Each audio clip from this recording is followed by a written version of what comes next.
It's the Wallex US Open of Surfing presented by Pacifico as we get into the Huntington Beach Longboard Classic, stop number 1 of the World Longboard Tour. We're switching gears here, and we're getting up there on the tip.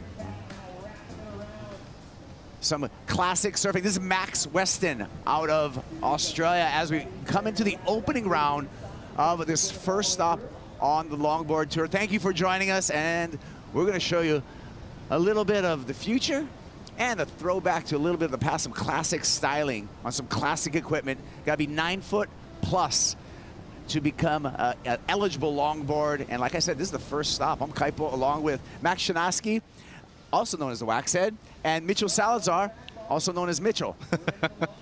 Matt, happy to have you here, and your thoughts going into this is the first stop of the tour. So excited to be here. It's an amazing stop for longboarding, so much history here, but also just such a fitting place to start their campaign. In the water, we've got Ben Skinner, Max Weston, and Ben Considine. Ben's opened up the score. It's already been put on the board. We just see Ben Skinner from the UK just taking a fall on that, and Max Weston with that first completed ride. Max, he qualified through the regional tour. So this is the first year that we've seen a full stacked field that have qualified through the regions, as well as those carryover spots from last year's longboard tour that was finished in Malibu. Take a look at Ben Constantine. I don't think Ben, we've seen him in competition since maybe 2021, I believe, 2020. Yeah, Ben competed up at Noosa in the beginning of COVID. Okay. And he did have a wildcard spot in the trials at Manly last year. And this is Max. So Max won the Australian QS leg in Noosa, and he actually didn't do too well in the second event, but his best friend Kylis Flint went on to win it. And the way it worked out is that it gave Max just enough points to take that ratings lead, and here he is. And it was very close. And another ride here, Mitchell. Well, great 5 right there. As Matt was talking about, this kid, national champion last year in Australia, owns his own coaching business as well, and he's also a physio. But, you know, Constantine brings a lot of good stuff to the table here to Southside. I specifically think to the lefts, Kaipo. You're seeing a lot of goofy footers that will be opting for the lefts just because they have that deep zone. They're able to get to the nose a lot longer than the regular footers will on the rights, even though the rights are a bit steeper. But what a heat. I mean, Ben Skinner, great result last year, top 10, and here he goes again. Big Ben Skinner from the UK on his self-shaped Skin Dog surfboards. Got us a little caught up there. Unusual, actually. Ben Skinner usually is just so sure-footed and actually very light-footed for a big guy. He was runner-up in the world in 2021, Matt. And Ben's actually riding a 9.4 out there, so for his size and weight at 90 kilos and 6'1", that's on the smaller scale of what you'd be considered a traditional style longboard. And I was expecting Ben on that board to be quite explosive, as we saw in Manly last year in particular. It was like well overhead beach breaks, and he's really hammering it. And you could draw similarities to that right-hand rip bowl that we did see at Manly last year to the right-hander that Ben's sitting on. And one interesting note is that Ben's sitting to the south, chasing that right-hander a little further down the beach, where the other two competitors, Max and Ben, are splitting the peak closer to the pier as well. So there's a little bit of chop down the beach. Yeah, a little bit of shifting as we have a rising tide through the rest of the afternoon, going to a high at about 7 o'clock this evening. And so we'll see the playing field change just a little bit. Playing the field really well. Tiago Carrique went out with a win. Tiago is with AJ. Yeah, Kaipo, Tiago, we were talking your first heat win of this Challenger Series this year. Just how important was it for you to get this moment and build some confidence? Yeah, really important, to be honest. It's been a couple hard losses, but I'm really stoked to make this one. What feels good about your surfing right now? Everything, to be honest. I've been feeling great this whole week. I'm staying with my mom. I came with my mom, so everything's been great. Did she give you any advice before you paddled out? Yeah, every day, every minute. What'd she tell you? My mom's really good with nutrition, so she really helps me out with nutrition and physically too. All right, so eating right, surfing's right? Yeah, everything's right. There you go. Congratulations. We'll see you in the next one. Thank you so much. Thank you. On to the round of 64 for Tiago as we look at this opening round for the longboards, the Huntington Beach Longboard Classic. And Max Weston looking smooth, Matt. Yeah, Max is connected from that left back into that clean right, where we saw Ben Considine lock in a 5.33 on that wave that he redirected away from the pier. So perhaps Max saw that from behind and saw there is a reform section, because as we know, as it gets closer to that pier, sometimes that connection doesn't feel like it is there, and that's where you get the Huntington hop. Right. But on a longboard, we have a thing called trim, and you use that natural momentum to drive through the section in the middle of the board, and if the board's rocker is placed accordingly, and you've got that weight, which was 6.5 kilos, 15 pounds, you will see a lot of those connections being made without that Huntington hop initiated, because that's really what the judges won't be looking for, a disconnection. If you have to pump for speed, that's showing the judges that you don't have it. Longboards have speed, so it's up to you to maintain it. Well, it takes away from the flow, too. Correct. So it doesn't look good. What do you think about the positioning out here in the sandbanks, Mitchell? Well, actually, I'm glad that you brought that up, because I was just talking to Brendan White in the competitors area, and Goofy Footer himself, he was able to look at a few of the lefts out there, and there's two determined peaks to me, Kaipo. One towards Machado's peak where that ski is, and one where Ben Skinner's taking off right now. Skinner on the nose, got that trim line and handles that. So utilizing the entire board that's in the criteria, got up on the nose for that nose ride, back on the tail for a nice roller coaster on the inside, easily making the connection through to the inside. And of course wants to show off some of his footwork, which is also in the criteria. Matt, can you go over a little bit of the criteria for our longboard competition?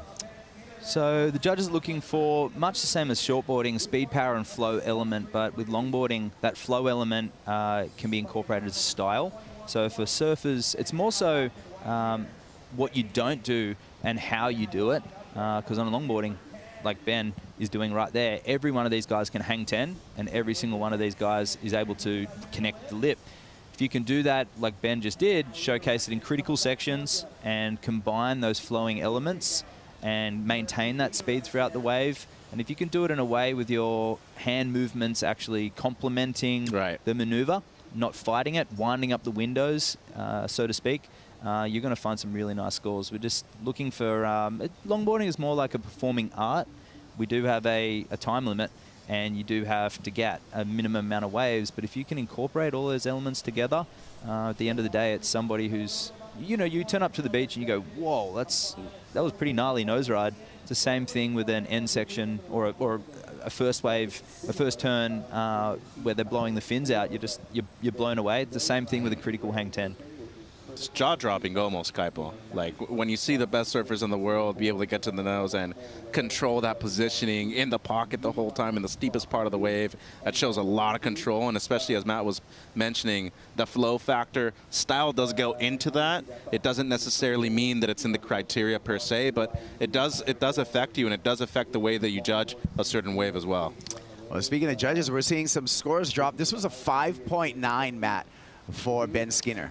And a lot of these points will come from this moment here, where he's up high and his tail is actually out the back of the wave there. Kind of shuffles back and then jams that one perfectly in the pocket. And as we know, that right-hander here at Huntington is deceptively fat. So it's very mushy. So you can hit it with a lot of emphasis, and sometimes it just goes into nothing. So Ben timed it really well. And here we have the other Ben, Considine from Victoria, shuffling back and not as... cleaner connection in the lip. It was more of a just getting it up there to finish the wave, but it was complete. So we'll see what that one locks in at. I think that could have been the 5.93, and yeah, Ben, a 5.9 for that for Skin Dog, now looking for a 5.37 to move into the lead. So Considine in the lead again. These three surfer heats, the winner skips around, goes into the round of 16. Second and third, Mitchell, in these heats go to that elimination round. We'll go head-to-head. Yeah, and I think it's super crucial, too. You give them 3 opportunities, 3 different stops around the world. You want to have a non-elimination round, and I think it's really crucial for them to be able to find their footing, especially a wave that is as difficult to compete at like it is at Huntington Southside, Kaipo.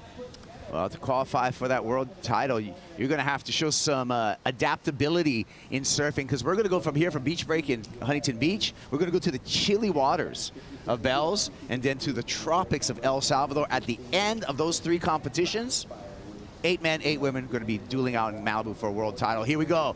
Ben Skinner, Skin Dog. Nice little 5 there. Looking poised through this connective section. Catches a rail there, has to grab onto his board.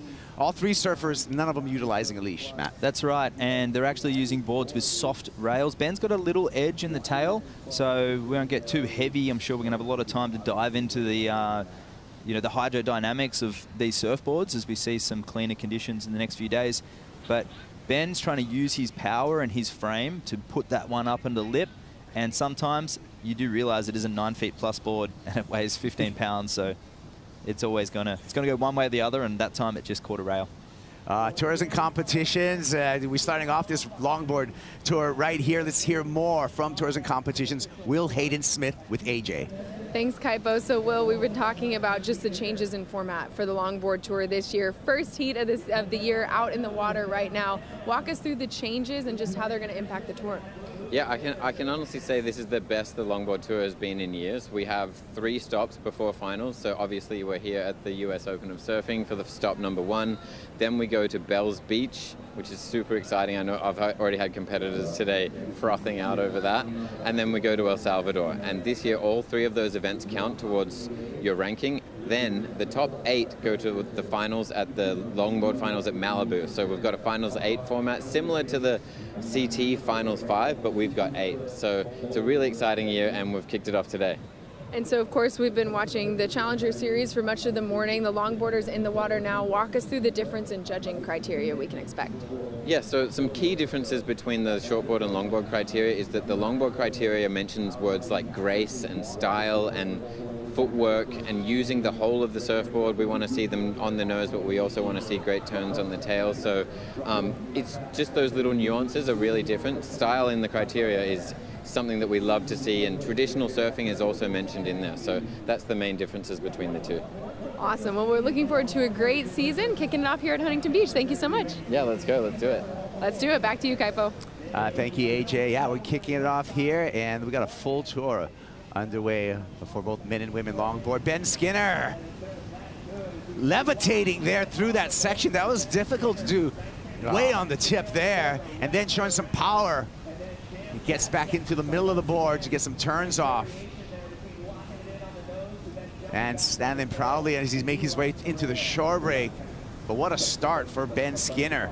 5.37 will give him the lead. Waxhead, what do you think about that? I think Ben's firing up. Look at him looking back at the judges. That's something we love about Ben Skinner and what he brings to competitive longboarding.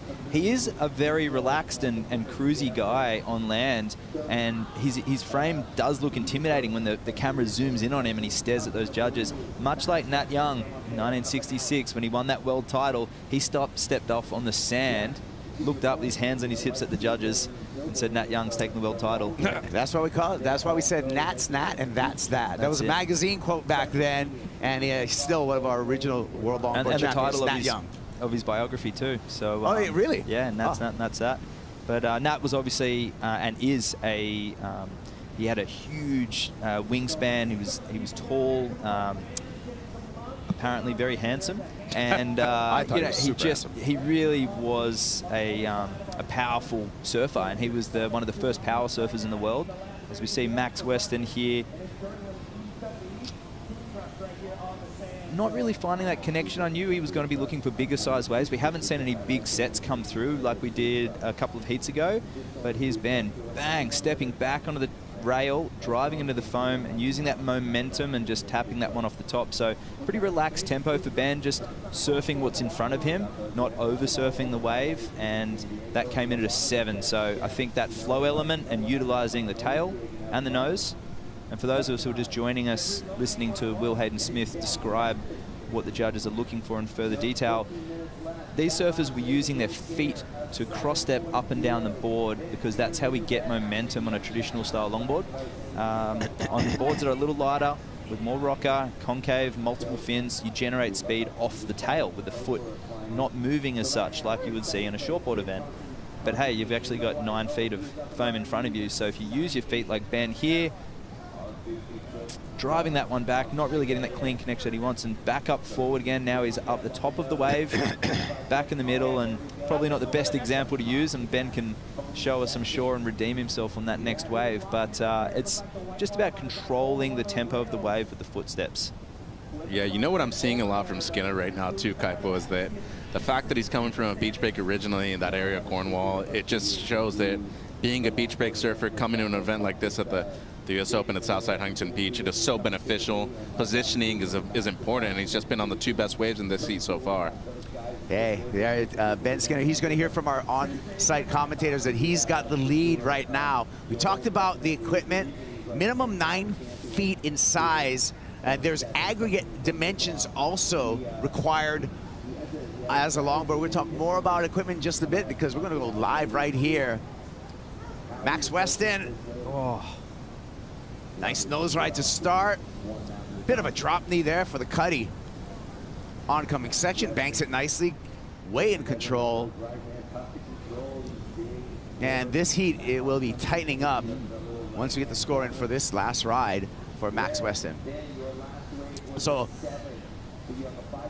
you can see some of the footwork, and again, he's stepping right off from the sand. Taking a look at Max, we talked about the dimensions that you need for a longboard, but also it's got to be a minimum of 15 pounds, Matt. Yeah, this rule caught everyone by surprise. A lot of people rocked up at the qualifying events and found out of this rule, which is fine because majority of competitors do ride these styles of boards. So reason being, at 15 pounds, it's to ensure that the spectacle of longboard surfing that we're seeing is carried out in a way that's in line with the judging criteria. So longboarding went through a hiatus through the 1970s, and through the 80s and 90s it made a big resurgence.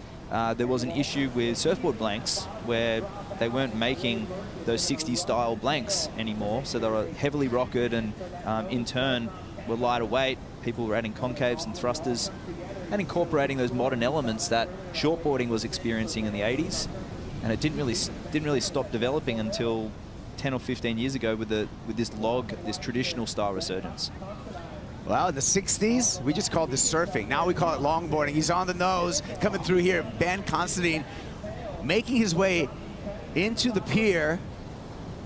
And a little bit of a troubled water where you get to near the pilings, Mitchell, but doing a good job staying smooth through here. Well, and he has an incredible style, too. I really like the way he's able to get to the nose immediately once he steps up on the board, too, and that is very difficult to do. As Matt was mentioning, being able to cross-step that way and control the balance of that board, especially it being at least 15 pounds heavy, that's just incredible for a guy his size. And there's a reason why he's a national champ in Australia last year. A very young kid, first year competing on the world stage, and big moment for him right here. If he's able to knock out Ben Skinner and move him into the elimination round and move straight into the round of 16, be huge for his confidence, Kibes. Well, he needs a 6.98. Scores are trickling in for Ben Constantine. So basically needs a 7-point ride. As we see, is the challenge. You got a 9-foot board, you got a 9.4, you got a 9.6. You're not going to duck dive it. You're going to have to find other ways to get out through the white water. And that board Ben's riding is actually 9.9 by 24 inches wide. Wow. So that's an enormous board for Ben. So he's got one plan, and that's to go out and nose ride, which is what he did in that last wave, which we'll see locked in shortly. But Max Weston with a 6.23 on that right-hander that we caught up with just before we showed the board being weighed in. I really liked that wave of Max. It sort of felt like he was getting momentum in this heat. And that turn, that sort of slash that he did, reminded me a lot of how Harrison Roach does his cutbacks, and a very similar body shape to Harrison as well. So sort of wrapping it around, getting low through the end of the turn and rotating the body, where smaller framed guys can't do that. Right.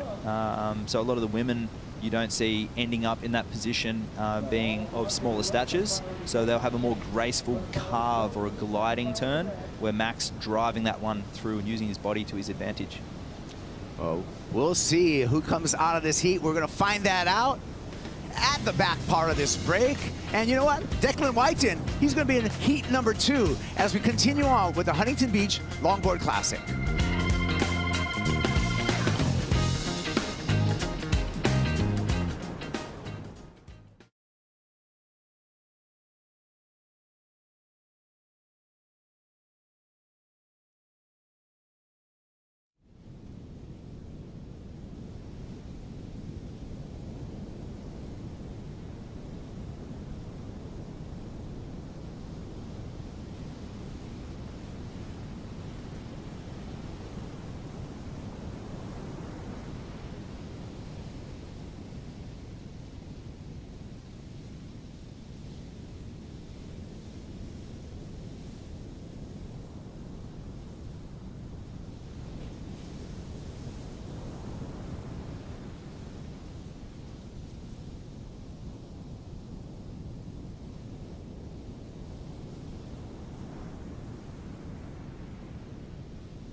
Coming this October, WSL Pure grantee Native Like Water is releasing Hawa.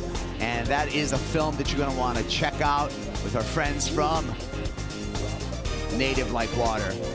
We're getting busy in the water right now because this is Heat 1 opening round of the Huntington Beach Longboard Classic. Here's our Heat leader, Ben Skinner, making his way to the beach of Kaipo along with the Waxhead. And Mitchell Salazar talking you through the action this afternoon. Beautiful afternoon. Little overcast skies, but we're happy the waves showed up, Matt.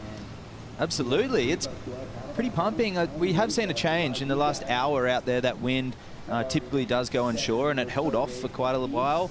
And I think a lot of the wobbles and the bumps and the catching rails was due to that wind. A lot of these guys were watching it. It was quite clean a few hours ago. So now they've warmed up. We've seen Ben just lock in a 6.17, Ben Considine, so he's still in second. And we just saw Ben Skinner as we came back under camera on an amazing perched hang 10. So we'll see what that one locks in shortly. But at this stage, it's Max Weston down in third, chasing a 6.68.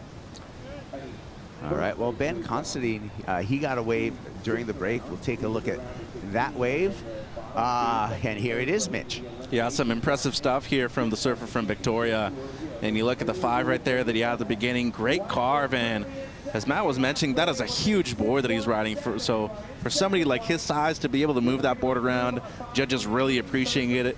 Drops in as his best score, but then you have this nose right here on the outside.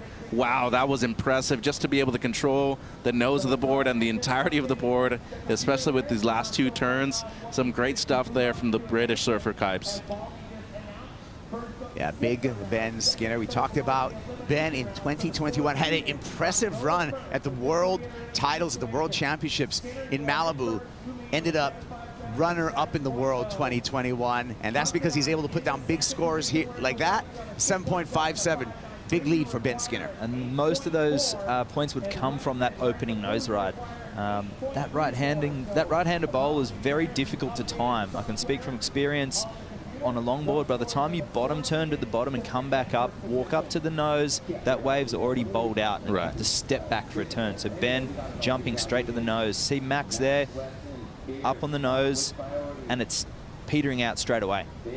Driving that one through, transitioning, and then back up. So as we saw Ben before actually jumping straight to the nose within that first 10, 15 meters of the wave. I think the key out there is to, basically it's a 2-turn wave on a shortboard. On longboard, it's basically just one nose ride and one big carve. If you try and bottom turn, the wave's already going to go past you. If you're lucky. Well, you know, yeah. Of course, yeah. You need to be in good positioning for that to happen, too. And I feel like that's why Skinner's in the lead of this heat, and he has the 2 best waves of the heat so far, Kipes. You know, Mitchell, I think about longboard, and I think about, okay, waves that are conducive to longboarding. First thing comes to mind to me is a reef or a point, someplace with a channel, but a beach break like this, it has its own challenges when you have over 9 foot and 15 pounds of equipment. See Ben here, 4 steps up to the nose, holding that 10. He's shuffling back on the tail here to get into that carve. That was one of his better turns so far. And popping or hopping back into that drop knee. That board's big, so he's trying to, you know, almost lunge into that drop knee to turn it. And shuffling back a bit in that turn. So, I mean, might be a few nerves there for Ben. Usually his footwork's very key, but I think the judges will take note of those little shuffles. It's showing anticipation, and it's showing a want to perform maneuvers, where we're watching Ben get those bigger scores, Ben Skinner, and it's just happening. He's just stepping back and popping it off the top. But Mitchell, we want cross steps. We don't want shuffles. And that's where I feel like Weston has that, and he has the style specifically for that kind of aspect of longboarding.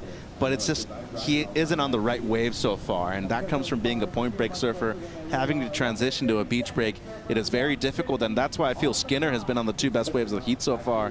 This was beautiful stuff, though. Makes it all the way to the nose immediately, has the tight 5 right there, maybe even a quick 10. But as you're saying, didn't cross step, had to shuffle back, and it shows maybe a bit too much angst. And it isn't good in the reflection of the judges' eyes either, Matt. I think it'll be one of his better waves in terms of combinations, and it was surfed really well timed, but that all came from the bottom turn. So same with other forms of surfing. The most important part of longboarding is the timing in the bottom turn.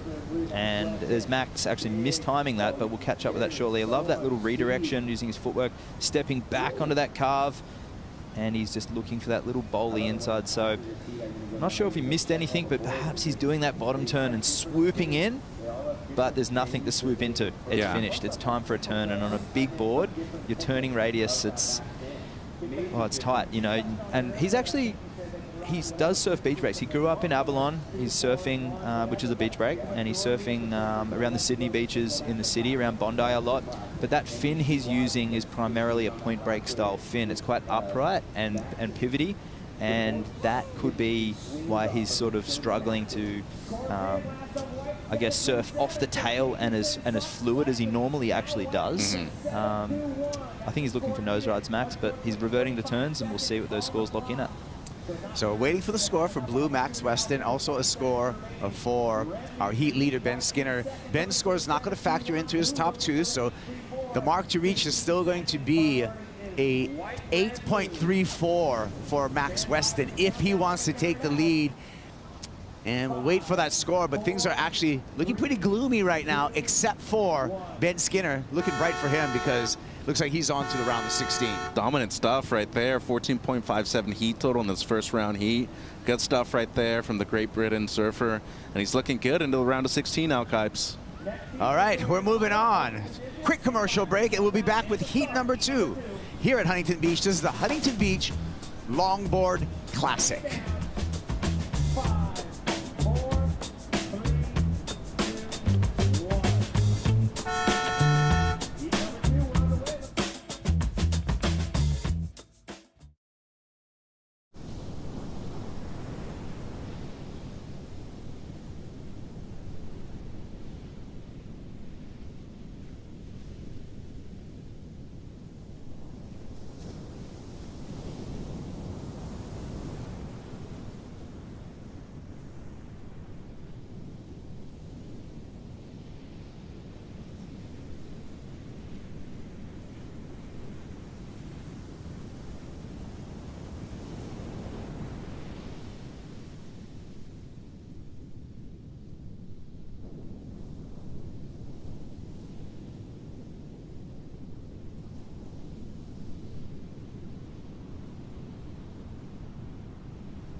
Start it up. The Huntington Beach Longboard Classic, part of the World Longboard Tour, is underway. Our first heat in the men's opening round is in the books. And Ben Skinner took a win there. He's going to go straight into the round of 16.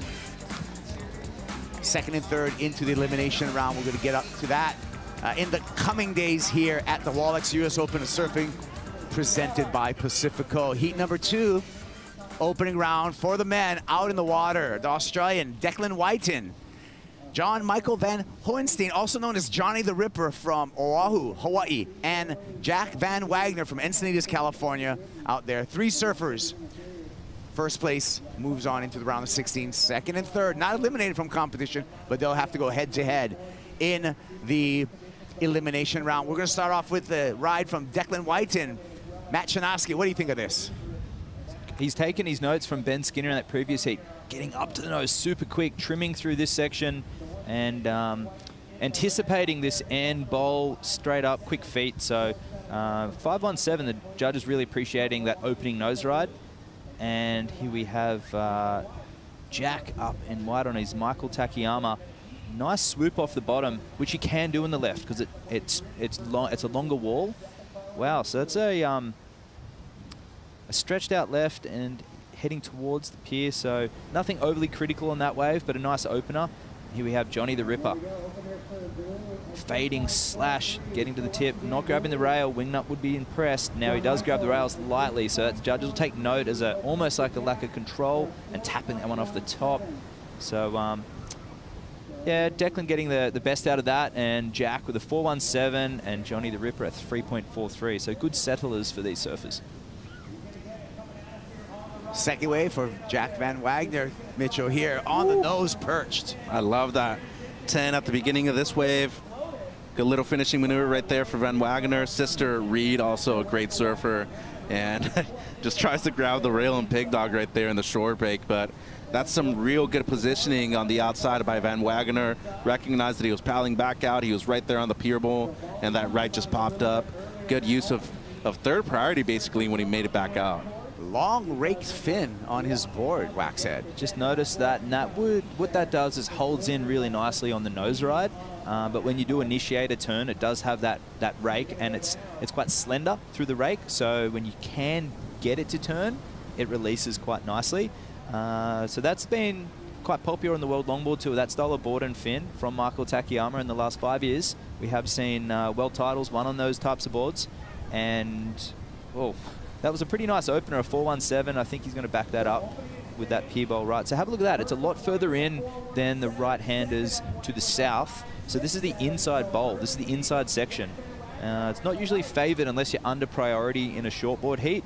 But here, he just taps that one off the top. Not a super clean connection, but a backup score of a 5.67. The judges are awarding that. So maybe because of that critical, the pier bowl section. So. Well, and what happens too on those inside waves rather than the outside ones, they connect all the way through. It's not like you're having to chase it or having to bounce over a section or one or the other. This wave rolled straight through. It was the one hang 10 on the outside and gave him scoring opportunity from the get-go as well. So I thought it was great positioning. And then you look at the lefts that have been ridden in both this heat and the heat previous to this, they've been a lot flatter, Kaipo. So the right there from Van Wagner, the 5.67, that thing stood up from the beginning of the takeoff. All right, Mitch, it's 12:47 local time here in Huntington Beach. We're just coming off the low tide right now, Mitch. We're going up to 6.1 high tide this evening. How are this waves going to change with this incoming tide? Well, it's definitely going to be on the inside sandbar for the most part. I think a lot of these surfers, especially the surfers in heat 4 and 5, will be having to adapt a lot to those inside connection waves. I think rhythm is going to be a huge thing for a lot of these surfers. They're just going to have to be able to be active out there and find some consistency with a lot of these breaks. But in terms of the heat out there in the water right now, it's still breaking far out enough to the point where you are able to get on the set waves. So we have Declan 2 steps up to the tip, which is an indication that it's kind of hard to see on the camera that right-hander, it's bowly and it's tight, but it's not stretched out. And these surfers are trying to make use of that tight initial section, and that's why they're jumping straight to the nose. But usually you will see them at Malibu, Bells, El Salvador. They're going to be drawing out their bottom turn a lot more. But hey, it's dead low tide, although it is a higher low tide than normal. Here we have high up the top. This is Jack. Little 10 there, a little bit of levitation, 4 steps back to the tip, and that's that carving turn that those Michael boards do allow you to get when you can put it somewhat on rail. And it's through the pier, so it's the first time we've seen that in the longboard event so far. So that'll be a nice little backup. It might go a little higher than his 4.17. Classic longboard move there, going through the pier, shooting the pier. Mitchell, we talk about the history here at Surf City, Huntington Beach. 1959 was when we started having competitions out here. Back then, you'd get extra points for going through the pier. And I think just the way longboarding has influenced surfing overall, and especially here at the U.S. Open. You look at the victory of Tom Curran that he had, what was it, in 1983, his first one at the OP Pro. I think just the transition of longboarding to that shortboarding part of the era in the early 80s, it has affected a lot, and in the most of positive ways. And you look at Johnny the Ripper right now, looking for his best score so far. I think there's a lot of scoring opportunity out there for a lot of these surfers, and as Matt was saying, they're looking for a wave that backs off. Unfortunately, at a beach break, and especially one that moves so much, a lot of these waves don't back off, Matt. Well, we started off with Big Ben Skinner taking a win. Let's hear from Big Ben. He's with Rosie. Yeah, Ben Skinner coming in hot, great heat win, but you have had quite the trek. I mean, you're just coming from the British Championships in Portugal. Tell us about, your travel schedule, when you got here, and how you're feeling. Yeah, I arrived last night after surfing an English team in the European Champs, and finished I think it was yesterday, I'm not quite sure, day before. It's all kind of blurred into one, but really stoked to be back here in Huntington and kick off the first WSL event of the year with a win. It's a nice feeling. Yeah, and you also won the event that you just came from, so you're on a bit of a roll. You're into the round of 16. What do you think of this new format and, the contest that we have set up? Oh, it's amazing. I'm so stoked to have an actual tour for us this year. We've got some amazing venues, Bells being next, and then El Salvador, and then a surf-off at Malibu. So making that top 8 for Malibu is obviously the goal, and giving yourself a chance to win the world title on the last day. And so yeah, just really happy to have kicked it off with a win. And you have finished runner-up in the world before. What's it going to take to go one better? I mean, I just got to keep enjoying myself. I got to remind myself, it's, as much as we all want to win the world title, it's not the end of the world, and we just got to have fun and enjoy surfing, and hopefully the best man will win. And having fun is the most important thing for me, I think, at the moment. Loving it. Thank you for your time. Enjoy the rest of the events. Thank you. Good to hear from Ben. And during that interview, we saw Declan Whiten, manhandle his board. Unleashing. That board in particular is unique. It does have quite a bit of area, and it turns amazing. And I know, because that's my old board. Here he goes high up onto the... And this here, bang, into the bowl instead of going for the nose right. And again, transitions through nearly on the nose, little cheater, but the judges won't care because this turn here makes up for it. Is this really your old board? Yeah. Yep, that is. You rent it to him, or did he buy it off you? No, I was just trying it. Local shaper Steve O'Donnell from Brookvale. He's got a long history in the surf industry, and he's a very reputable shaper, and he's, just a pillar of knowledge. And we talked about some ideas and put it in a board once, and Declan ended up loving it, and he's had it for, I guess, now 4 years, 3 years, something like that. Wow. So that's obviously an old favorite, and it works. It's lively, but it's got the area and stability, as you could see, when you can find a board that nose rides, but also turns well and is in the criteria, and bang, fades and projects using that 10-inch FCS Connect fin, which is a big fin with flex, and he's pushing off that bottom turn, and that fin is actually you can imagine an elastic band where you pull it back and you release it, much like flex in a shortboard. That fin is just the only little bit of, and the blanks flexing too. So I'll getting a bit excited there, reliving my thoughts on that board. But that is a nice bigger wave there for Johnny the Ripper. Oh wow, really nice use of 3, 2, and 1 on the wave. That's what we reference in longboarding as those action points. Driving off the bottom in first gear, second and third. So Johnny locking in his best wave, I'm sure, and we didn't catch the beginning of Jack, so we'll see very shortly in that replay.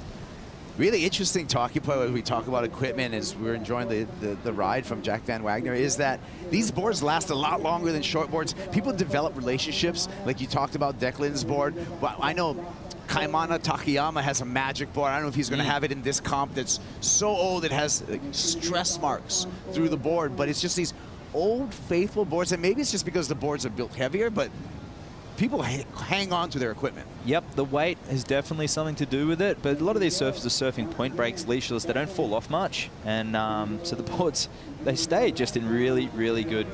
And an exit like that. Because classic, he doesn't have a leash.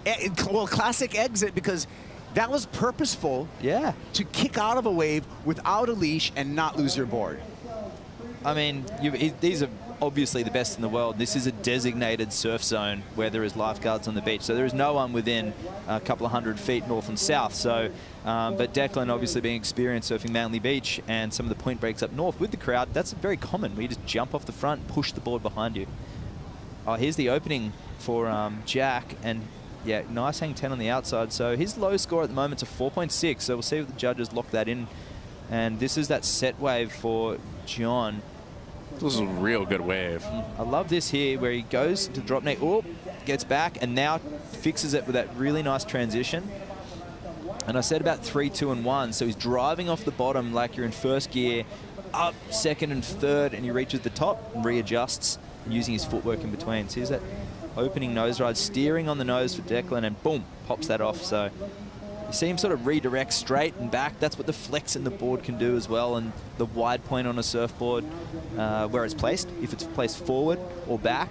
So the hip on that board's just a little further back than center, which means the straighter rails lock in and you can steer from the belly of the board, and you're using that big old fin to guide you as you're steering on that belly of the board. And we'll see that in a lot of the heats coming up, and some of the women really execute that steering on the nose like Khalees Kaliopata very, very effectively. Somewhere like Queens, where you're going straight a lot and then turning, but you can do it on the nose. Yeah. You're very good. Speaking of equipment and fins, most of these boards single fin. Do you think are we going to see any 2+1s in this competition on the men's or women's side? Yes, I think we will. Just given the size that we have, the wind right now behind us, as you can see it out near the boats in that camera angle right now, there's quite a bit of texture and almost white caps, and a single fin longboard that's flat rocketed with kind of heavy, although it punches through the chops, it can be quite difficult to set a line. So you might see surfers resort to a little bit more rocker and maybe some side fins to capitalize on those bowly sections. Probably even in the next heat. I mean, Taylor Jensen's coming up. Wouldn't be surprised to see him on a thruster, at least a 2+1. But yeah, I truly think that, you know, you want to be on a board that's right for you. And I think that Declan's on a magic board right now. And here he is. Lots of control on the tip there. Has to drop back to the mid-board, gets a trim through that whitewater section, easily finds his way into open face and hammers a turn. And then the art again of falling but retrieving your board at the same time. That's it, the old hand up.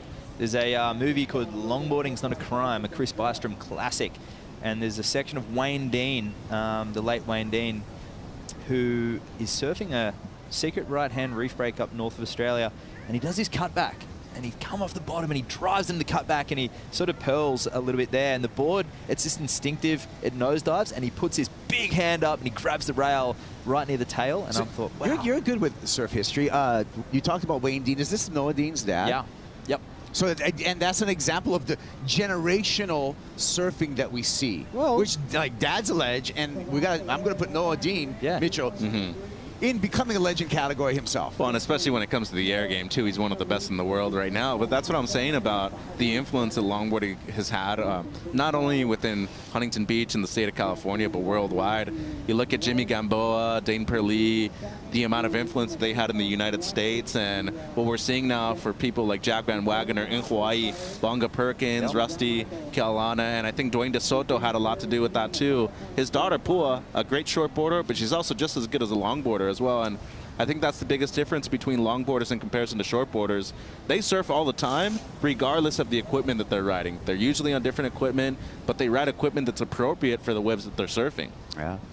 Well, I agree. We're enjoying some history, talking story, some classic longboarding. We'll continue on with this show when we return to the Huntington Beach Longboard Classic.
Every sustainable choice you make, no matter how small, matters.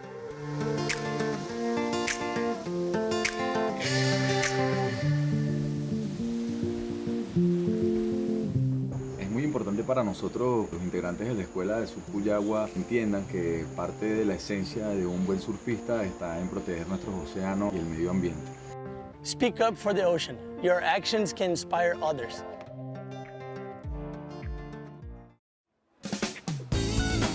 You can join in. Record yourself doing a sustainable action, big or small. Post it on social with the hashtag WSL1Ocean. Tag WSL and WSL1Ocean in your posts. Get involved. We're going to do a bunch of activations over here in Huntington Beach with WSL1Ocean. So thanks to the whole crew over there. And we're back. Heat number 2, opening round. Huntington Beach Longboard Classic, all part of the Wallex U.S. Open of Surfing, presented by Pacifico. I'm Kaipo, along with the Waxhead and Mr. Salazar. And Declan Whiten, Mitchell, the surfer from Manly Beach, has showed great control, great grace, and he's in the lead. Yeah, and he's been very active, too. 7 waves caught so far in the first 19 minutes of this heat. You know, Jack Van Wagner right now, the youngster from Encinitas from North County, San Diego, with an opportunity to move up into the lead, needs a 6.18, and then you see Johnny the Ripper there in third, needing a 5.45. Big opportunity to upset things from Whiten, a guy who's been around on the tour for a long time. If you're Van Wagner and Bo Van Hogenstein, you want to be looking for an opportunity to really move up into first place, get a heat win, move into the round of 16, and say that you're here to stay, Kipes. Yeah, and again, this opening round does have consequences. It's a non-elimination heat, but a win here, you're on to the round of 16. Second and third will go head-to-head in that elimination round when we return to competition for the men. We'll get through this entire round for the men to start off the World Longboard Tour before we conclude the day. And Matt, Declan Whiten representing a culture in Manly Beach, coming from a strong, I think he's from North Stain? Yes. A strong surfing community there. Absolutely, and it's got stronger throughout the years. Board rider clubs in Sydney were actually the most, and they still are, some of the most dominant in the world. And it's that board rider culture that bred the evolution of shortboarding. And right from the 60s through the 70s, a lot of the major surfboard designs came about from that that performance that was there. We have more world champions between Palm Beach and Manly than any other place in the world. Wow. And that stems from surfers like Lane Beachley, Nat Young, Midget Farrelly, Damien Hardman, Barton Lynch, Tom Carroll. And that's just naming the professionals. Yeah. That's not including the amateur world titles that have been won as well. Guys like Stuart Entwistle. Yeah, Sydney's North City beaches really producing. Add in Oki and all our city surfers as well. So it's a very dominant surf scene. And Declan's, I guess, a part of that, well, 50 years on, that accentuation of that board rider culture down there at North Stain, the Manly Malibu Longboard Club and North Stain board riders. They've got George Pitar surfing really well through the event and the shortboard side. So yeah, they've got that collaboration between short and long, and equipment isn't as much as a dominant factor that it once was, that judgment. Yeah, I mean, Mitchell, in the 60s, we didn't call these longboards, we just called these surfboards. Yeah, and I mean, I still have no idea how a lot of these surfers are able to control the amount of speed that they gain when they're going down the line. Case in point right there, Jack Van Wagner, he was just flying down the line on that wave, was able to get the tight 5, a quick 10, it seemed like, and with 8 minutes and 20 seconds to go. If Whiten doesn't improve on the 5.17, Van Wagner's not needing too much, but you know, I think the evolution of boards has obviously paid a big dividend when it comes to riding certain types of waves, especially hollower waves like Pipeline, like Chopo and Tahiti. I think when you come to a beach break or a point break, you can still ride anything you want. And the surfer that's having the best time out there is really the one that's gaining the most. And you know, it's something different that we don't talk about in longboarding very often, because we do have our finals at Malibu, is paddling out. And the logistics of that I know a lot of amateur and beginner surfers that are tuning in thinking just that perfect example. We just saw Jack sit back on his board and push over. And you see Declan pushing through here, sort of punching through the break. A lot of these surfers can't duck dive these boards. If you are a bigger frame surfer, you can tip the rail in and sort of get some sort of a duck dive. But here we have that replay of Jack's wave. So choppier, bigger set, and a little bit of a 10 there, and shuffles back, waiting for that connection, and taps that one off the top. Really nice timing there. Just seeing if he gets an inside section, so not that lower tide, not allowing that reform at this point. But yeah, chasing a 6.44. What's the advantage of knee paddling there, Matt? It's just to give the thoracic and the ribs a little bit of a break. So when we're obviously breathing and we're laying down on our chest and our stomach, everything's pushed up against us. So when you jump up on the knees, it frees up those QLs, your ribs and your thoracic spine. So there's paddling, you're paddling from a different set of muscles here. And it's pretty easy to do, and you can have better vision when you're looking out there. You've obviously got another 3 feet sitting up, so that helps a lot. You'll see a lot of surfers, especially Joel Tudor, he actually gets up on his knees and like pokes his head up into a set. Well, there was actually a time when surfers would develop a thing called surf knots, a callus knots on top of your foot. Wax heads. By knee paddling. Yeah, the ultimate wax head feature was like a bunion on your foot, and it was a growth that was developed from knee paddling. Ouch. You got hard and good. You don't have to say ouch, Mitchell. Oh, maybe a little bit. Your body's a wonderful thing. It adapts, and that's exactly how those surf bumps would... Surf bumps didn't lie. Like, you could have a surf wagon, you could have the cool shirt, you could have the Caden board shorts, but I tell you what, if you had board bumps, you were the real deal. You didn't need any of that. Okay. So no beach blonde hair. It's like if you had the bumps on your feet, that means you were like cool. Oh, yeah. Johnny the Ripper here on the nose. Extended time there for the surfer from Queen's Break on the south shore of Oahu. Classic break, classic surfing.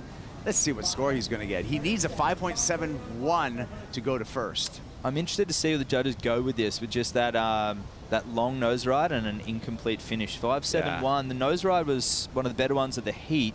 So just to see that scale and how it's set, because that last heat, none of those guys really, I would say Ben left a lot in the tank. I don't think he really unleashed and showed us really what he's capable of, but that might explain it in that post-heat interview with Rosie, saying he's just jumped off a whole bunch of flights and is likely, jet lag hasn't even settled in yet, so that'll be something to monitor. But here we have 5.10, and that section looming, steps back, and that's complete. Just gets caught up here and is unable to capitalize on that section. So I like the way Wax said that you were able to go 10 while he was riding. I'm riding the wave. That was some time on the nose right there. 4 minutes, 35 seconds, and we have an interview we got to get to right now. I want to hear from who you got, AJ. I have Griffin Colapinto, also a birthday boy. Happy birthday, Griff. We're so excited to have you down here at the US Open. What are you up to? Thanks, AJ. I'm just down here at the Youth Theory tent. Gonna pass out some supplements, sign some autographs, and yeah, meet and greet. We love it. You have quite the line waiting for you to sign the autographs, but you're not just doing that this week. Walk us through what you're doing at the Open with your brother in the competition. Yeah, I'll be here coaching Crosby and a few of the other boys like Jet Schilling and stuff, and yeah, just supporting. Live only 40 minutes from here, San Clemente, so yeah, it's a real easy little trek, and pretty much done it my whole life. I'm not surfing in the vent, so yeah, I really enjoy like making this little drive and seeing everyone. So yeah, I'm excited for the week. How fun is it for you to be back at the US Open, even though you're not competing in the event? Yeah, it's really, really fun. I mean, I get to see a lot of my friends that are on the Challenger Series. I don't really get to see that much, which is super cool. And then, yeah, I feel like I didn't want to do the contest just to save my energy for the end of the year. Like, we've been on the go a lot, and so I think, surfing a heat, if I'm going to surf a heat, I'm going to go all out. So don't really want to blow myself out before the end of the year. Fair enough, fair enough. With Crosby, that's a pretty cool relationship to get a chance to coach your brother in an event. Is it something you guys have done before, or is this a new thing?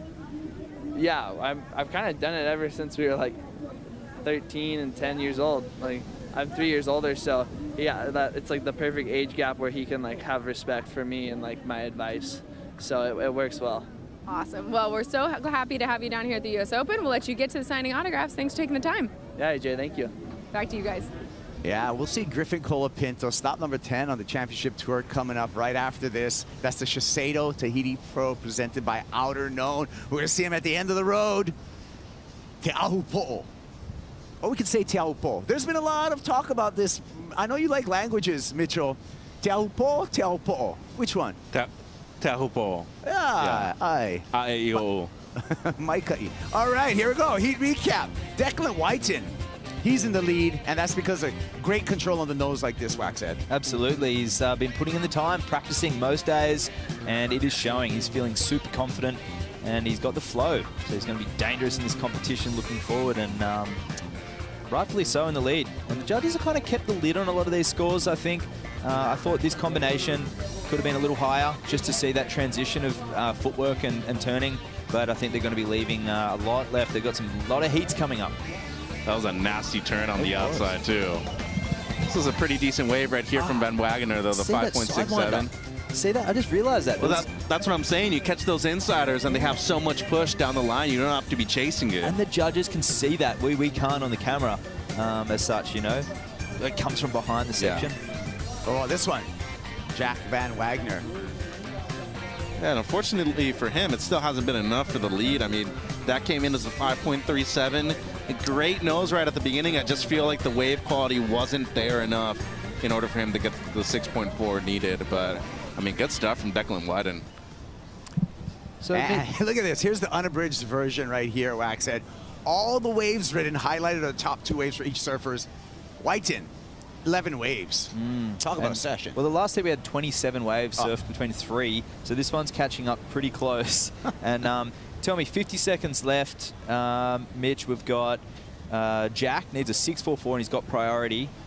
What are you waiting for out there as you glance behind your shoulder? Well, right now you just got to be moving and hoping you even get a chance. But, you know, based off of the best scores that we've seen in this heat, the 6.67 and the 6.4, you got to be looking right, especially as a regular footer. Probably your nose right at the beginning. And if you can combo it up with a great carve as well, do that. But it just needs to come down to him getting the chance. Let's see if he can even get a wave the next 20 seconds. 20 seconds. There is something out there. 15 seconds. I don't think it's going to come in time. Ooh, there might be something, though. 10 seconds. Well, longboards, they paddle fast. And I think this wave might be a little too small. Yeah, and too late as well. Well, it was nice to see the judges come in at a 4.03 for that single nose ride of Johnny the Ripper. So that's something to note without a clean completion, that there was a solid nose ride and he still got that 4. All right, well, the numbers are in, and it's going to be Declan Whiten straight to the round of 16. When we return, last year's champ, Taylor Jensen, he's going to be out in the water. Join us for that.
Watching the Huntington Beach Longboard Classic. Richie Cravey getting started with a quick 5 towards the pier. Now setting it up. Once again, nice tip time, controls it. Back to the tail, and now points that board straight to the beach. Trying to get a jump start on his competitors in this lineup who've got some big names in the longboard world. A 3-time longboard champ, Taylor Jensen. Some nice footwork as he'll step off on the inside, completing his opening wave. Well-traveled, solid competitor for decades and decades, always shows up to try to compete for another world title. And also joined by Troy Motherset in this matchup. Joe Trappell with a big wave champ, Peter Mel. I think sometimes people think that you're a big wave champ and you don't like small waves, but you love them. I do. That's actually the most challenging thing going, is riding small waves. Did you ever grow up riding longboard sometimes up in Santa Cruz? I did. Yeah, man, one of the best places in the world, really, to be a longboarder is in Santa Cruz. Long right-hand point breaks. A lot of longboard events up there, too. Yeah, a lot of great longboarders. Just ran into CJ Nelson. Speaking of. Recently, yeah, he's just kind of helping out Sole Erico. Made the trip down south. Thanks for being with us. Joe and Pete hanging out for the call here. It kind of reminds you what you need to be a surfer in California. It's small a lot, especially this summer, specifically in the last couple of months. And if you got a big board you can rely on, it keeps you in the ocean. Sure does. You know, again, and some of the best longboarding waves on the planet are just, you know, in this vicinity. Like Santa Cruz obviously has a lot of great places, but you got Malibu, Trestles, San Onofre. You know, even down into San Diego, there's plenty of great surf to be had, especially for, you know, this style of board riding, which is very unique. It's obviously where it all began. You know, you think back to Kings and Queens and the Ohana of Haleiwa, right? They had the first boards ridden, big longboards. So it is the foundation of our sport. We love it. Winner of the last heat. Declan's hanging out with Rosie. Yeah, Declan, great heat win for you. Talk to me about preparation. How long have you been here spending time out at Southside Huntington? Yeah, we got here on Tuesday, and we've been here every day. The waves have been really fun all week, a bit different to last year. Last year was like 4 foot and closing out. So, yeah, it's been fun. And what do you think of this new format and the events that you have stacked up? Yeah, it's good. It takes a bit of pressure out of the first round. I mean, it's always been non-elimination, but to win, you get to skip that elimination round and go through the round of 16. So, good incentive to get through. And being in that round of 16 now, what do you think you'll change going into that round? Not too much. I mean, that one was really scrappy, that heat. I felt like I didn't really get in the flow of anything. And I'd like to get better scores, you know. 5s and 6s is kind of in what I was getting last season as well. So hopefully get up into that 7-8 range. Well, we'll see you in that round of 16. Thank you for your time. Declan is stoked. Yes, you he can is. feel it. It's tangible. Getting a heat win here at the Huntington Beach Longboard Classic. Straight to the round of 16. Second and third go to the elimination round. Richie Cravey from Cardiff setting up some tip time. There's the fade. Back to the nose. It'll stretch 5, but he'll sink. So he loses control there. I think one of the most interesting things in regards to longboarding and, you know, what the criteria calls for, and, you know, I think there's grace is kind of part of it, right? Like the footwork, right? And some people, Richie Cravey for that example, moves his feet very quickly up and down, and then there's other surfers that kind of glide up and down. So there's a different kind of footwork, and it's really important. As a matter of fact, it really creates the flow of a wave, especially when you're able to control the surfboard by moving your feet up and down. I mean, it's 9 feet of board, right? So you're going to have to move up and down in order to get the tip time like this. You know, you see Cravey here, just how quickly he glides up and down the board to get control. We're out of beach break. You're going to get these sections that pop up very quickly, just like that. So it's important to be able to glide those feet and not trip, you know, and it's almost like a dance. Look at Taylor Jensen now. Ton of experience riding these LBs. Taylor's always been one to be able to turn these 9-foot boards pretty darn easily. He's got a great drop knee, carve styles of cut down. He certainly does. It's kind of interesting. You brought up all these classic longboard destinations in Southern California, Central California as well. And then you look at Taylor Jensen. You know, he's one guy that kind of turned everything into a longboard wave, didn't he? Like when riding, he didn't mind riding high-performance longboard, surfing really heavy water waves and beach breaks. Didn't mind just big hacks, surfing off the tail. And there's a lot of shots you could find of Taylor Jensen actually doing airs, you know, over the years with a longboard on really big equipment. Yeah. Which again, I think we're seeing there was a transition over the last couple of years to kind of go back to a more traditional style in the way that the judging was done. We didn't want to see longboards, or some people didn't want to see longboards being utilized as a oversized shortboard. You know, going back to that laid back. There's a lot of surfers that kind of push to see that, and that's why we have weight limits now on your boards, right? There's not going to be this high-performance 6-pound longboard out there, is there? Those are only going to be the 16-pound boards. You still could ride a thruster, right? Not a lot of them out there, I don't think. Probably not a lot in the draw. Yeah, you're allowed to use 3 fins if you want, thruster or 2+1 setup. But ultimately, most likely we'll see the nice traditional style longboard with the nice little V bottom. There'll be definitely some, I mean, if you think about equipment and, you know, the different styles of boards, I think that longboarding will bring you a really different, everyone's got a different look of what kind of surfboards they're riding, considerably different than what you'd see on the shortboard side. A lot of traditional straight thrusters, right? And they're very similar in design. Whereas here, you're going to see that some guys will have really wide tails, they'll have wide front ends, narrower front ends, you know, all different styles and approaches, the way that they're going to, you know, surf. They're surfing to the criteria in which we have on hand. And it's been a fairly recent transition in regards to, you know, pushing towards that traditional style of longboarding. Yeah, there certainly have been a lot of different eras. I think if you ask Taylor outside of a jersey, you know, what he likes to do in longboarding, he's basically just going to say the right board for the right day. You know, like if he's down at Bell's Beach and it's 6 to 8 foot, you know, he's going to ride something light and something that he could do some unforced carves on a big longboard. Where then if he's at Malibu and it's about waist high, he'd ride some heavy equipment and really work on some great footwork and nose riding. So he kind of likes to kind of balance the tradition and balance high performance as well. Well, and he's also been able to follow through all of the different criteria and the way it's changed over the years. He's been able to change it, right? Like, oh, okay, if you want that from me, I can do that too. And he's done it. Yeah, you always wonder what's next for a guy that's been around so long. He's won 3 world titles, and you know, Taylor started off the year in Bali and is really focused on training for the tour. He really wants a 4th title this year. Quick to the tip and then back to some footwork off the tail for the float. Nice stylish fading turn from Taylor Jensen. What's neat about him, right, is that he can bring that to the table too, as well as the graceful footwork and get to the tip, and he can ride the tip for as long as anyone, right? And being able to have that, being able to go through all those different transitions and ride so much different equipment, it gives you just all this great adversity or diversity to your riding of waves. It's amazing when you look back at history with some great longboarders. A lot of them adapt well to surfing really big waves as well, and sometimes actually staying on their longboard equipment when the waves gets really big. Taylor loves surfing in some size. As we look at an opportunity here for Troy Motherset. Quick 5. There's the wrap.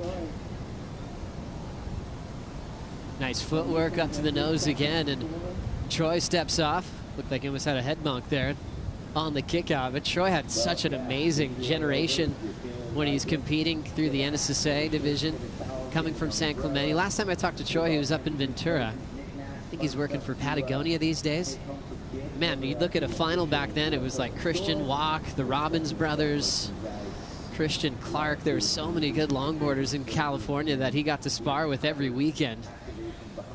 As we take a look at Troy's last wave, Pete. Well, up to the tip very quickly, and I think that at Huntington Beach, that's one of the techniques you'll find as you drop in or actually catch the wave, getting the tip right out of the gates, straight on there, and you're giving yourself that time, because you're not guaranteed that you're going to be able to get to the ability to get to the tip again on your rides. A lot of surfers you'll see, they'll kind of stall and run to the tip, get there and kind of hold it as long as they can before the wave kind of starts to develop. Mother's Head, example of that right there. You know, I was looking at, you know, what the criteria for this specific spot here, but the surfing was performed with controlled maneuvers in a critical part of the wave, very similar to shortboarding. You want to see nose riding and rail surfing. So you're going to get to, you know, on a wave, you're able to get to the tip and hold it there for a long time through a critical section, and then drop back onto that. And you got to move back 7 feet to get to the back of the board to get that board to turn around. Pretty hard to turn a board from the tip, although some surfers can. We've seen it happen. Critical part of the wave is always in, but then also being able to showcase a lot of variety. As we see a setup now from Richie Cravey, stretch 5. Got more of the tip there. As he went for the 10, fading cutback. Now stretches that 5 again. Nice wave selection, allowing him to get back to the tail for the closeout finish. Always opportunity on a reform in the longboard division. And just guiding that plank towards the beach. A stalling nose ride there, going straight into the sand, and Cravey steps off. He was thrilled to get the win in Virginia Beach last year to qualify for the tour this season.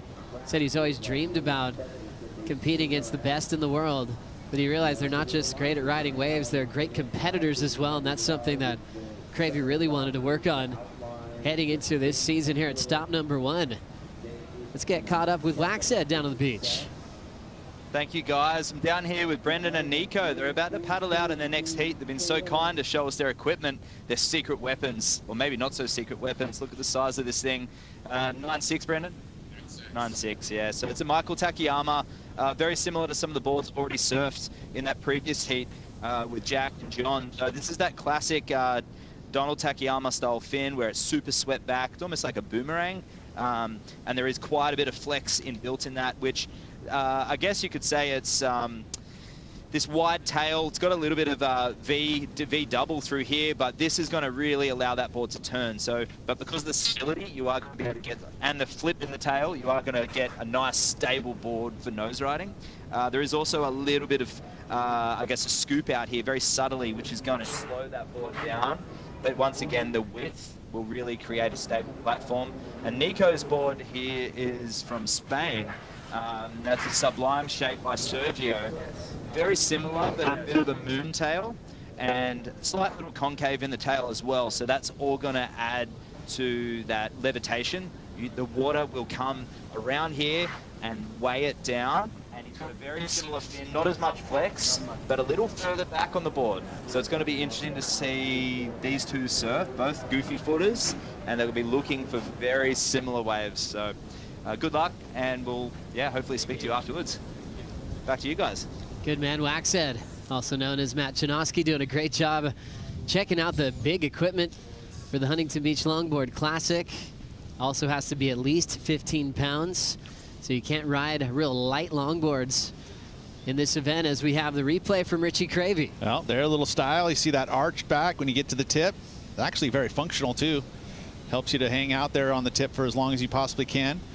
You know, the other option, you're talking about the concave in the tail of the board, what actually helps with nose riding. And how is that exactly explained? Is that water moves across that concave on the deck and it holds the tail down, so you can actually trim the nose. It's beautiful S-turning work there from Jensen. And, you know, he is just so good at being able to maneuver these boards in such a great way. You know, great pace to his turns. And then on the tip again for Richie Cravey. So came up with his best number last.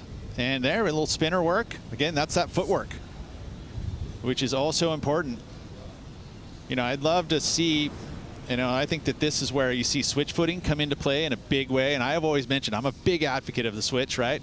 And I think that this is a place that you can see it happen a lot more often than you would on the shortboard tour. But this here, specifically, if you're able to go in any direction, you know, and, you know, we have a left-handed and right-handed people, right? You're right-handed? I am. I am I'm actually right-handed, but I do everything else with my left, which is weird. Wow, it's super weird. No, I write with my right, so I call myself right-handed. But I throw with my left, I kick with my left. Anyway, you know, being able to be ambidextrous really is what that is, and it's not easy to do. Be able to go both directions, front forehand, both directions backhand, and I think that that's something that we should celebrate here in longboarding. Well, and to make it look natural, yeah. I think we see, you know, even some of our championship tour athletes that'll celebrate on a wave switch when they've won a heat or they've shut down an event, and it looks funny. It doesn't look natural, like their strong stance. You could tell they're surfing switch. And I think we had a great example of that from Richie Cravey, where it looks really natural, you know, whether he's in his strong stance or whether he's going switch, and it just automatically makes you think of Rusty Keilana, you know, winning world titles, whether he was goofy foot or regular foot. Exactly, and it was hard to tell the difference. I mean, another example of that is actually Jeff Clark, right? Jeff Clark is actually a goofy foot, and in order for him to surf Mavericks, he decided, you know what, I got to go face the wave, and started going switch foot going right, which is crazy, radical. Right? He's surfing 30-foot waves going switch foot. Ashley Lloyd, one of my favorite longboarders in California, grew up surfing Malibu, but now lives close to you, Pete, up in Santa Cruz, and sometimes I forget. I'm like, are you regular or goofy? Just looks so natural. And it's not easy, right? There's not that many people in the world that can really do it naturally going both directions. I mean, I remember back in the day, Bobby Mack was another surfer that used to be absolutely the same, going left or right, front hand. And I didn't know if he was ever naturally goofy foot or regular foot. I never knew. That's amazing. Richie Cravey so far doing a good job in this heat. 6'8" and a 6'2". He's representing Cardiff down south. Taylor, as we know, grew up in San Diego, splits his time between Southern California and the north coast of New South Wales. Taylor glides in straight to the 5 on the takeoff to the 10. Hold on. Through all that soup, still maintain control. Nice cross step back for a nice, cool looking down carve. So great balance of both disciplines, using the tip well and the takeoff. Didn't even wait to get to the bottom of the wave. I love that stalling type nose ride and then the down carve, Pete. Yeah, and the down carve, you talk about that type of maneuver, whereas I think that Jensen brings to the table something where he, you can different placements of that back arm as you're moving through, and he drives it through low to the waist, which I think is unique to him specifically. You'll see a lot of the surfers, when they're, whipping around a 9.6, you end up having your back arm, it goes over your head. There's an example of it right there. You see it comes from low and it actually goes over the top of your head, whereas I think Taylor brings it from a different direction and drives it down, which gives him a little distinct, different look. As we see Richie Cravey shooting the pier, ending up on the north end. 5th wave ridden for Richie. And now checking his time, 11:20 on the clock here. And just as for people that are watching and you see that they shoot to the other side of the pier, we're lucky that we actually get to see the surfers ride on the other side. You end up catching a wave on this side of the pier, you're going to get judged even if you go out of the contest area, which is on the other side of the pier. You're able to keep getting points. That's right, you're still on the same wave. Yeah. Great job to Richie Cravey, but some big scores coming in from Taylor Jensen and Troy Mothershead. Still a lot of room in this heat to decide a winner. Be right back.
Let's flash back to last year at Huntington Beach. It was a big one for Taylor Jensen. I think he probably has over 50 longboard trophies from wins from his entire life. First pro win at 16, but they all mean so much because he's got to push his game to another level each and every year. Beach break conditions, I always feel like Taylor's going to be a favorite. Great going backhand, forehand, solid with his rail, and great on the tip. Champion from last season. And just great footwork. I mean, that's having that great footwork here, especially in the beach breaks. You've got to be able to be quick and anticipate what's going to happen. And he did that last year all the way to the win.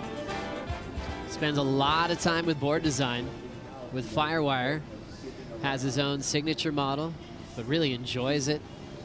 Outside of the water, is always thinking about improvements, little adjustments to be made, not just for his personal equipment, but for all the consumers out there purchasing Firewires. We got a little afternoon glisten, little Southern California glass. Not bad. Bad. Good place to be. So much history here at the Huntington Pier. Talked a lot about U.S. Open champs on the men's side in the shortboard division when we were in that round this morning. I think one name that always comes up is David Nuevo and how to perform out here on a longboard. became famously known as the Rob Machado Peak throughout those U.S. Open era. But before that, it was all about David Nueva. He loved that portion of the beach, didn't he? He absolutely did. Still the benchmark for how to perform on a longboard in Huntington Beach. 7:30 on the clock. Mother Said's found some room. Oh, a little different angled swell, too. That's right. That's a little northwest there, a little different angle.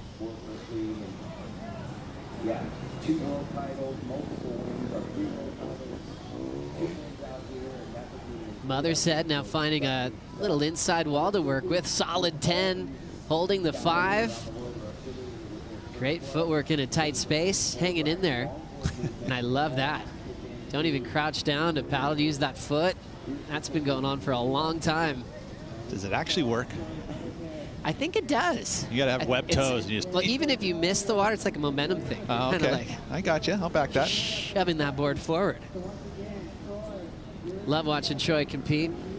He obviously surfed a lot of the waves in the Trestles region growing up. Also Sano is the classic where you can park on the beach and surf all day. What'd you see here, Pete? Well, this is on the tip. Once again, that footwork, watch it. And then the driving cutback. And that was a little point of difference in my book, is just really whipping that board around.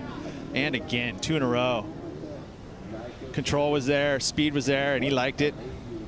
Earns himself the 6.03. And this one that he just got, Pete. Yeah, and then this is the one little different angle. And you can see that because now the swell is moving from the right of your screen to the left. Generally, south swells, you're going to see it come the opposite direction. This almost looks like one of the lefts we would see, kind of moving out to sea. But did well at that moment. Not going to go into his top 2, though. But you never know, a little point of difference going a little different swell direction. You're like, oh, maybe this thing will just showcase a little something different. And he definitely milked everything for that wave that it had on offer, but does not go into his top 2. Pete, how is the weight of your surfboard your friend? You think about these boards being at least 15 pounds, and a lot of the big wave guns you ride have some serious weight to it to get down some gigantic faces in the ocean. What does it do to really help you in conditions like this, though? Smooths it out, right? It's going to cut through the chops. It's not going to feel it. It's going to have momentum. And I think that's the biggest point of it all, right, is the momentum that it drives through. These little, wind bumps that are on the face aren't going to affect the board as much. So it's important for that. And also, it's the more traditional style longboards had weight on them. They were glassed heavier. They were one board that you had for several years. And, they were glassed with, the high performance glassing now, you have one layer of glass with resin, whereas these are going to have probably 2 layers with some patches. You'll see that there's some different colors on the deck. There's the extra patches to kind of keep the strength there, so they're going to be heavier. But ultimately, it's about the momentum that the board will carry. And for guys like Richie Cravey, you can use that momentum on a wave that's not even breaking just to get that board up to speed. That extra weight helps once you get started with a few big paddles. Now staying low. And he'll decide to get out of there. He's got the most waves in this lineup. Still with his heat lead. 6.97's his high score. And he's given us a good balance of different types of maneuvers. Doesn't mind a stretch 5 just to get up there quick, but there's a lot more risk when your stance is really narrow on the nose of the board. And he was able to balance that when the sections really perked up. With now 4 minutes remaining, Taylor Jensen finds himself in 3rd. Last year's champ needs an 8.2 to take the win to go straight to the round of 16. A lot of longboard world champions in Taylor's family. It's interesting these days, as Taylor's gotten older, when you ask him what's the most important win of his career, it might be a loss, actually. Noosa 2017, because that's where he met his wife. Lost, and then next thing you know, he's like, hang on a second. I think my trip to Noosa's not over yet. Nat Young's daughter, Neva, so the famous Australian Nat Young, 3-time longboard champ. So his brother-in-law also has a couple of longboard world titles as well. Classic. I mean, it is, a small world. Yeah, Bo and Bryce Young, amazing surfers. As we see a little backhand connection there for Mother Said down to the 3-minute mark. So that would be the family with the most world titles? You'd got to think, right? I mean, who else? Pretty special. And really cool, I mean, especially of the longboard family, you know, on that tradition specifically. A lot of talent there in the Jensen family. Troy trying to catch up to Richie Cravy's lead. And Taylor being patient with priority now, needing an excellent score, an 8.2. So remind me here, first goes and skips around, second and third? Elimination round. Elimination round, but they'll surf again. So no one is eliminated here. Which is nice. A little warm up in these conditions. For Taylor, I feel like he's been surfing great too, Pete. Yeah. I think his commitment to the nose right out of the gates on his previous wave. He also hasn't been really stretching out the fives too much. He's been really perched solid on the tip of that board. I feel like you're kind of insinuating there might be a little underscore there. I just have been enjoying his act out here today. But, you know, it's a close heat. It is a close heat. And priority here is with Taylor. Decision time, Pete. Yeah, there's a big, you know, there's a solid point or point and a half difference between the two. Let's see what Taylor has here. Setting up the fade. Classic approach on a longboard. 5 to 10, back to 5. Great footwork. Almost a little bobble there, and can he recover? Swinging that big single fin off the top. Just a little disruption of flow. And I think Taylor knows it. Started off really well. Just a little off balance on the finish. 1 minute 20 to go. Needing an excellent score, Pete. I think he needed to be perfect on that last turn. I would agree with you, Joe. I don't think it's going to be enough. He'll be in the elimination round, most likely. And probably a little frustrated. Oh, I see Instinct on the deck of the board there. That's a brand that is still around. Look at, yeah, right there. How cool is that? So Taylor, winning out here in Huntington last year, might have an extra heat. Started off well with some great footwork on the nose. Judge is still thinking about it as we close this one out. Richie Cravey, though, got off to a great start and to a lead early. And he's been pretty solid in first ever since this heat started. Welcome to the Longboard Tour, Richie. Troy Mothershead staying in second, chasing down the 7.77. Last score for Taylor Jensen, 5.87, not enough. His best wave of the matchup. Bumps him up into second, and we might get a little buzzer beater moment here, potentially. Lines on the way, 10 seconds to go. He's going to take away the opportunity, it looks like to me. Richie using priority well to close this one out, getting a solid heat victory here in the opening round of the Huntington Beach Longboard Classic. Doing really well at stop number 1. Love the lefts here today on the south side of the pier. And balance it out with some nice nose rides and some great turns. We're going to take a quick break. Opening round continues. We've got Conniella Stewart in the water coming up next. We'll be right back.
Fall is here, hear the yell, back to school, ring the bell. brand new shoes, walking blues, climb the fence, books and pens. I can tell that we are gonna be friends. I can tell that we are gonna be friends. Yes, I can tell that we are gonna be friends. Welcome back to the Huntington Beach Longboard Classic. We're here in heat number 4 of this afternoon. Still plenty of great waves out there. The light onshore breeze. Caniela Stewart's in the lineup now. Nicolas Andrade representing Spain, and Brendan White, a classic California longboarder who got the wild card to compete in this event. How cool is that? 30-minute heats, scored on their top 2, and a special time of the day. Joe Turpel, Peter Mell, and now Ben Skinner joining us in the booth after a nice heat win this morning. Ben, you looked really connected. Thanks for joining us for the call today. Thanks, man. Thanks for having me on. Oh yeah, this is Caniela Stewart, flowing. Always has this real cool presence when he's riding her wave. Looks like Hawaiian royalty when you watch him free surfing at Queens. It's really special to watch him in motion, coming close to a world title last season. Ben, your thoughts on this Hawaiian? Well, we'll get there in a second.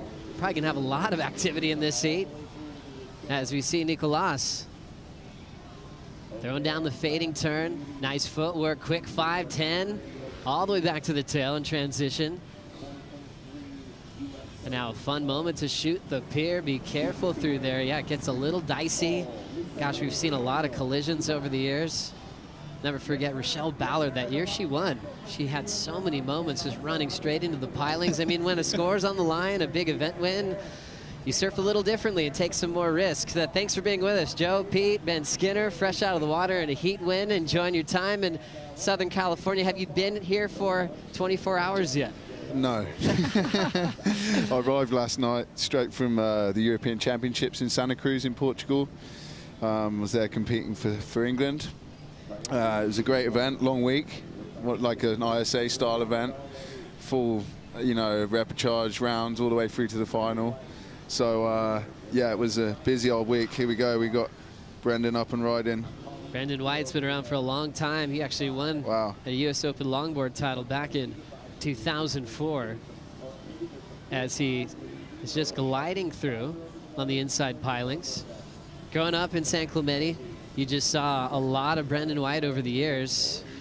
Now he's got 2 kids that he's trying to get in the water, probably more than he does these days. How cool is that, Pete? Yeah, it's pretty darn cool. I actually saw him getting warmed up. Kids were right there. What a way to relax, right? You got to be dad first until that hooter sounds. Yeah. And then you can turn into, longboard dude. Exactly. You know what that's like, Ben? I certainly do, yeah. In fact, I just left my son in Portugal. How old is he now? He's 15. Oh, okay. Yeah, and but he's doing great. Lucas. He's Lucas, that's right, yeah. And here we go, Caniela up and riding. Cool, seeing that backhand footwork. And he'll end up stepping off early. Already has a 6.17. So he's got plenty of time to work on that. So yeah, you left Lucas in Portugal. Does he have supervision? he does, yeah. It doesn't sound very convincing though, Ben. Yeah, well, yeah. No, he does. He's with our team manager, Minnow Green, who actually runs the British Longboard Union, which has been running for like 25 years, 30 years now. And he really was the foundation for British longboarding, created the British Longboard Union and gave us the platform to learn to compete, and actually created some great longboarders from Britain. There's been a lot of us that have managed to make it to this world tour, and it's all really thanks to him. So yeah, he's in good hands. Your son had a big win, right, at the Grom Search? He did. That's right. So what does he like to ride more often? Is he just kind of surf to what the conditions are like in front of him, or is it mainly shortboarding? He mainly rides shortboards, but he loves riding a longboard. He's actually, his footwork's amazing considering he doesn't longboard. He steps on a longboard and he can pretty much just do it. It's kind of annoying. It's like he shows me up, most days. But he's definitely his talent's all about shortboarding. And yeah, I mean, winning in Bells was just an incredible achievement for him. And he absolutely loved being there around all the pros and surfing in such a prestigious beach. Rip Curl took him there and looked after him. Again, he was on his own. First flight, long haul on his own, 15 years old, off to Australia. And I did at the same age. It's awesome. Yeah, it's what makes you, right? It's yeah. just, no, it's huge. I mean, it's a big. Yeah. It's as good as a college education in my book. I mean, it's going to see the world and experience the world, and you know, on your own too. It's huge. It really is. Well, what you're doing right now. I mean, fresh off an airplane into competition, and for your Grom to learn that really early and be comfortable on the road. I mean, that's half the battle these days, of taking care of yourself, finding home when you're going to be away for a long time. And when you find that, it's a beautiful lifestyle that you just want to keep on doing forever. Absolutely. You make a lot of friends too. You know, like I've loved competing around the world for a long time. And you just end up creating friendships all around the world and being looked after by people. You look after people when they come to you. And it's you know, it's an incredible way of life. I think it's really important part of surfing that sometimes gets forgotten, that, you know, we're family, you know, we look after each other, and it's important. It certainly is. Scores in already for Brendan White, 6.9. Caniella had the 6.17. Backside 5 into a solid, stylish approach on the tip. How about that control? That was sweet to watch. Little wrap. Nice glide, nothing forced. We can move that umbrella just for a second. And then we'll just step off with Caniella Stewart. I really love that control with backhand tip riding. You know, breaking down the degree of difficulty, Ben, from being on your front side and then to have that kind of dance and flow backhand on a wave like that. Yeah, it's tricky. I mean, surfing on your backhand on a longboard, especially out here with the slide on shore and the bumps, you can just see he's one of the best at it. There's no doubt about it. He's the future of longboarding, in my opinion. He's yeah, incredible talent. Love it. Winner of the last heat, Richie Cravey, is hanging out with Rosie Hodge. Yeah, Richie, these opening round heats have been so stacked. To come away with the win, make it straight into the round of 16, what is your experience in the water? I can't help but be stoked. Definitely some names that I'm familiar with. Obviously, Taylor did really well last year. He won the event. And Troy was runner-up at Pismo for North America. So having those two guys in the first heat was a little intimidating, but kind of feels like, you know, get the hard stuff over with in the beginning. And tonight feels good to maybe start some momentum and see how the next rounds go. Good heat to settle in, but we did watch you shoot the pier a couple times. You had a kind of sketchy experience. You want to talk us through that? Yeah, you know, obviously excited, had a good wave, and ended up having the opportunity to go through the pier. And on the other side of it, I had two lines came across my shoulder, and all I could think were like, oh, dude, watch out for hooks. And yeah, I ended up grabbing the sinker and kind of ripped it, and luckily that was the end, and it broke. But yeah, little shot of adrenaline at the end there. Coming away with the win, congratulations. We'll see you in that round of 16. Awesome, thank you. Well done, Richie Cravey. Thanks for the story, Rosie. That is wild. I mean, that is a pretty common thing. Right? That happens at a lot of piers, not just in California, but globally. But gosh, the last thing you want to think about in a heat, Ben, that's wild. Oh, that's crazy. I mean, it happened to me this morning. I went for a free surf the other side of the pier, first surf since I've been here, and I totally forgot about the fishing lines. Like, just jumped in, paddled out, and the next thing I had one around my neck, and I was just like, whoa. Wow. And the same feeling, where's the hook? You know, like, where is the hook? Did a little worm over the thing, and I was like, wow, okay, that's a lesson to be learned. But in your heat, to come through the pier and get hooked up, that's crazy. Wow, crazy. Glad that Richie Cravey survived that one. He's off into the next one as we have Caniella Stewart. There he goes, perching again. And then a little attacking type move.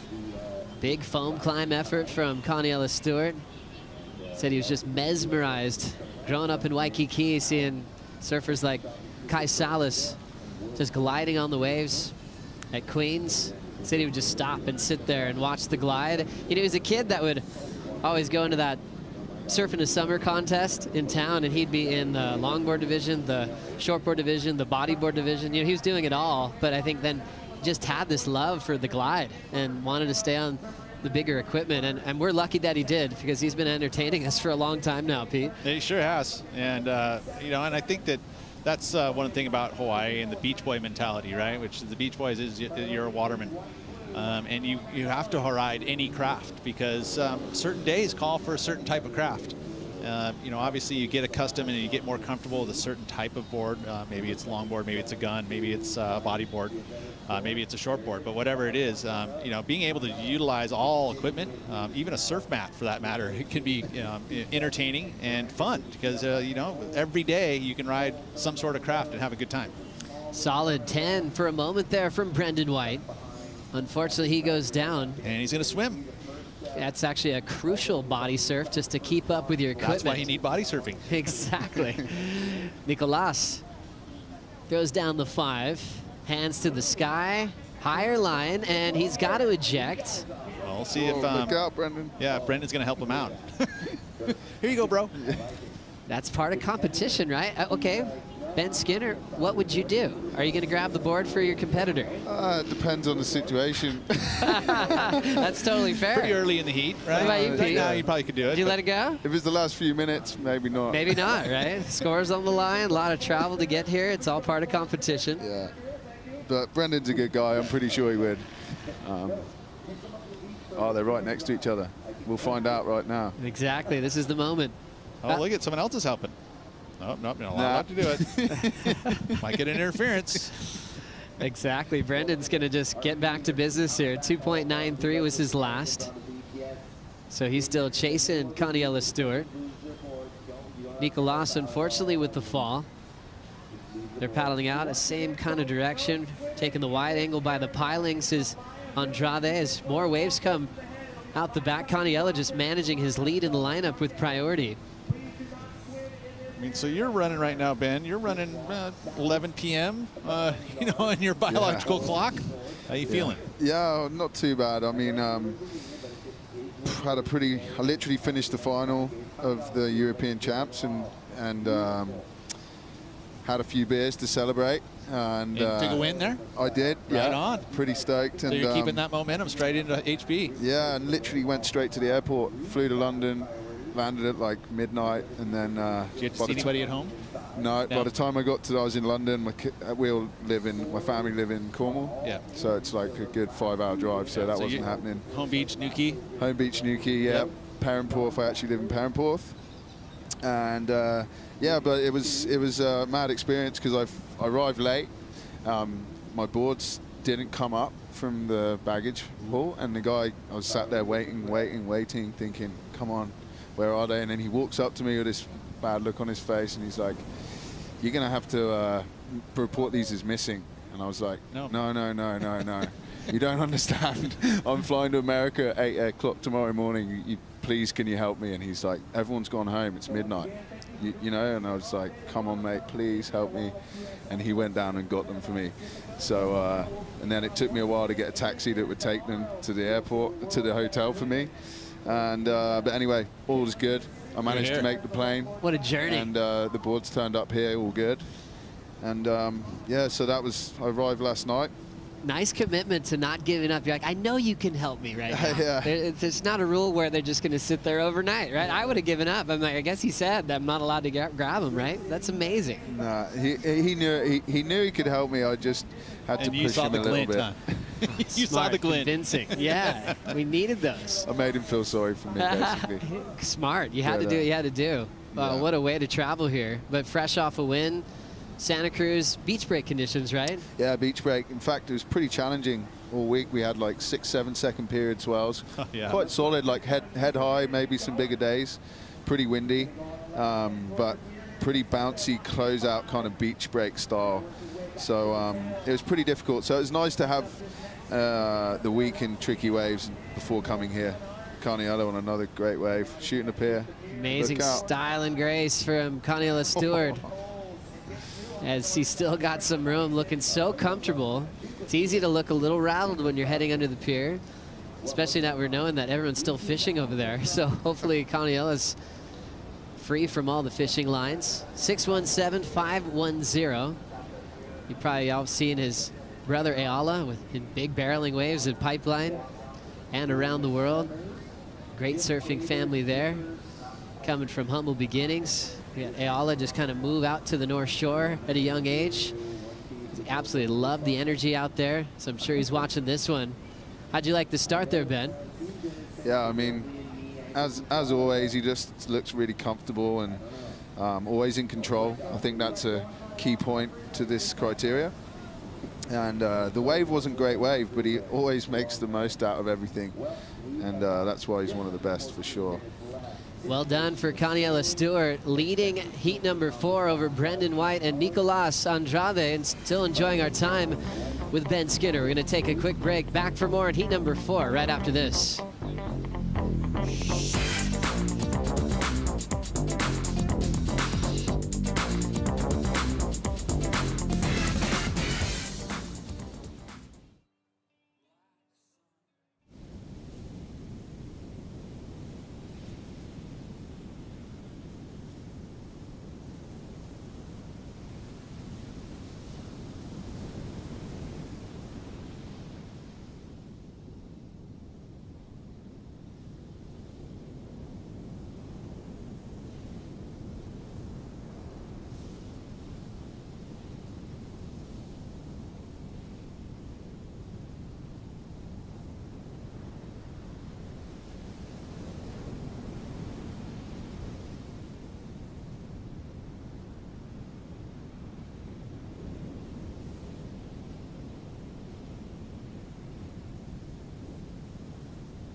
Flashback to last season.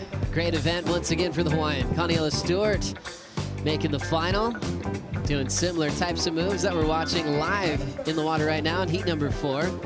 Came close to a huge victory, Pete. And, you know, to me, I was just looking at the equipment he's riding here in comparison to what he's got today. It feels like the front end widened up a bit. I mean, I don't know for sure if that's the case, but just looking at it right now, I would say that tail looks very similar, but the nose width maybe widened it up a little bit. I will say that a little narrower on the tip like that will allow him to do those kind of, to be able to swivel the nose slightly. I'm enjoying the glide of what he's on right now. Yeah. What a talent. Amazing to watch him grow up and come into the spotlight on the longboard tour. He opened with a 6.17, also has a 5.6. And during the break, we were talking about scoring with Ben Skinner, and we always talk about this on the championship tour. When you break down maneuvers, we're always looking at the size of the sections. Obviously, you want to be critical. They're looking at the height of the wave to look at the degree of difficulty as well. Because there's a 4.5 I loved of Caniela Stewart. We were talking about moving around a bit, backhand nose riding. But obviously, you still need to be on the best set waves, especially when there's fun waves today, huh, Ben? Yeah, absolutely. I think we all loved that wave, but it was definitely a smaller wave. It's probably like a 3 when he took off, and he made it a 4.5, you know, just by the level of surfing he did. If that was on a set wave, he'd have gotten an excellent score for sure. But you do have to be on the best waves still in the longboarding. The criteria still states that. So, you know, it's really important you do take the right waves and don't waste the opportunities on those little inside waves, because that will be the result, you know, a low score, even though you surfed your pants off on it. So, yeah, I think that's pretty fair. I like it. Loving the breakdown with Ben Skinner. During the break, Brendan White got a wave. He's been the most selective here in the lineup. Let's see what he did here, Pete. Well, got in nice and early, got that momentum of that board, sets it up. You can see him stalling, kind of waiting. That's why he's able to get to the nose there. This actually ends up going into his top 2 because he was carrying a 2.93. Didn't have a whole lot of critical sections on this wave until it finally starts to stand up here. Ends up with a 4.77 for his efforts. Oh, almost got into the pier again. Really nice posture when he rides the wave. 9 minutes on the clock. Nicolas representing Spain. quick footwork from the tail to the tip and straight back. Just a tap there quickly on the nose, and just real quick moments on the nose of that board. It's quite interesting. They're all riding the left, and the left tends to bend out to sea a little bit more. Maybe not quite as critical as some of the rights that are coming in. But obviously both being on their forehand, I think that would be the choice for me too. But I think some of the bigger scores today may be on those rights with I think I saw the same in the shortboard, with the more critical sections bending towards you rather than away. But great surfing, none the least. 8:15 on the clock. Coming up next, Saxon Wilson needs to make sure his board's at least 15 pounds or 6.8 kilos. This is the weigh-in process. Watch your step. And we'll see if he gets the thumbs up. I wonder if the weight distribution is an issue. It only has to be a certain amount of weight, right? You could actually probably loosen a board up by moving your weight back. Is that something you'd ever think of doing, or? How do you mean, sorry? Like if you have your pendulum weight, right? You could actually loosen a board up by moving your weight back into the tail. I did that with big wave guns back in the day. I actually put weight in the tail. Yeah. That it gave you less swing weight in the nose, which gave you a little more performance. I don't know if it's something that you never thought about, but. Yeah, absolutely. I think wide point back on the longboard is also one way of really loosening the tail up, and also that ultimately puts more weight back there and a little bit less in the nose. Yep. So ultimately, yes, I think that's definitely the case in some of these longboards. It's time for the Pacifico fan picks. Thanks for joining the conversation here. 74% going with Connie Stewart for a win in the opening round. So an overwhelming amount of support for the Hawaiian. And so far, you guys are looking really good, that 74%, because he's out in front. You guys can join the fan picks, brought to you by Pacifico on WorldSurfLeague.com, and continue to play the game. Some cool changes this year on the Longboard Tour. Stop number 1, get to go to Bells, get to go to El Salvador, competing for kind of that cool one-day championship day at Malibu. What are your thoughts on that, Ben? I'll tell you what, it's going to be exciting for sure. It's going to be different for us. I mean, last year we finished at Malibu, but it was in a normal style event, and the points counted towards the points we already collected. Whereas this year, your points will go into a seeding, but then it's an all-out day for who wins, which is going to be pretty exciting. And also, to make top 8 for Malibu that's the wave we all want to be at. That's the final event at Malibu. It's one of the best waves in the world for longboarding. There's no doubt about it. And as you can see, the matchup there, starting off with, if you're 8th, you're definitely going to be doing a lot of surfing if you make it all the way through. But it's going to be really exciting. That's right. First match, if you're ranked 6th, 7th, or 8th, you're in that first match of the World Title Day at Malibu in October. And it's just the winner that moves on out of match number 1. Same scenario for match number 2. Then you get up to one-on-one heats. The 3rd seed's waiting for you there in match 3. Number 2 seed is in match 4. And then we have the best of 3 format, just like we see at the Rip Curl WSL Finals, where it's a best out of 3. So you get to enjoy a lot of time at uncrowded Malibu, and that's a dream in itself. Nice long lading period just for one day as we get back into action with Nicolas. I think that's the goal for everyone, is to get as much time as you can at Malibu without the crowd. I know from last year, that's just making the heats is like the bonus to it all. Oh, it's really special knowing that you're at the venues that you want to be at with nobody out, and the feeling that you have with priority and a set coming through, and it's your turn. That's pretty special. You've earned that by being on this tour. What'd you see there, Ben? I think is that an interference with the stars, or are they waiting for No, it's just a means the score's coming. Okay. Yeah.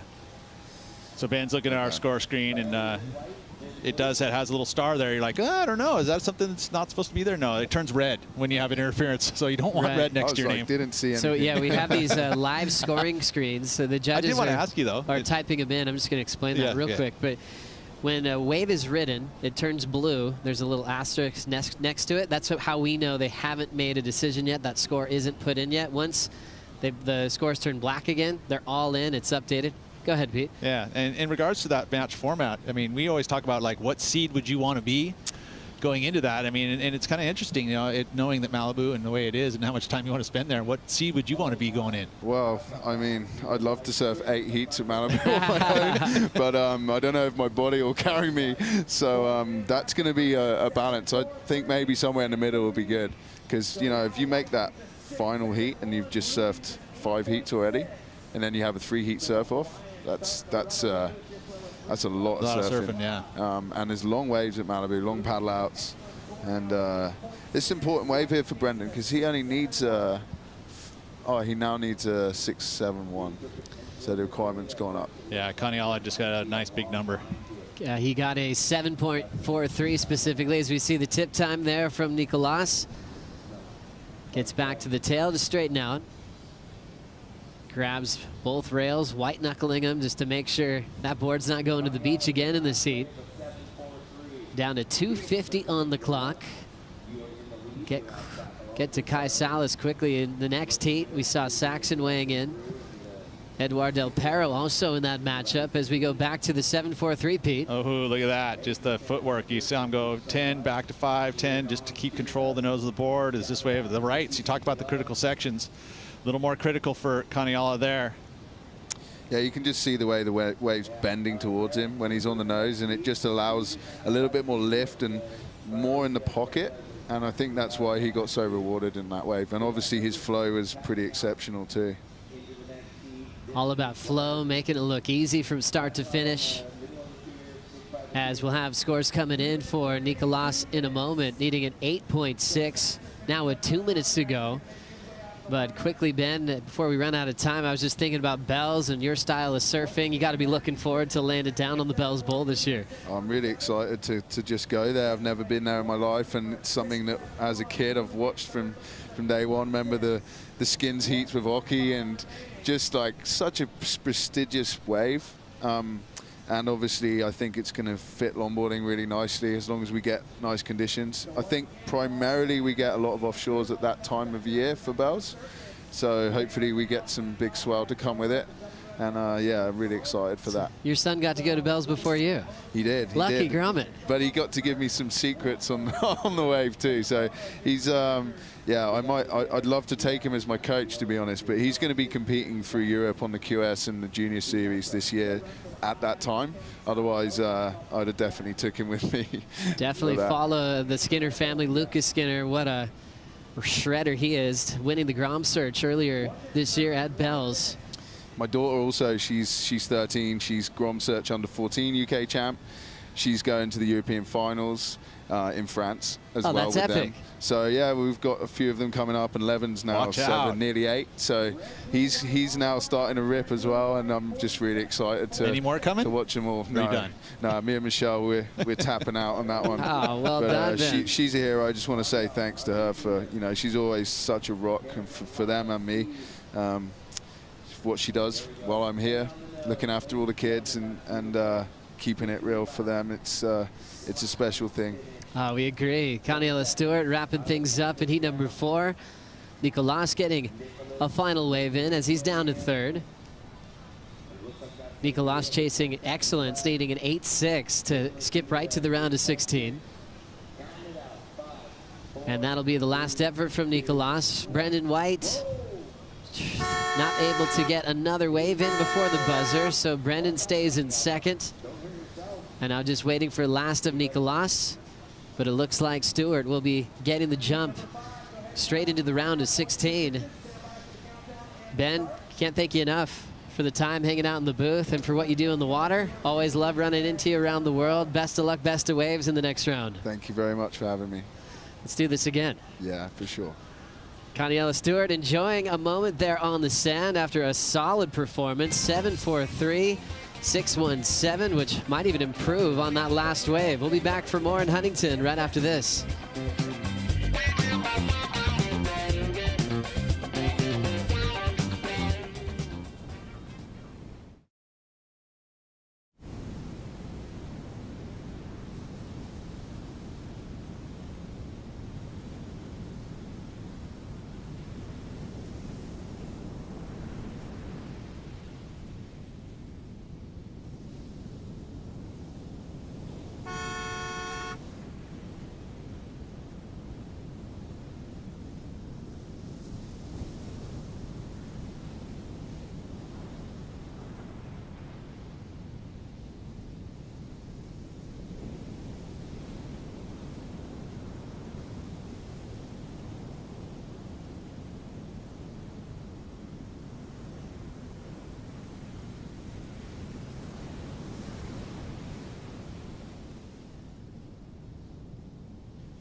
The Wallex US Open of Surfing presented by Pacifico is brought to you by Nissin Cup Noodles, the original instant ramen. By Pacifico, live life anchors up.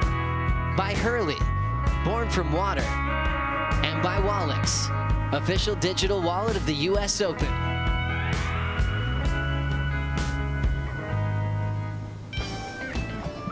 Welcome back to the Huntington Beach Longboard Classic, part of the Wallex US Open of Surfing. We're right into the opening round, Heat 5. Chris Cote here with Rosie Hodge.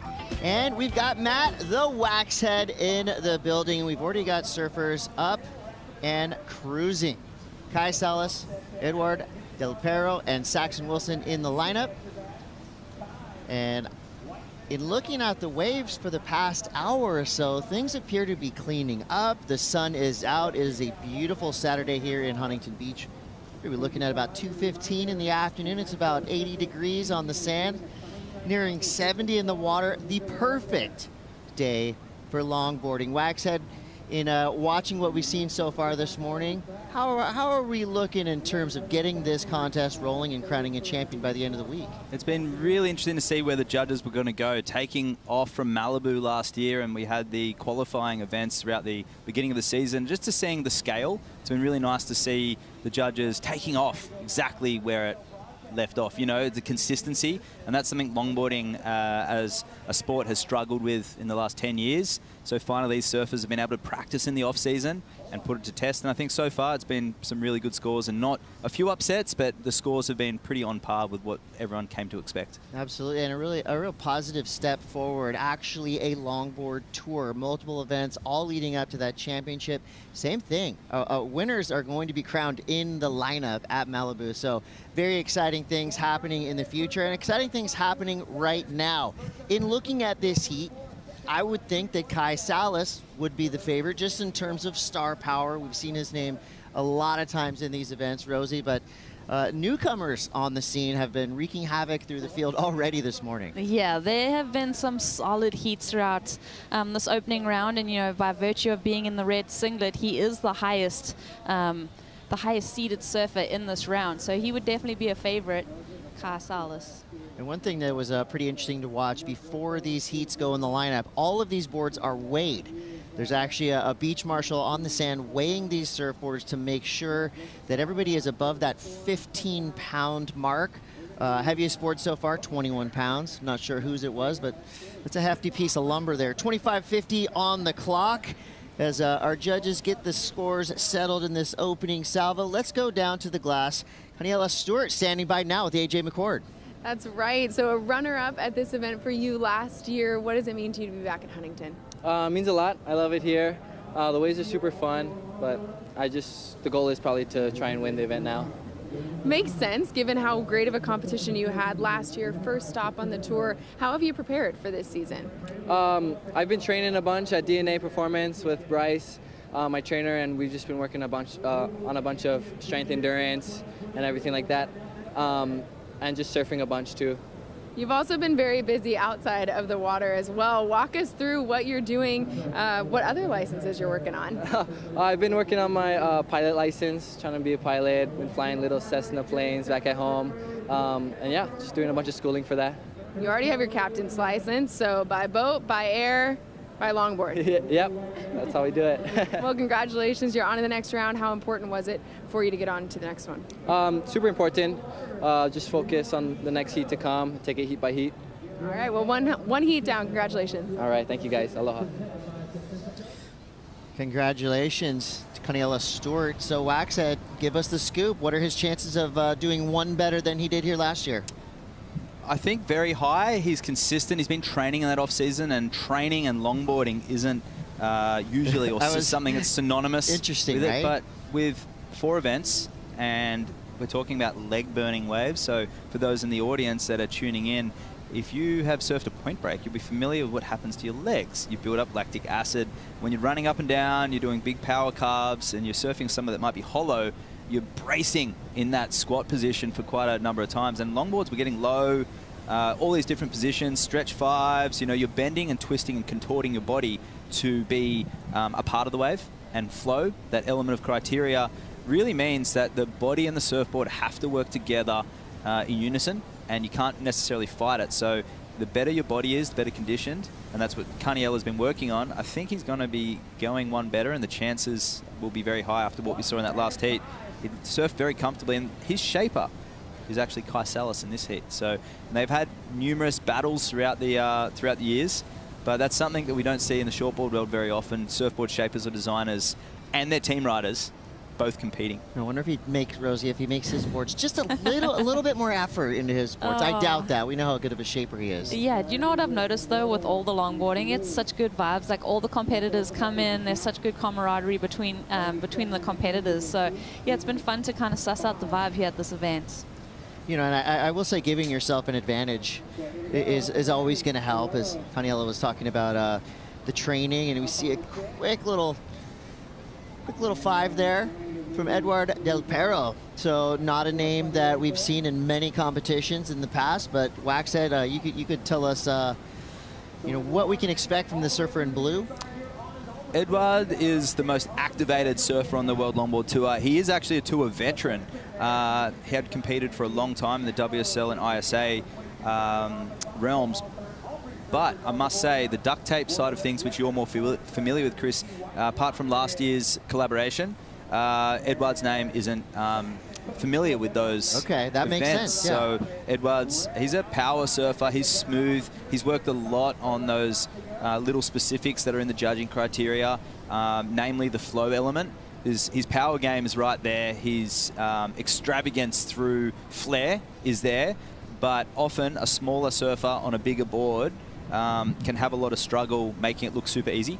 As we see in the Shortboard World Tour too, when the waves get a little bigger, you have to get lower, grab those rails and really be activated. And I think he's also someone competitively who's got more experience than the majority of surfers, so he could also take this event. It's good to know. So a veteran in the game.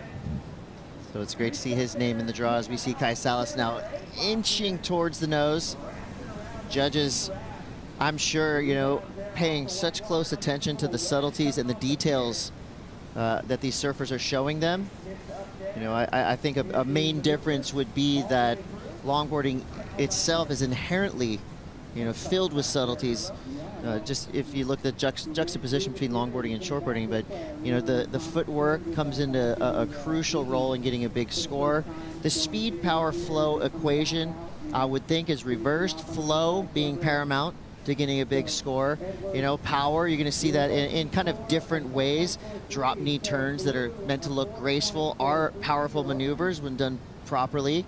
And then, of course, the speed element there, they have a license to slow things down, but also needing to generate that speed to make these waves, full use, let's say, from beginning to end. One thing I would really zero in on is the degree of difficulty. I mean, just what we saw on display right there, making the difficult look easy. I feel like Kai is such a great example of the way that he's riding that board and making those subtle adjustments with his weights and unweights and spending a lot of time on that tip.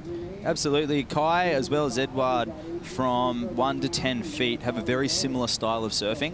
Doesn't change too much, except maybe the fins and the rocker and the surfboard will change. But there's Kai driving through the section, gets 10. The board is way back in the whitewash, carving that one around, setting up for the inside bowl and tapping that one off the top, and a little reform. So getting the most out of that wave. We haven't seen many waves do that, styling through the pier. That'll make a nice little photo. But Kai's, he's always been really silky smooth, locking in a 7.83. I think the judges really would have appreciated the variety in that wave. In terms of the hang 10, right? This is one of the most classic maneuvers in all of surfing. We see variants of it. When the feet are apart, we just saw one where the feet were just a couple of inches apart, but is the proper hang 10 feet close together, all 10 toes off the nose, or is there a little bit of wiggle room in what is considered the perfect hang 10? Yeah, there's wiggle room depending on where you are. I know a lot of the Hawaiians specifically and a lot of the East Coast surfers really think of the hang 10 as 2 feet over each side of the stringer. Quite wide and really definitive, but that happens if you're on a 19-inch plus nose, which is considered like a platform nose rider. It's obviously easier, but on the narrower Australian style boards that were at the very end of the longboard era before shortboards came into play in the late 60s. They had narrower noses and wider tails. And what that allowed you to do was surf off the hip of the board in the back third. And the nose is narrower, which means the nose riding actually was performed way back in the pocket because there's no area for you to float on out on the face. So those narrower noses, Saxon Wilson is riding a Thomas surfboard with a slightly narrower nose. I would say it'd be about 18 inches wide, maybe a tad under, 17 3/4. Edward's on probably maybe about 18, and Kai might be on about 19. So there's more area there to put your toes. But to answer your question, Chris, I mean, our former world champions with Harrison Roach, Joel Tudor, and Justin can do both. But you would see them all do a tighter hang 10 with their back foot together, but more so on the rail, which is what you'll see those pocket nose rides, because you're shoving the board in the pocket and the rail's right in there. And when you actually put your left foot or your right foot over the outside of the nose, it actually tips and can change the momentum of the board. So it's kind of hard. I'm using my hands in here in the booth, but anyone who can nose ride will understand what I'm trying to say. But we just saw a nice smooth second wave there for Edward. We'll see what that one looks in at. Yeah, again, the subtleties are so important in the current state of longboarding. 17:28 on the clock. We got Kai Salas in the lead for now with a 6.83 and a 3.17. So back to the weight discussion, which is something that's happening behind the scenes. All surfers arriving know their board has to be above 15 pounds. So far, we've had boards all the way up to 21 pounds. And one thing about these the longboarding events that I love is to get in there and just take a close look at these boards. While they all, from the beach looking out there, look relatively the same, I mean, we've got a vast array of types of boards ridden. Rosie, I know you've got a longboard in your quiver for sure. So give us a breakdown on what you would ride on a smaller day around home, and is that relating to what they're riding in the water right now? Do you know what? I'm so out of my depth. I absolutely just admire all of these athletes because I'm just like soaking it all in. I definitely have a longboard at home, but I am like, look out for me, like coming through. So yeah, I'm just taking it all in. I've really, come to notice the subtleties in the longboard shapes, like the scooped out nose, the spoons in the back and the front, really helping to leverage that on the nose ride and when you're turning off the hip or when you're turning off the middle of the board. So just looking at the fin placement too, moving it back and forth in that fin box. There's so many variations that one piece of equipment can lean itself to in so many different conditions. As you see Saxon here, utilizing that hip in that back third. So he's just arching back there, sort of tipping the board over. It wasn't so much as like a rail turn, and then a little bit of hot dogging there. So classic East Coast style there for Saxon. Quick feet. I just love his little redirects, and I see a lot of my own little features being a smaller frame surfer in Saxon. He uses his feet for speed on the wave, stepping back, and those features on the surfboard. A lot of these longboarders, not all, but a lot of them do understand what's beneath their feet, unlike a lot of our professionals that are just studied on what they've practiced as a child and they don't change and they don't know. A lot of these longboarders do understand the subtleties that you mentioned, and that's part of the beauty of a lot of these surfers make their own boards, design them, and they're active with their communication with their shaper.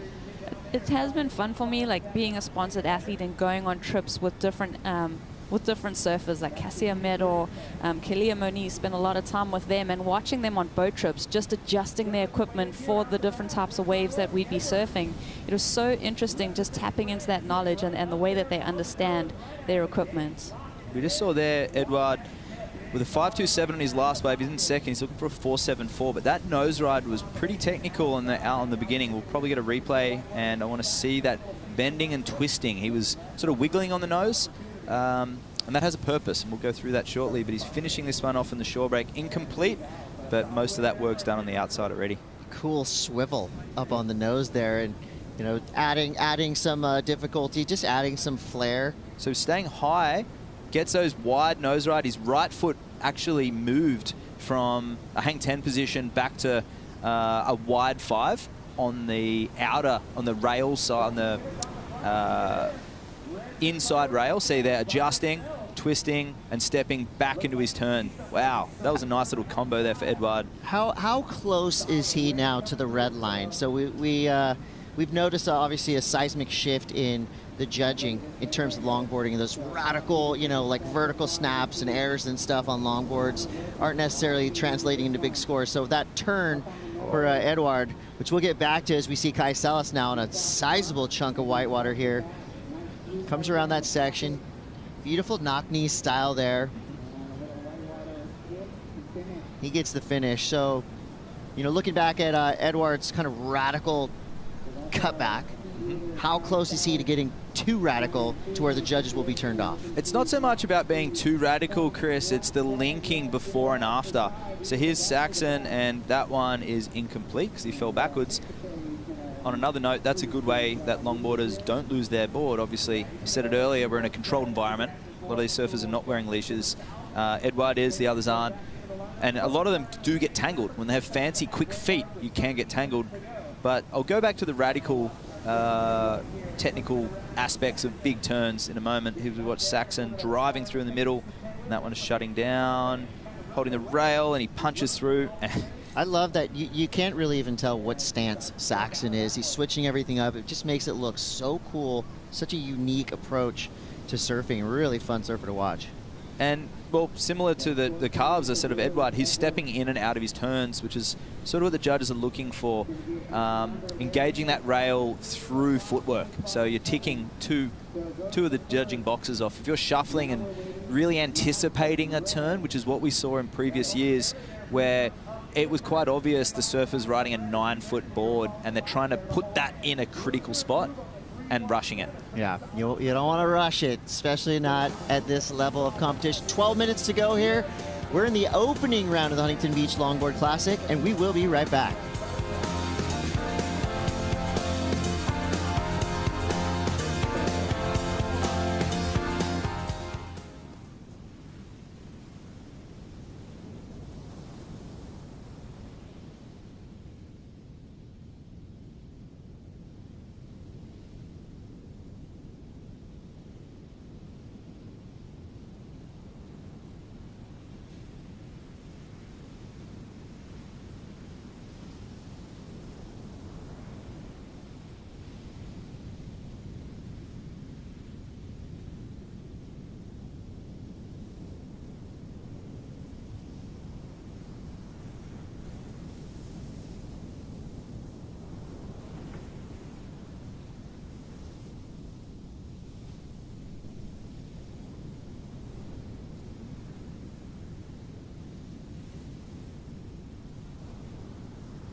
So this is the 25th anniversary of Nixon. So do you remember what you were doing in 1998? Hey, what's up? My name is Patrick Odell.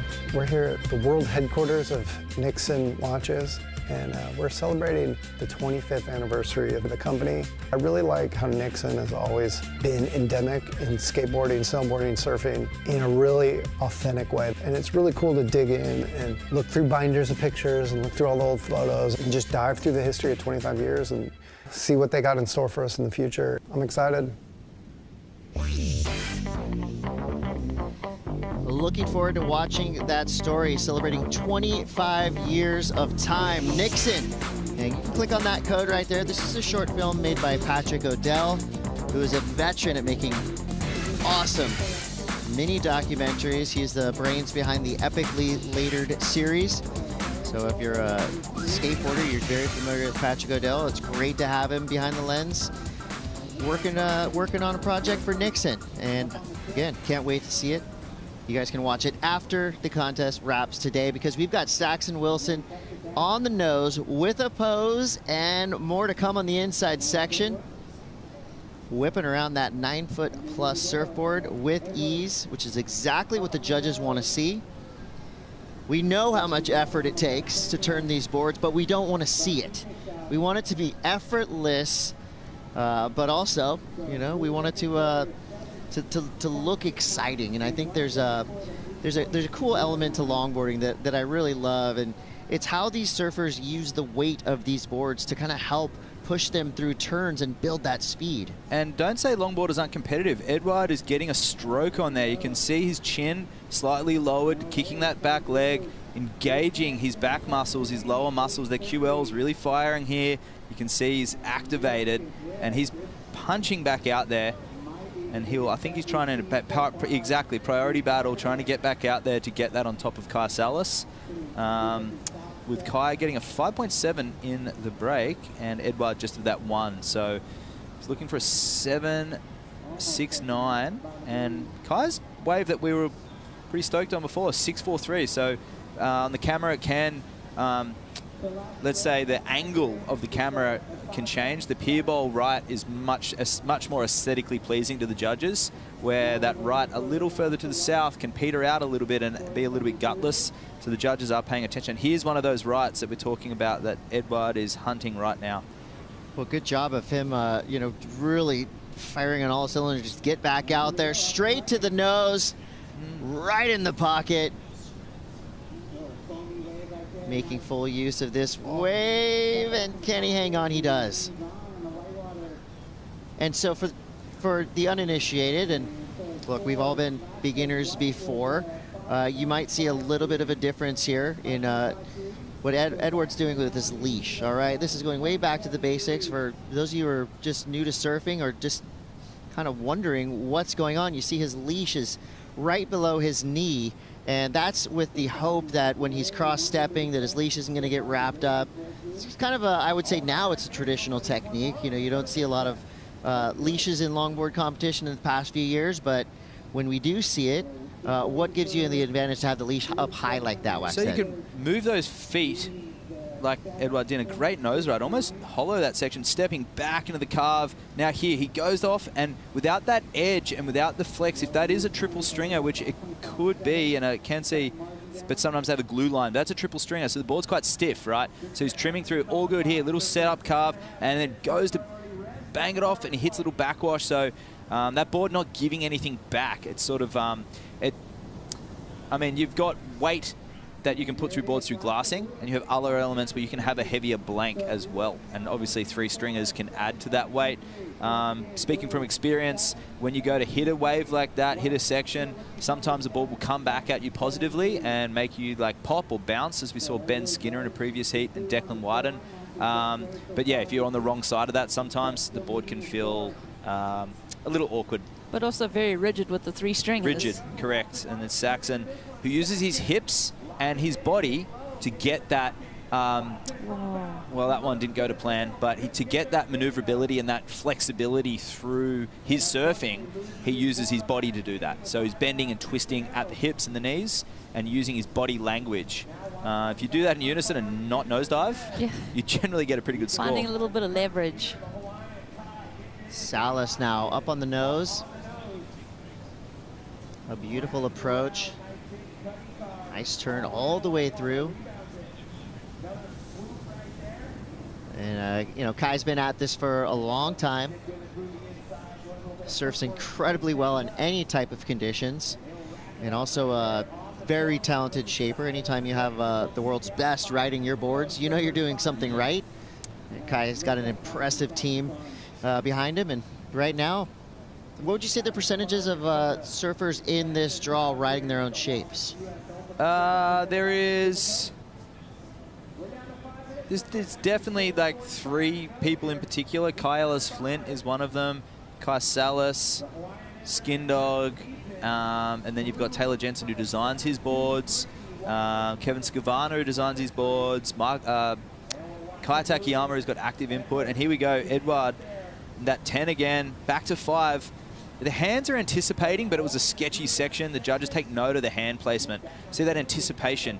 And that board, is that a complete? I don't think so. Okay. But I'm not a judge. Yeah. Well, I'm just saying, you got a 6.03, even with that little wobble on that wave before. And to be completely honest, like, Edouard on his performance surfboards with 2+1 setups surfs them quite smooth as well. So I think that board that he would usually ride in bigger waves may not have been a bad option out there for him as well. He can ride anything. So here we go. Priority given to Kai. Steering on the nose and gets that sole arch, stepping back into the carve, back into the whitewash, and nearly came off the back. I think it's this turn here. Now, the classic Huntington right where it weakens. You've got to hit the whitewash, there's nothing there anymore, and even on a longboard it can be hard. And there's Edouard, gets that 10, very technical. Another 10, driving through the section, trimming through the middle, stepping back, and nearly dug the nose. Didn't necessarily fall off, just on that shore break, maybe a little. That's right on the edge. Yeah. Almost had a hang 10 air. Almost a nose ride air with some weightlessness coming up underneath. Levitation. Yeah, very cool. Under 3 minutes to go now. An element of longboarding that I think can be misunderstood a little bit. A lot of times the style elements we see, the sole arches, the swiveling, these are functional maneuvers to keep your board engaged in the face of the wave a lot of times. So it's kind of a double duty, right? It looks cool and it actually works. It gets you to where you need to go, which is going to be a lot harder when you're riding a 9-foot+ board on a 2 to 3 foot wave. Well, 2 minutes 30 left to go. Edouard and Kai really battling us out. Saxon incomplete on most of his waves, but he has banked a 517 and a 553, so he's looking for a 773 and Edouard a 723. Based on today's competition, what do you think they're going to be looking at, Rosie? To get a mid-7. The judge has been quite tight. Yeah, that's what I was going to say, because if I'm looking at Kai's 683, and that's the high mark of the heat, like, for these guys to reach into that 7.23, the 773, like, you're going to have to get the biggest wave, you're going to have to find a critical section, and you're going to have to spend a lot of time on that tip, and then come out and do some really good rail surfing, but definitely that utilizing that outside section on a bigger wave is going to come into play. And the flow throughout too, degree of difficulty. Yeah, you're going to have be, crossing your T's and dotting your I's. Yeah, and it's tricky at Huntington, as we see. Although it can happen, you can get a big long left, it's going into the pier, and it adds some danger element. And yeah. There's also got Machado's left down there, which are just peeking out to my shoulder. There's waves out there. If you're a goofy footer, there's lefts. It's pretty cool if you just put the judging criteria side by side. It's a lot of the same things, right? Combination of major maneuvers. It's just in longboarding, the major maneuver could be a long nose ride into a beautiful carve. And I feel like the less is more approach has been successful throughout the day-to-day. The surfers we saw earlier in the Challenger Series men's division, 2 big turns was getting those big scores. We're kind of seeing it right now as well, right? That nice long setup at the beginning of the wave. Get yourself on the nose and finish, with just a beautiful carve, and keep it simple and effective. And I think that's what Kai's been doing, and of course, getting the best waves is going to help you get those big numbers. With 34 seconds to go right now, Kai Salas is in the driver's seat. He's in 3rd priority. Saxon Wilson has about 25 seconds now to save his event. It's non-elimination, though.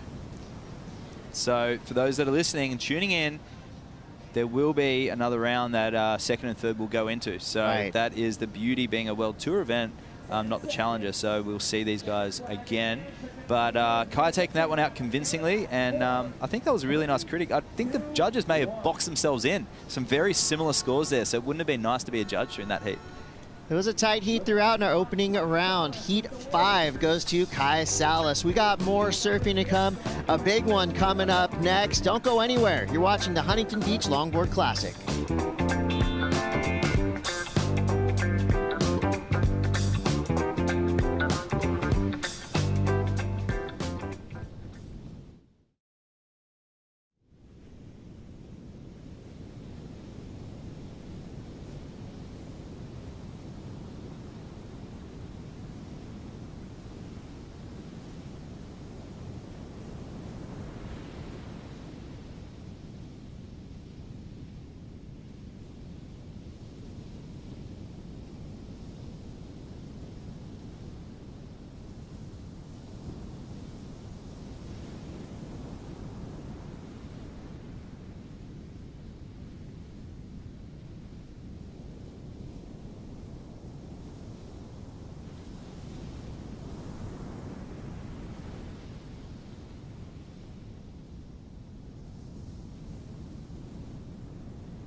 We are back. This is the Huntington Beach Longboard Classic. There you see your surfer in red, Kai Salas, coming in with a win.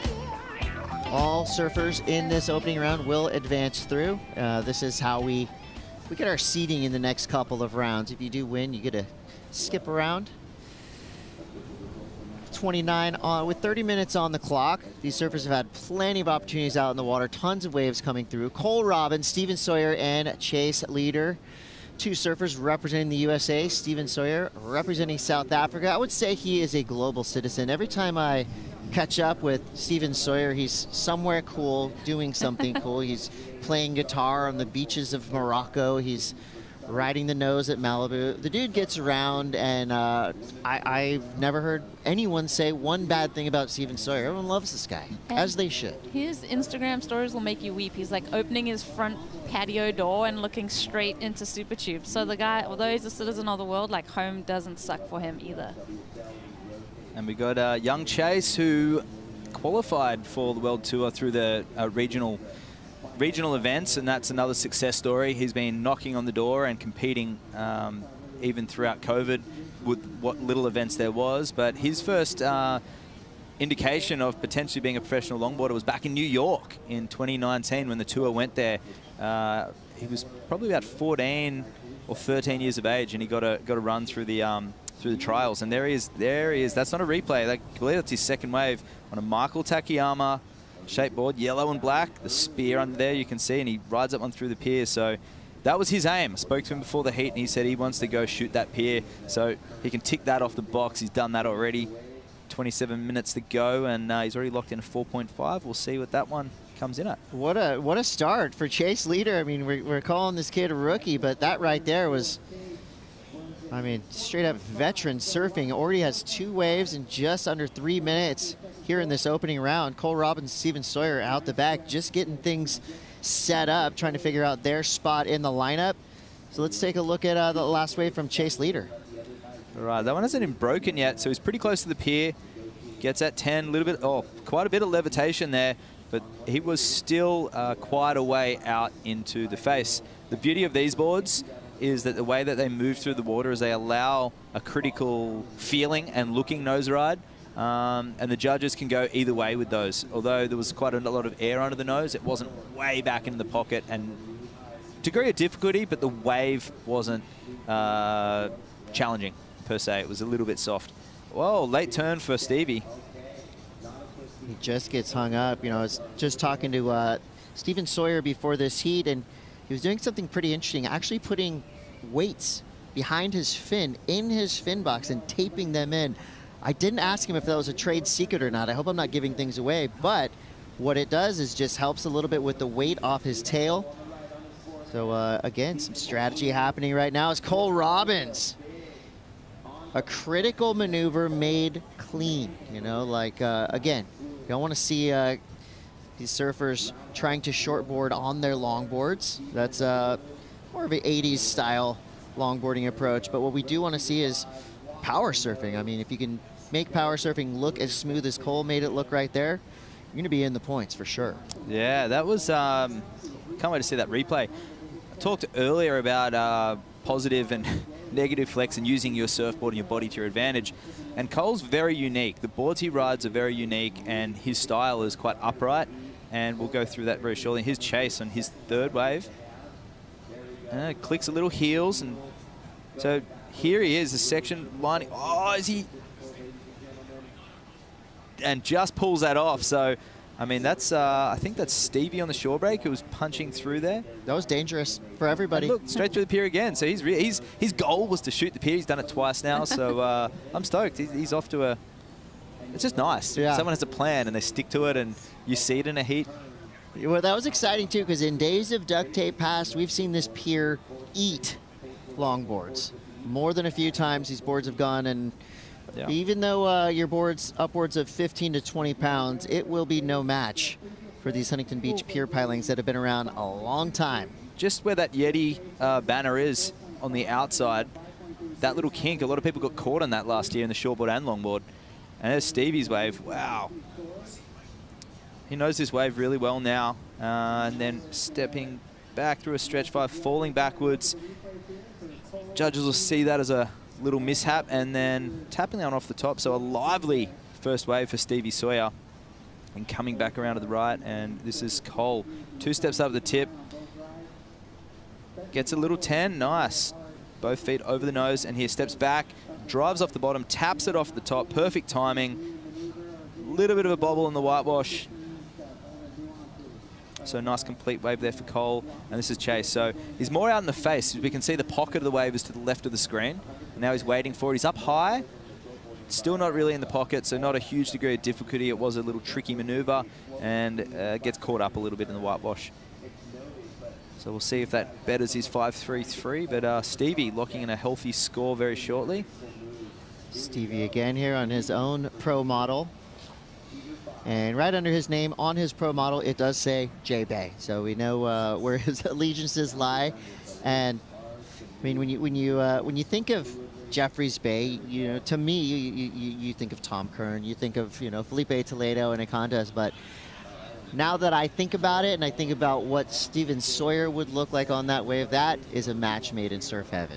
The cool thing about Stevie, he's been a wild card at the J-Bay event on a shortboard. He's unbelievable on a shortboard, shapes his own surfboards. His dad, Des Sawyer, is an unbelievable surfboard shaper, absolute legend from home. So when we talk about surfing being a generational thing, well, that was pretty sketchy. Sorry to interrupt. That was when you see someone go through the pier and not come out the other side. That's concerning. And the crowd are active. Look at that. All the crowd under the pier. So did he lose his board on the pier? I think I just saw a glimpse of it. No, he's paddling out, yeah, on the north side. He stuck it. He's just putting on a show. A cat. A stunt show. And Stevie, we didn't mention Steve. Stevie does make his own boards and works with his father Des as well. So what's that? That's Kai, Stevie, actually shaping Skin Dog. It's about 40%. I don't know why I'm hung up on percentages. That's like 12 of our surfers. You do the math. Well, yeah, Stevie also shaped Ethan Ewing a little fish while they were in J-Bay. So he's a really good shaper from home, and he makes beautiful crafts.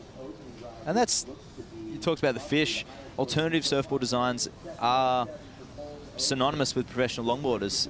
Obviously with the likes of Joel Tudor, but Justin Quintal, Harrison Roach, all riding all boards in all waves. And generally speaking, the way that the tour is represented now with quality locations, these surfers are surfing the best of their ability on their traditional longboard equipment in good longboard waves.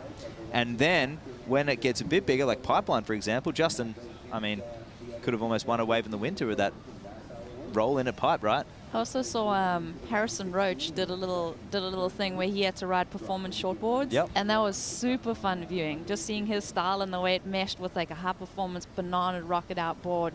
Yeah, that was a cool little experiment. But look at the numbers we have on the board now. Things are amplifying here. Cole Robbins with a 7.17. Steven Sawyer's first wave comes through a 6.33. So Waxhead, what was it about that opening wave from Cole Robbins that got him the edge over Steven Sawyer's first wave? Tell you what, it could have a lot to do with the design of his board, obviously his experience with this wave too, but I'm holding one of his fins in my hands right now. It's a backup fin, one of his True Aim's fin models. It's got the Cole Custom written on it, and we'll go through that shortly, but it's a combination of stability, but also that maneuverability that he had in his style and the way he approached that section. A lot going on out there. 20 minutes and 30 seconds to go. Surfers getting themselves reset in the lineup as we have a paddle now from Chase Lader. Working hard to get into this wave. And nice casual takeoff. A little fade going left. Gets up onto the nose and kind of a strange part of the wave, but falls down right on top of his board, saving himself a swim to the shore break, and he's out of there. 20 minutes on the clock now. Kai Salas with a masterful performance, a 13.26 total to get the win in Heat 5. He is on the glass now with AJ McCord. Kai, a really strong start to your first heat of this 2023 season. How did you want to attack it? Yeah, just to make it, I didn't have any plan. I just wanted to make that heat. Being able to skip the elimination round was the goal. So yeah, I'm stoked. As you should be, and also riding a board that you shaped yourself. Walk us through what you wanted to dial in and make sure your equipment was ready for Huntington. Yeah, I just wanted to make a board that turned a little more. I feel like the past years everybody went so crazy, went off with the nose riding like designs, and with this model I wanted to try to keep, you know, the nose riding capability, but make a board that turned really well. So that's what I made, and it feels really good, and the waves are super fun. So yeah, I'm stoked to be here. We know that equipment and the board that you ride always makes such a difference in your confidence. For you as somebody who shapes your own board, just how much of an advantage does that give you? Yeah, I think it you know, definitely gives me an advantage being able to test boards like in the, you know, from the time we finished the events last year till now. It's all I've been doing is working on design, and I'm designing boards specifically to beat the best guys in the world. So you know, every little change I make is super important, and yeah, they've been coming out really good, so I'm happy. First test run done, you're on to the round of 16. Congratulations. Thank you. Thanks. Board's looking great, as always. Kai Salas skipping around with that win there. 18:15 on the clock as we see Steven Sawyer now making a beeline on the nose towards the pier. Classic approach from this South African former world champion. Beautiful combo there. It's so wild how these surfers can be weightless on the nose and then a split second later running back to the tail, going into a turn, utilizing that cross step.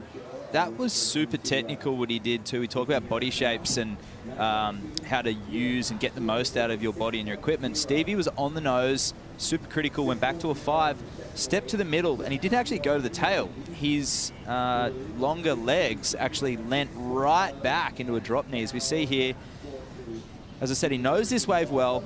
In the middle of the board, 5-10 through the section, some legitimate levitation, step, bending, twisted. Now, bang, that back foot just went straight over the fin, and his front foot is planted, not in necessarily an ugly wide stance, but it was so low to the board that it actually flowed through. He didn't have to shuffle back or lose any momentum by unnecessarily rushing his cross step and trying to jam that turn in. It wasn't anticipated. It flowed.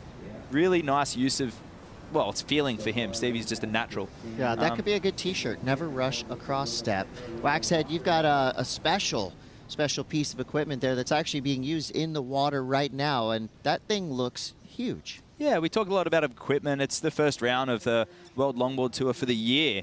And just to educate anyone out there about some of the equipment is Cole Robbins is in 3rd at the moment, but he does have the 717, and we talked about the big off the top, and he didn't lose any of the momentum like we've seen some people do in the previous heat. This is a really solid fin, not a whole heap of flex, but when I grab the bottom and I grab the tip, and I'll try and face it in the camera, I can feel a little bit of torsion in through there, but for the most part, this fin is what you would see on surfboards from 1965, maybe early 66 in Australia. It's super raked, and it's got lots of volume from the base through to the tip. Most of the time, we'll actually see the fins a lot more slick. They have a wider base, and they'll have a typical George Greeno or a shark style or a dolphin style fin where it goes thin at the top. These wider, as we see Chase there, Chase is actually on a Michael Takayama fin, which is quite similar to this with less area. And what it does is it does hold in on the nose rides and it releases through turns. This thing is like an anchor in Cole's board. So he'll use this board to, I guess, base his bottom turn, drive off this single fin, and let the board project, and all the little features and idiosyncrasies of the rail and the rocker come into play in the stringer. So here goes Cole now. So you can imagine as he's riding, that fin that Waxhead has in his hand is under the board right now. And I mean, again, there's probably a grommet out there that could actually surf a wave on that fin. Yeah, it's so big. But you see, and even when he walked back there, I saw the nose just twist and just a tiny, subtle little adjustment in the nose. And that's the board moving while the fin is nice and stable under his feet. And that allows his momentum to continue, but also his style is so upright and he maintains composure. And that has something to do with the feel. He feels stable under his feet. He seems like a bigger guy too, and then that rudder just kind of setting the line and having to kind of negotiate weighting and unweighting, also noticing his footwork on either side of the rail when he is going for those bigger maneuvers to kind of change the direction of the rail and of that fin. The rudder, very, very nice use of the word there. And there's Chase really getting the pocket. So he's listened to those scores, those first 4 waves that he caught with 4.5, 5, 4.7. Surfing well, but just not critical. And I think that wave might be justified from surfing the pocket. And there's Cole. This one shut down on him, unfortunately. It'll be a backup score for him.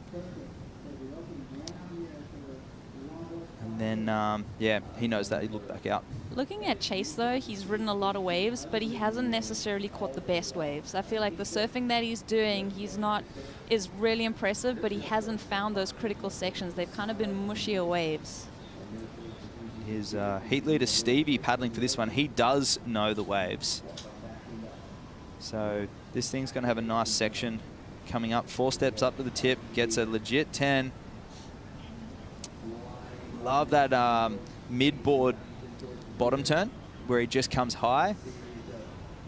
And that board's spicy. So those weights on the tail, Chris, may actually have something to do with getting the board over that weight limit, because I can see that board is quite reactive. The way that he sort of handled that thing into the lip, that could also be something to do with the weights that he's put in. Yeah, you know, you see that a lot in tow surfing.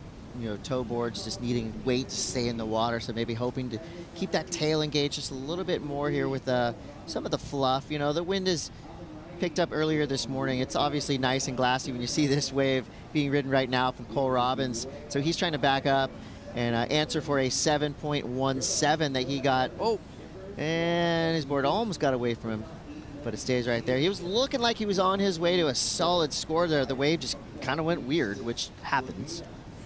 Yeah, it sure does, especially when the wave just twists and bends. If you're on a shortboard, you can pop over it and hop, which of course isn't ideal in the judging criteria. You're destined, don't want to see hopping. You're destined for a mid-range score when you've got a link between sections. But often, same with longboarding, often it's the case when the surfer takes off, they need a score. They've used their priority, so they kind of got to manufacture a score. So in that case, how do you have sort of made that? I saw Taylor do it earlier too.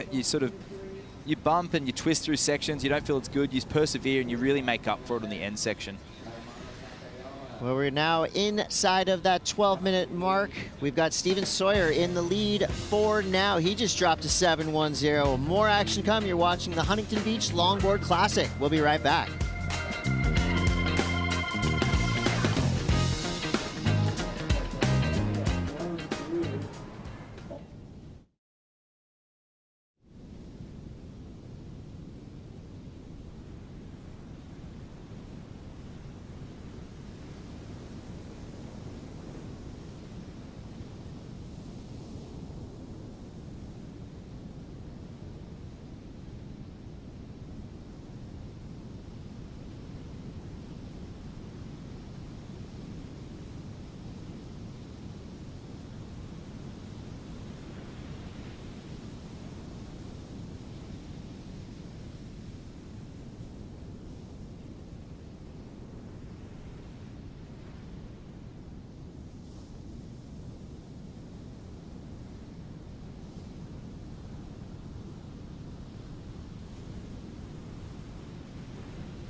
It's all about the glide here at the Huntington Beach Longboard Classic. You're looking at Steven Sawyer's backup board on the beach in case his current board maybe has a tussle with the pier piling.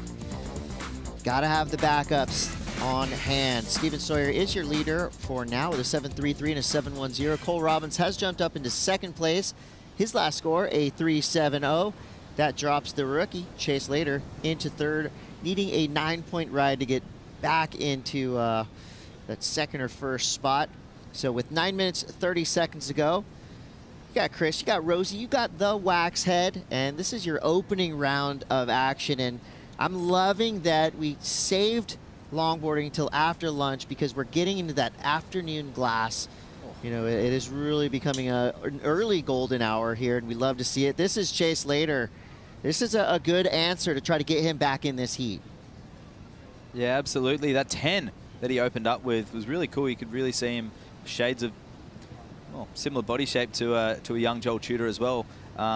Sort of doing that bend and that twist at the top section of the wave, trying to redirect the nose. So very technical surfing there from Chase. And Stevie Sawyer with a 7.1, and Cole just with a bit of a non-event with a 0.87. So, wow, Stevie well out into the lead, and he's kind of putting on a clinic. Yeah, it's fun to watch. I mean, you can tell he's surfing with a lot of joy. You know, obviously he's serious and he wants to win, you know, and there's nothing wrong with that. But when you can pair that with joyful, fun surfing like we're seeing right here from Steven Sawyer, like that,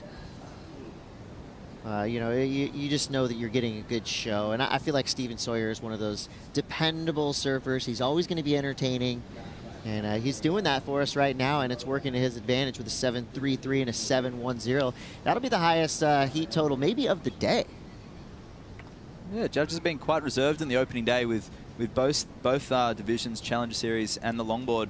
But Stevie, with those longer lefts, I remember back in Taiwan in the 2019 World Longboard Tour Finals that when it got changed to a spot called Chengong, he was the favorite to win amongst the other competitors, being the reigning world champ, and he had a lot of momentum. He'd changed boards and everything was in his favor.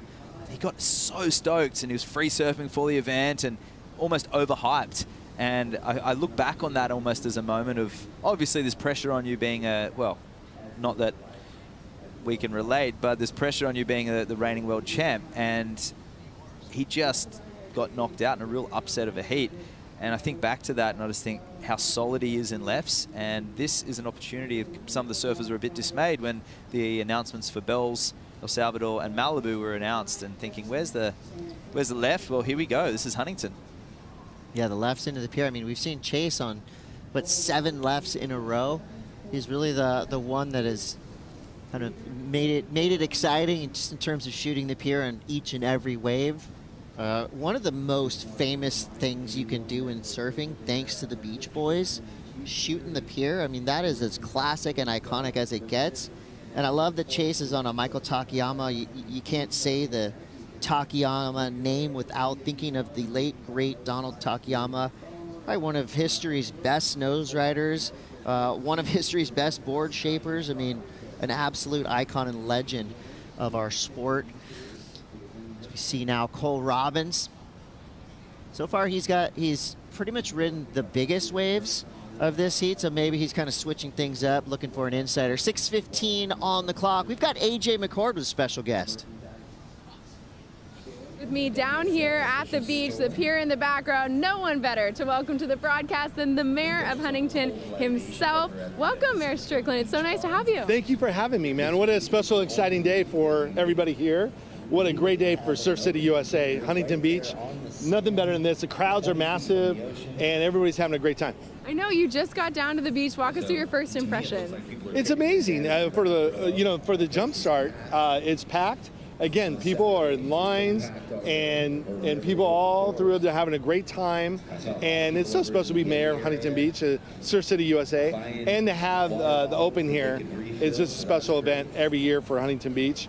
And our citizens and everybody from outside of Huntington Beach coming here and enjoying themselves, and I'm just really excited to be a small part of it. What does it mean for you to have the Wallex US Open of Surfing presented by Pacifico here to showcase your great town? Well, it means the world to us because, again, we're Surf City, USA, and there's no other place we would rather have it than here. And there's no better surf than here. There's no better city in California or in the world than Huntington Beach. And that's why we're Surf City, USA. Absolutely. The surf, the city, the fans, all showing off. Mayor, thank you so much for taking the time to come down and join us. Thanks for being here, and thanks for all of what you do. Back to you guys. Thank you to the mayor showing up. He's got the right attire, hair slicked back. He's ready for a good day on the beach. Happy to have him. 4 minutes, 30 seconds on the clock. things are getting a little bit more serious in the lineup as we see Cole Robbins going through a series of turns there. Waxhead, I love that you said hot dogging because to me that is an underused term. Yeah. Can we get it into fits it? perfectly. Well, I mean, we're talking about Surf City. We're talking about the mayor saying, typically, and I love this about California, and I'm so stoked to be here because there is no spirit like the Californian surf spirit. They truly, they're locals. They truly do believe this is the best wave in the world, and they live and breathe it. And I love that because there's passion here, and there's so much bland, you know, commercialized surfing around the whole world, and here too. The surf shops everywhere, but these guys live and breathe it. HB on the hats, HB on the shirts. They are so passionate, and they're here. They're watching the longboard. The same guys that are here in the morning drinking their coffee are here now, having a Pacifico in the beach bar down here, and they're cruising. They're stoked. They love it. Women, men, juniors, longboard, they are just the biggest fans. They really do embody that kind of enthusiasm, and like they welcome you with open arms. Like every time that I've been here, it's pretty much the same experience. Like people are stoked to have the surfers in town and stoked to be hosting this event. We have Chase there really taking note of those judges wanting him in the pocket. That was a lovely 10. Nice drop knee slash there, that foot really far back on the board, getting that release. And that'll be a replay of his 6.5. He put himself in a much better position there, nearly doubling the scores he started with, a 6.5. Now that means his requirement would be a 7.27. That was beautiful surfing, super stylish. Again, making it look easy, although it's very difficult. This was Cole Robbins' last wave. This is going to come through about a mid-ranger. He's trying to get rid of a 3.7. Most likely will do that. I mean, pretty much got everything he could have out of that wave. 2.5 to go, and he's back at it. Big roundhouse cutback for Cole Robbins. Well, keeping in mind his first wave of the heat was a 7.17, so a 7.27. He sort of knows he's got a score close to that. So the whole heat he's been trying to emulate, but he hasn't been able to click on one of those right-hand sets. A lot of lefts in this heat. And Chase is at it again. Little swivel there from up on the nose, trying to get around this section. It's going to break around him. You guys probably heard about it. I was on the news this morning, the LA station, and I didn't even have to make things up because behind me, the beach was packed at 6:30 a.m. Like you guys had said. I mean, photographers lined up, surf fans up early, and that would be akin to, you know, going to SoFi Stadium and walking out onto the field and throwing the ball around with your buddy. I mean, the surfers were right there on the 50-yard line, knee-deep in the water, watching the world's best warm up. And this is really one of the few times in California that you can come and get up close and personal with your favorite surfers. You know, we do see it at the Rip Curl WSL finals, but you know, there's only 10 surfers there for you to fan out on generally. So here we've got literally hundreds.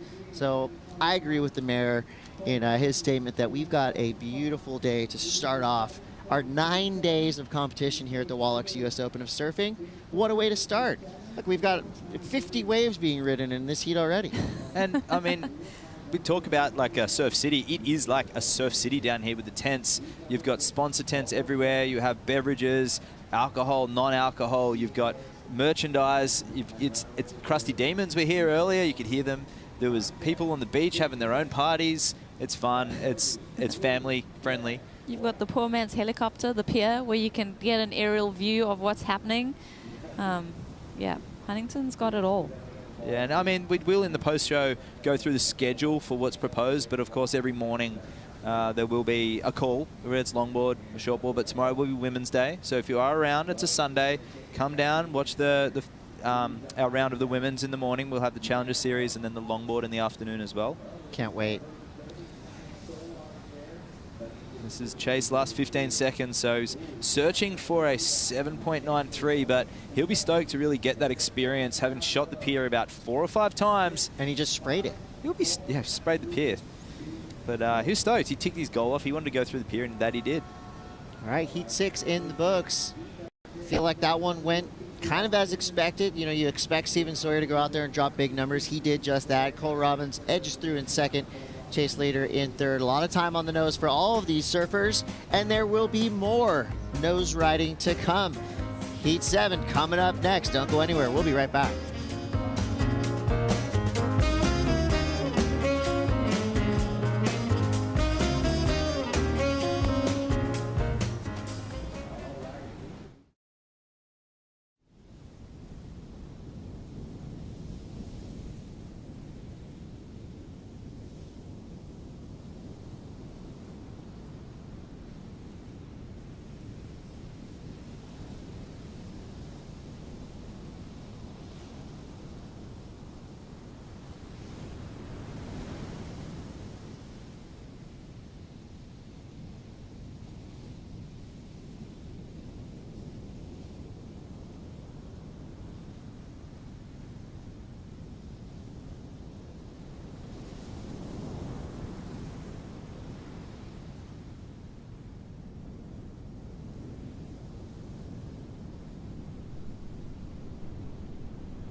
We're back at the Wallex U.S. Open of Surfing, presented by Pacifico. This is the Huntington Beach Longboard Classic, opening round for the men, and we've had a great day. It's been beautiful. It's beautiful Southern California. The crowds have come out. I'm Kaipo along with Peter Mel. Pete, it's a festive atmosphere for just the first day of this event. We're going to go 9 days. As it should be. I mean, we're a Saturday weekend down here in Southern California. Summer is full bore going on, and I love it. I mean, you look behind our shoulders there. It is just a packed beach, and even in the festival area, there's, you know, we got Nitro Circus going off. You know, they got some rap going on, so and longboarding in the water. Let's get set with the next heat, and it is a great one. We have out in the red jersey, Kaimana Takayama. Taka Inoi representing Japan. He's in the blue jersey, and in the white jersey, Kai Ellis Flint from Byron Bay, Australia. Again, first in the heat, moves straight to the round of 16. Second and third, they're going to do battle in the head-to-head elimination round where we start sending people home. Well, very similar to what we see in the championship tour. We're able to use that same format here for the longboard. Of course, this is the qualifying, you know, event number 1 of 3 to get to the championship, where we'll see our world title. And that will be in Malibu at the end of Surfrider Beach, Malibu Classic. You'll first be there. point. I'll be there. Yeah, you will. You should join me. It's going to be a good time. All right. Well, glassy conditions. We had a little bit of a breeze coming through earlier today, but things have really shaped up. The swell's hanging in there. Tide's on the rise right now, and on the paddle here, and missing that one was Taka Inoi, the youngster out of Japan. 3rd year on this World Longboard Tour. We're going to turn our attention to Kai. Surfer shaper out of Australia. And a little bit late there. Didn't quite get any nose time either, so just kind of a warm-up wave for Kai Ellis Flint. Little footwork on the inside, yeah. As you had mentioned, I think that's you know, that's something that was basically across the board, you know, in professional surfing back in the 70s, say. Well, I'll talk about history and surfing and time on the nose. Kaimana Takayama, beautiful nose ride, talented surfer. Kaimana, his dad Michael Takayama, a surfboard shaper. And to get one of those Michael Takayama boards, they are something that are treasured. Doesn't make a lot of them. Any relation to Donald? That is. So Donald is Kaimana's great uncle. So yes. Yeah, yes. Yes, the same Takayama family. Donald Takayama, a wonderful surfer, shaper, had an incredible teriyaki sauce for a while on the market. Really? That's a little tidbit. Takayama. Oh, we used to go through bottles of that stuff. The Island Boys, man. Yeah. That's amazing. Yeah. So his what uncle, was their secret? It's just, I think it was some pineapple and some extra food. But look, here's the technique right here. And we talked about going in and out of the surf. Kaimana actually able to kind of duck dive that board. Yeah, that's tough to do.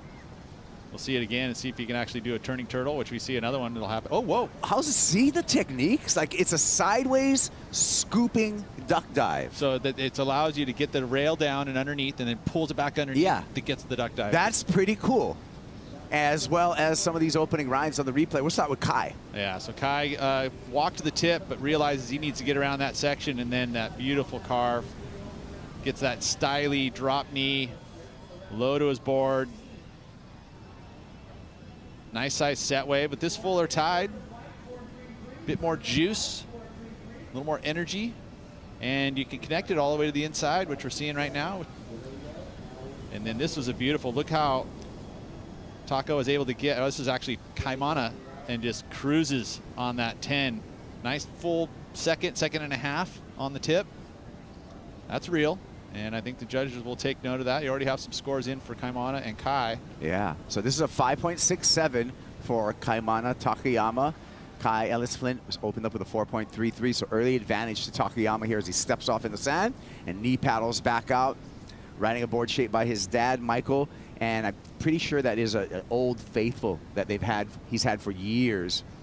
Some of the boards have, even in the gloss coat on the board, have even stress marks that it's been ridden so much. But you're a board builder. I spent a lot of time in surfboard factories, Peter. The gloss coat, stress marks in the gloss coat, is that structural? No, it isn't. It's cosmetic. No it's fine. No big deal. Cosmetic. Well, last heat was won by a man from South Africa, Steven Sawyer, and I would love to hear from Steven Sawyer. He happens to be with AJ. Yes, he is, and he can't keep his eyes off the water. The waves are so fun. You were able to take advantage of them. What did you see? What was your favorite part, I guess, about the waves that you were able to take advantage of? Well, I was watching the waves before, like the 2 heats before mine, and they were mostly right. And I just couldn't quite tell where to sit. And then I paddled out, and I saw a left come through. I'm like, okay, I'm going to kind of sit where I think it is. And literally, it just turned on, like left after left. Every set got bigger and better, and I was just like, thank you, Lord, this is exactly it. So I kind of lucked out.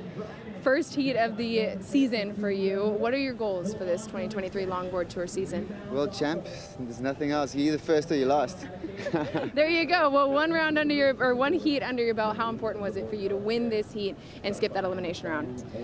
Well, I need to get over some jet lags, so I won't be surfing tomorrow, and then they'll be doing some repo heats. So I think I'm in the clear for the next couple of days. Last night's sleep was not the best. But yeah, I'm feeling good. Everything is going great. My boards are going super good. Just made a couple new boards for the couple of heats we got. I mean, contests we got coming up. One for Orange County, I made it orange. The next one for Bells, I made it blue. And then El Salvador, I don't know what I'm going to ride, but we'll see. I'm going to take everything there and make my mind up there. But yeah, it's the aim is to get into Malibu and then take home that trophy. There you go. Well, it all starts with winning your very first heat. Congratulations. There you go. Thank you so much. I love it. I love it. Steven Sawyer, 2018 world champ. Okay, he's already won a world title. So he knows he can do it. He's a second-generation surfboard shaper. Musician. He's a musician. He's made into the CT as a wild card at J-Bay on a shortboard. Yeah, no, he's pretty darn talented. I will say that, and a great dude. Yeah. You know, fun to hang around, always positive. So, good job there for Steven Sawyer into the round of 16. The right foot is forward. Or maybe the left foot. The right foot is forward. The right foot is forward because he's goofy foot. Because he's goofy foot, yes. Exactly. We have a union. All right, so let's get caught up with some scores. A 2.5 for Taka Inoue. We saw him with that stretched out cheater 5. That's all he got, and that's why he got the 2.5. Conditions look just amazing, right? We had that wind come up a bit, felt like it was going to be pretty strong out of the northwest, and then now it's actually kind of just this nice little Southern California light winds. Pier is protecting it, so it's got a great texture to the face. Fuller tide, but not too full. This reminds me of the Mamas and Papas. It's California dreaming this afternoon. On the nose here with Kai, and he slips off, kicks the board out the back, though. Save himself a swim. Catching up to Kaimana. 4 steps up, taps the nose, has to get back on the tail. Looking for a little redirection in here. I don't know if this wave is going to have much more to it, but he's going to stick with it. We're finally kicking out. Yeah, usually you would say that it would be the right thing to do to stay with these waves through the inside, because there would be kind of a shore break section. But it's a different Huntington Beach than we're used to. With the lack of swell that we've had for the last month and a half, there hasn't been that steady current that's just ripped the sand out along the shoreline, so we don't have that big trough. But it's cool that we don't have that. No, it's good. Right? It's a good thing. It definitely is a good thing. It just makes limited practice coming up to this Vans US Open. But I just did it to this US Open. It is one of those things where it is flat sand and no trench, which means that the wave stays nice and open and it stays steep all the way through. We don't have that ability to have to glide through the big flat spot. You don't have to do the current S-turns through the flats. You notice I didn't talk about the hop. I was just talking about the S-turns through the flats. And it's been fairly consistent throughout today. Oh, yeah. I mean, most heats have had plenty of opportunity for all the athletes. There wasn't really anyone that popped out where I was just like, oh, man, there wasn't many waves. Okay, looks like Taka's interested here. Inoue scratches it. That's the second time I've seen him miss a wave. So I don't know if the young Japanese surfer is a bit rattled right now. But he's got to settle into it, because I think what happens when you're starting to miss waves on a longboard, yeah. You don't have to laugh. I'm serious, though. You shouldn't miss waves on a longboard, right? Generally speaking. But what I say about Huntington Beach is that you know, Huntington has that outside that's a little shallower. Yeah, right? mirage. And it feels like, oh man, this thing's gonna pop up and it's all so good. But it's a fuller tide, and waves will disappear. It goes into, it's still not completely flat water, flat sand all the way out. There's still a little bit of a trench. And it does play into it. Definitely lifts out there, and then it just backed off. So last score for Kaimana Takayama, a 4.67. He's in the lead and on the paddle back out in the red jersey. Talked about tides. It's 3:28 local time right now. There's Kaimana. And we're going all the way up to a 6.1 high, 6:59 tonight. So there's still more tide filling in all the way till sunset. Yeah, well, we've got 2 more heats to finish out the day. There's the tides for you on your screen. It does get pretty full at night, you know, but overall during competitive time of the day, I mean, 7 o'clock, we're not going to be running heats that late. The 6.1 tide is probably pretty full. You'd be surfing pretty close to shoreline at that point. Not great for longboarding. You want to have a little more, you know, time to be able to cruise you up and down your board. Yeah, and taking a look at the whole scope of this longboard tour, this is stop number 1, day number 1. To get to that final, to the World Championships, you're going to have to be an adaptable surfer to be able to ride these 9-foot-plus boards in all kinds of different ways. For this event, it's going to be beach break and mastering a beach break. Then we're going to go to points, reefs. Oh yeah, Bells, right, is the next event. Bells is the next event. And that's big point break, right? Ooh, look at this. Taka Inouye getting some tip time. He's got a leash on. So he's one of the few competitors that we've seen today wearing a leash. But that's why he was able to just missile that board right on the back. Here we go with Kai. A couple of roller coasters there. Grabs the rail for a little bit of control, but still lacking, you know, using the entire length of the board, which is in the criteria. Yeah, moving your feet, footwork. There it is. Quick run to the tip there.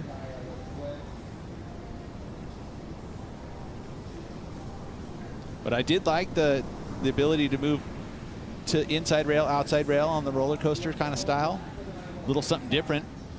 Yeah, you know. It's going to add to his points no matter what, being that he's carrying a 1.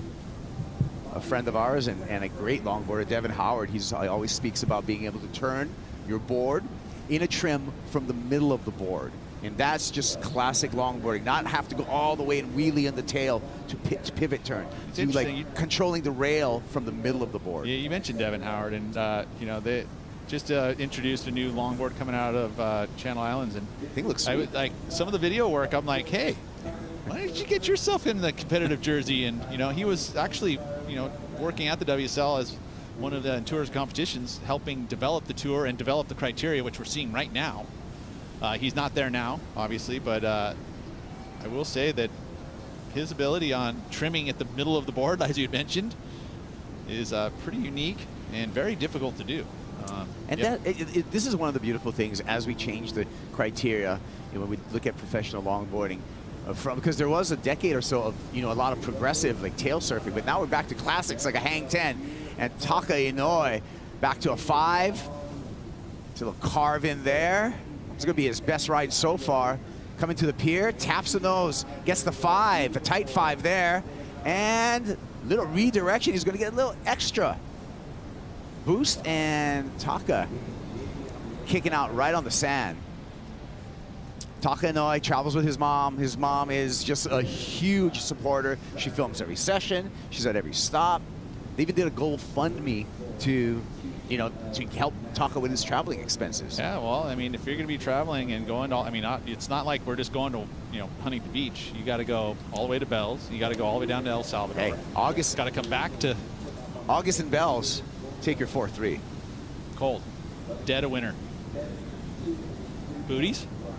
That is going to be an interesting conversation when we get there and see what happens, because with so much footwork being involved, it's going to be interesting to see if any surfers will opt on the booties, because the water will be frigid at Bells, stop number 2. We'll see how the surfers adapt to that. Waiting for the score to come in for Taka Inouye, and it's a great one, a 6.07, highest single wave score. Taka Inouye on that last wave. Well deserved. I mean, he utilized, it was open face, did, you know, a lot of variety there, which is part of the criteria as well. Kaimana Takayama. Nice little cross stepping to the nose. Gets a 5, a little tight 10 for just a sec. A little more tip time. Controlling his speed, utilizing the entire board. And the magic board shaped by Dad is gliding through the pier, shooting the pier. Look out, Ding that non-competitors. thing. It's an Old Faithful. You don't want to ding it.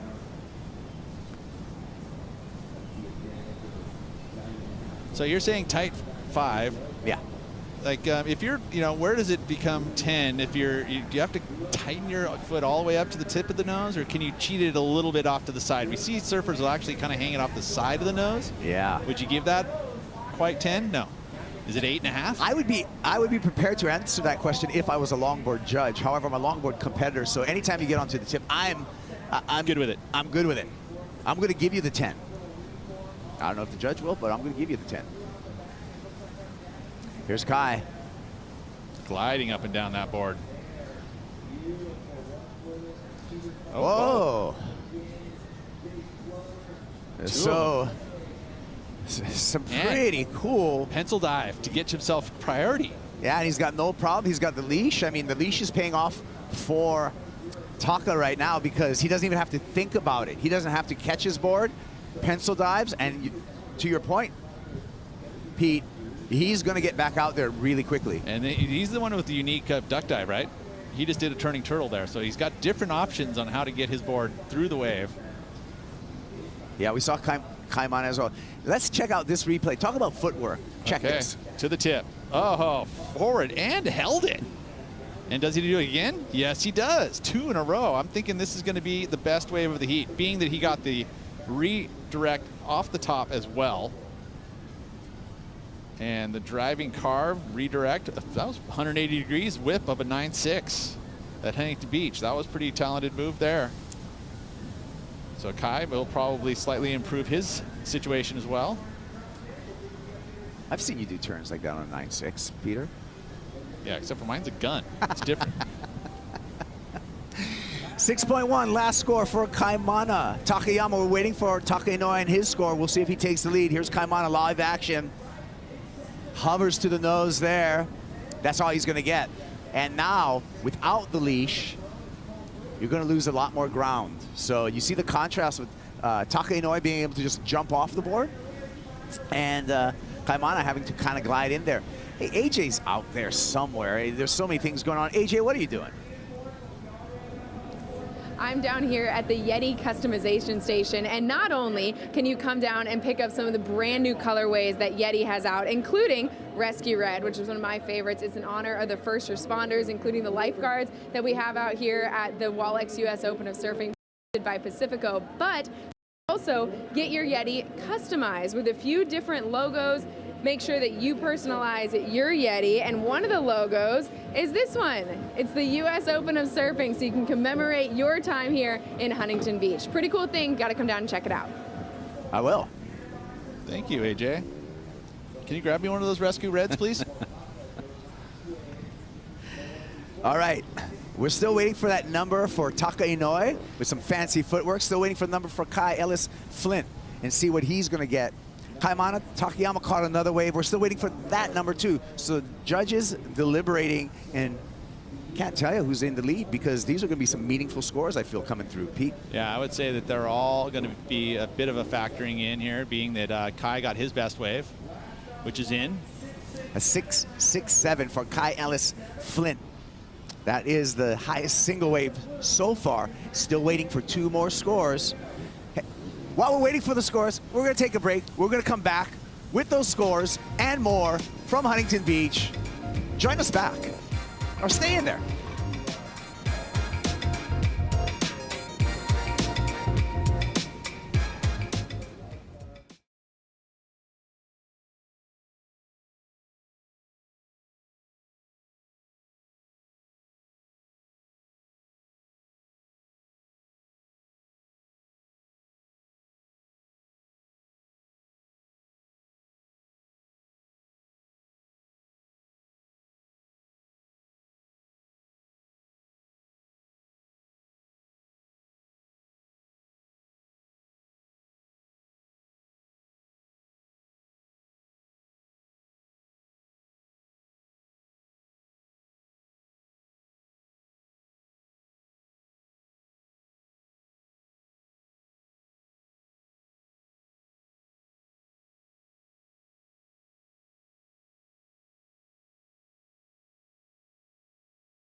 That's right, coming this October, WSL Pure grantee Native Like Water is releasing Hawa.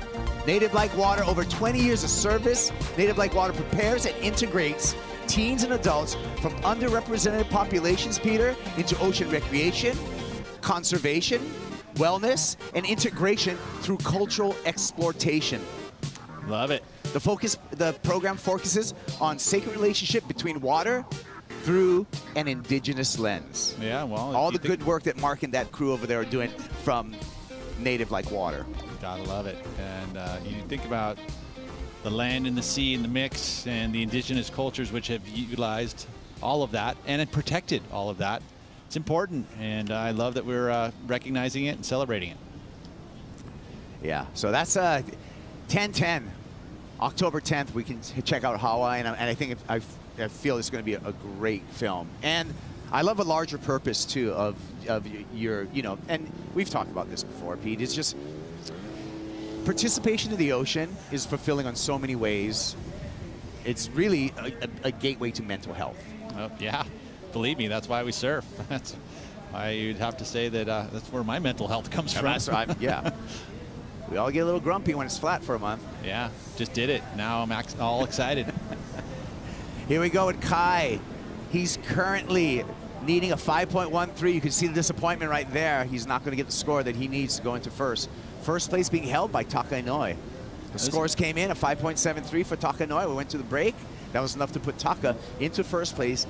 Kaimana Takayama, although has been surfing brilliantly, needs a 5.7 to take that first place off of Taka Inouye. Yeah, and you think about Kai, who sits in that fourth position. He's got the best number of the heat. So he's in contention, doesn't need a whole lot to get himself into that first position. Now, first is the benefit here. No one's losing. Hanging heels. Oh. So an impressive maneuver, but couldn't finish it off. That was Kaimana Takayama.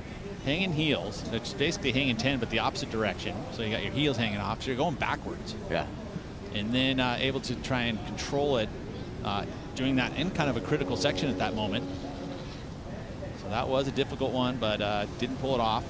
But like I was mentioning, yeah, Kai sitting in that third position with a 6.67 to his name. Very tight heat. If you think about it, all of them have 11 points. 11.8, separated by less than a point, all three competitors. So highly competitive heat, and this is a big moment in this. And you can see a little battling going on here. That's Taka, who sits in that first position. He's not going to let Kai get away. Yeah. Taka Inouye in pursuit right now. He knows that his lead's in jeopardy. Taka with priority, now trailing Kai Ellis Flint. And this is some gamesmanship we're seeing from the longboarders. Yeah, and understanding that he has the high number and he has the best opportunity to take that position away from him. You can't cover both surfers, but you cover the one that's going to have the best advantage over you. He's got priority too, so he can kind of take away opportunities. Well, he's not going to take this one away. He's going to give it to him. Okay, well, let's see what happens with this decision. And hung up there, battling just to keep his board at this point. Yep. Loses the board. He's going to have to do some swimming right now. And there's a little distance between Kai and his board. We'll see if he gets it. Head down. Yeah, this is when you kicking the feet. Body surf into it, right? Kaimana Takayama, perched on the nose, gets a little off balance, falls into layback to try to recover, but loses the wave. Yeah, and that probably won't factor into his top two.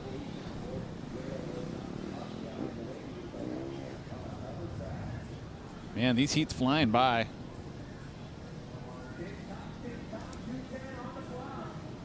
All right, we're down to 2 minutes. There's a 2-minute warning right now. And Inoue continues to hold on to the lead. The young Japanese surfer who's put so much effort to getting here to Huntington Beach to start the tour. He's doing the Meerkat on there, getting on the board. Hops on the Meerkat. That's so nice to peeks do over the when you're hill. on the longboard, because you can jump to your feet and actually get like 3 feet up. To actually You don't do that on your gun to see if there's some sensor no, coming? I don't.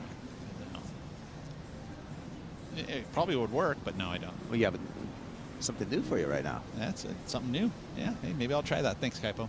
Sure. Anytime. I'm your coach as well. 90 seconds. Taka looking good. Kaimana, Takayama needs just a 5.7. Kai, Ellis, Flint needing just at 5.13. And you can see Kai in the white jersey at the corner of your screen breaking away. But Taka's not going to have any of it. He's closing in on him. Well, and he left Kaimana by himself, and now Kaimana's going to get an opportunity. Like you said, Pete, you only can cover one person. Here we go. Last effort for Kaimana. Takayama streaks through this section with a 5. Oh. Doesn't get a finish, goes down, and he will be in the elimination round. Look at this. Wow. Yeah, I mean, Kai probably a little annoyed by it. Yeah. We're all, come on, man. we're Just all give me some- groovy and feeling good Look at until him, he's it's just the end of the chuckling. heat. Yeah, who said longboarders aren't competitive? I didn't. They're probably more competitive than most. Yeah. See, insider for Kaimana, and again, just like losing his footing there. I like the battle in Taka Inoue, actually. He wants to win. Checks his watch, sees that there's 10 seconds, and here's the block coming right now. And Taka's going to surf his way into the round of 16.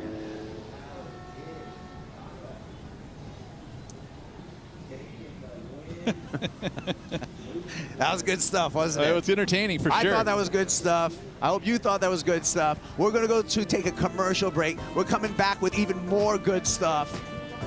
I'd say Kai It's a probably Huntington Beach not. Longboard Classic. Kai might be a little annoyed.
Huntington Beach Longboard Classic. Taka Inoue getting congratulated by Kai Ellis Flint. Taka Inoue right there, walking up the beach, and he's got a strut to him because he's just won his heat, and he's on to the round of 16. And we're on to the final heat of the day for for the men's opening round here at the Huntington Beach Longboard Classic. We got Tony Silvani from Virginia Beach of the USA in the red jersey. Kevin Svarna, San Juan Capistrano, represented with Svarna in the blue jersey, and Rogilo J.R. Esquivel, all the way from the Philippines, our first Filipino qualifier for the World Longboard Tour. Yeah, good story there. You know, with our regional qualifications, it is, you know, it kind of probably caught a few veterans off guard, really, about how, you know, to get themselves into these events. There's some great surfers who didn't qualify. Yeah, and you know, when we look at the kind of the history of professional longboarding, there were many years where the world title, so this year you have to earn your way into that world title conversation. We take the top 8 men, top 8 women at the end of the year to battle for a world championship. But there were many years on this in professional longboarding that the world champion was decided upon one event. Yeah, and that's how a lot of times that's how it was done in the 50s and 60s. You know, it was one world championship event, and if you won it, you won it. But definitely, we got a tour this year. Yeah, and it's cool. I think that it's important to have, you know, opportunities for, you know, because someone could click in. Someone can have a bad day, someone can have a really good day, and you decide the world title that way. Here, it gives a little bit more of a spectrum where you can actually different conditions, and having to be able to perform in those conditions. You can have a bad event, but still get yourself into that world title conversation. So it is a full tour now. Look at the start of this heat, open priority between all the surfers. Actually, red with priority, he's going to take it, Tony Silvani. Veteran competitor, cool hand, cool head. Nice surfing from Tony Silvani. Runs a surf school and a beach rental service in Virginia Beach. He's been on the world longboard realm of professional surfing for a couple of decades, it seems like right now for Tony. JR, our Filipino surfer, on his second ride, he opened up with a 2.5. Looks like he's riding a board that's been well ridden. And Kevin Skvarna with that Infinity surfboard under his feet. He's got his own model at Infinity Surfboards. It's a diamond tail. Bone? What? Bainey? Yeah, Bainey. Then we got the Bainey brothers, Dan and Dave Bainey, and of course, Steve and Barry, mom and dad, started that surf shop way back in the 70s. Mom and dad, Steve and Barry Bainey, a multiple-time world tandem champions. There's some deep roots over there in that shop in Dana Point, much like Freeline up in Santa Cruz. So if you're in Santa Cruz, check out Freeline. Yep. If you go down to Dana Point, check out Infinity Surfboards. Keep the surf shops alive, frequent the surf shops, purchase your gear at your local surf shop. Yeah, it's important, right? Those are places that have been around for so many years. You're going to get a lot of knowledge out of everybody who works there.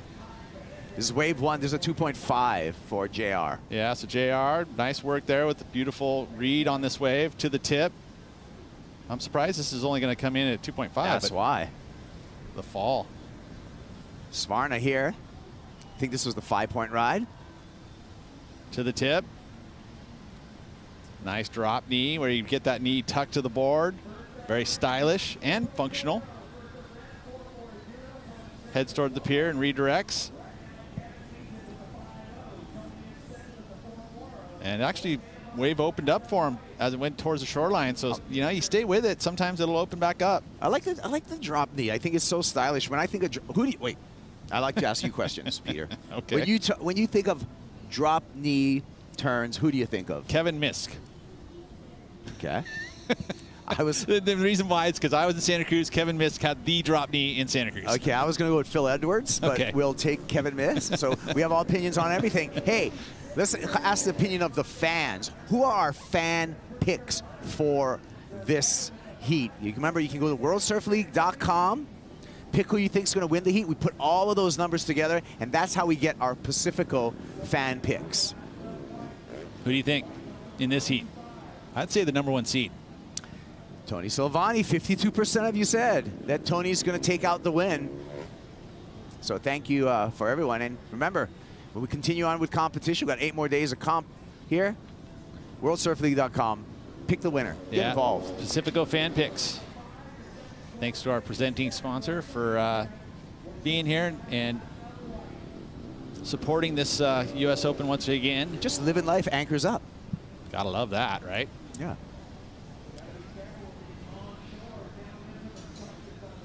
Here comes Tony. Scratches into this one.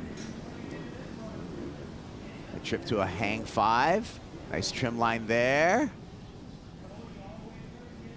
3 touches to the nose on his way into the pier.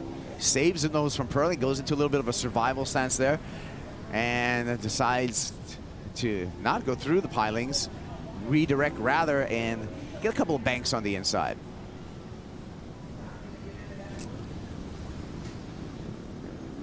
It is difficult to move your feet back and forth like that, but I think one thing I will take note of that one, variety. Need a little more variety on that style of wave like that.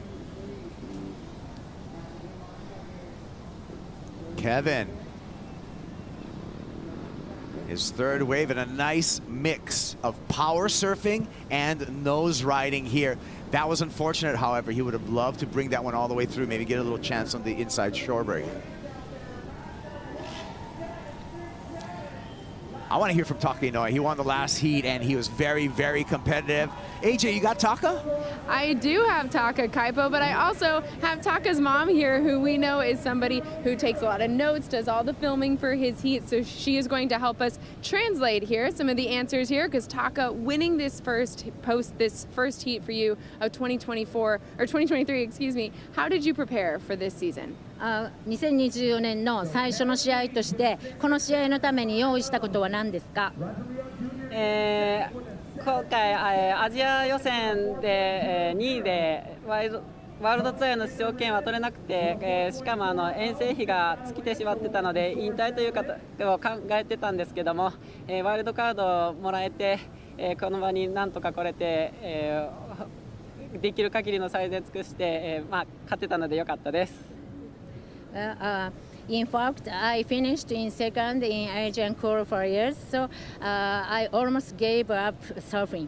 But luckily, I get a wildcard slot, so I thought that anyway, I'll do what I can do. And what you can do was start off incredibly well for this season. What is your mindset coming into this year? 今年のツアーに臨むにあたってマインドセットあるいは作戦といいますか、そのようなことはどのように決めていますか？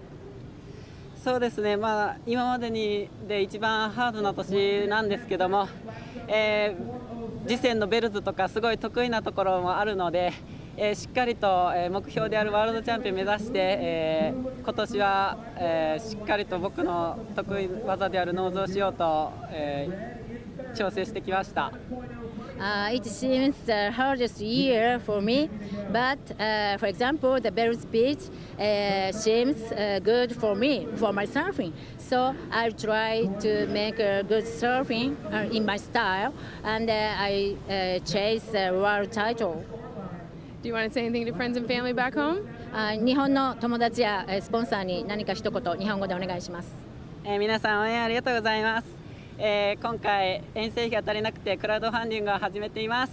ぜひ、そちらのも含めて応援していただけたらと思います。次も僕のサーフィンで頑張るのでぜひ引き続き応援よろしくお願いいたします。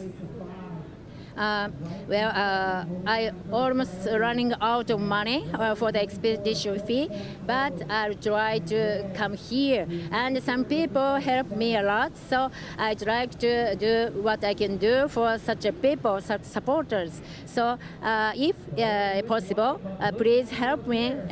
Now I'm keeping a crowdfunding campaign for this expedition fee. Thank you for your support. I'm very grateful. We're so glad to have you here. Congratulations. Thank you. Hey.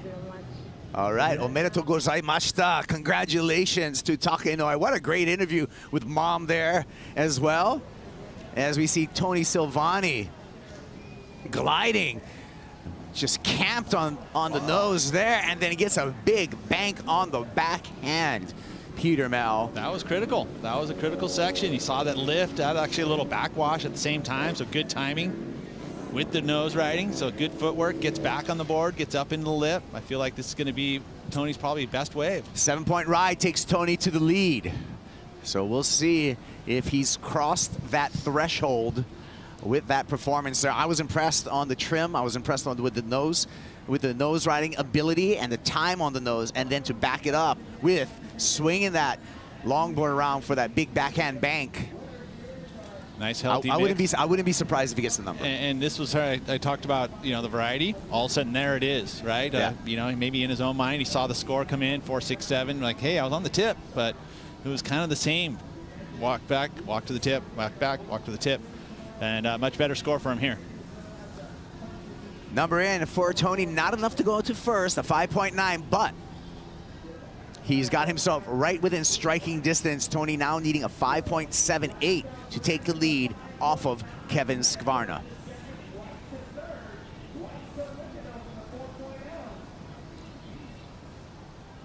JR, here we go. Fades that takeoff. Nice pivot to start. There we go. Great nose ride there, smooth cutback. And a little variety with the drop knee there. JR coming through to the inside, looking to redirect. Takes it on the backhand, touches the tip again. Drags the fin on the sand. A 4-point ride. JR will take the lead. I was feeling that was at least a 4-point ride. Oh, for sure. I would say that Rogelio with the high number already. We saw excellent numbers in the scoreline for Rogelio. Only came in at a 7.6, not only, but came in as a 7.67.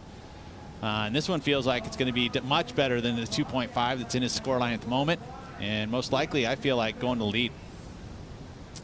We're at 16 minutes, 15 seconds. Our heat leader here, Skvarna. Little cheater type of 5 there into the pier. Strong slash redirection. Gets up on a 10. Nice carve. Watch out for the tee. And no problem controlling it straight through the tee. Kicks out within the pilings. Yeah, we call it the tee because that's a wider point of the pier. It goes all the way to the top. You get a little bit, you got some bathrooms that are up there. Yeah.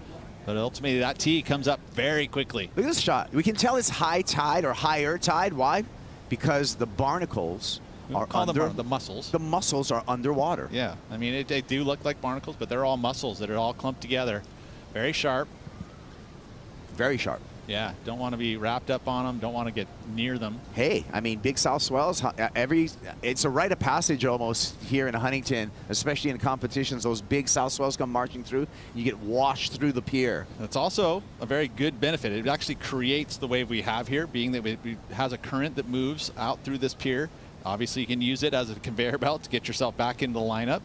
But the current's always there. Even on small days, the pier pilings create this deep spot which allows water to run through it and underneath it. But it really has created this wave. Last score for JR, 5.67. JR goes to first. Here we go, Tony. Needs a 7.45 right now. Needs a big number. Nice carve, a lot of control here. Love the high up angle there. Just touches a 5. A little lost towards the end. Uh-oh. Hold control. And talk about the tee. Man, like I mentioned, it comes up quick.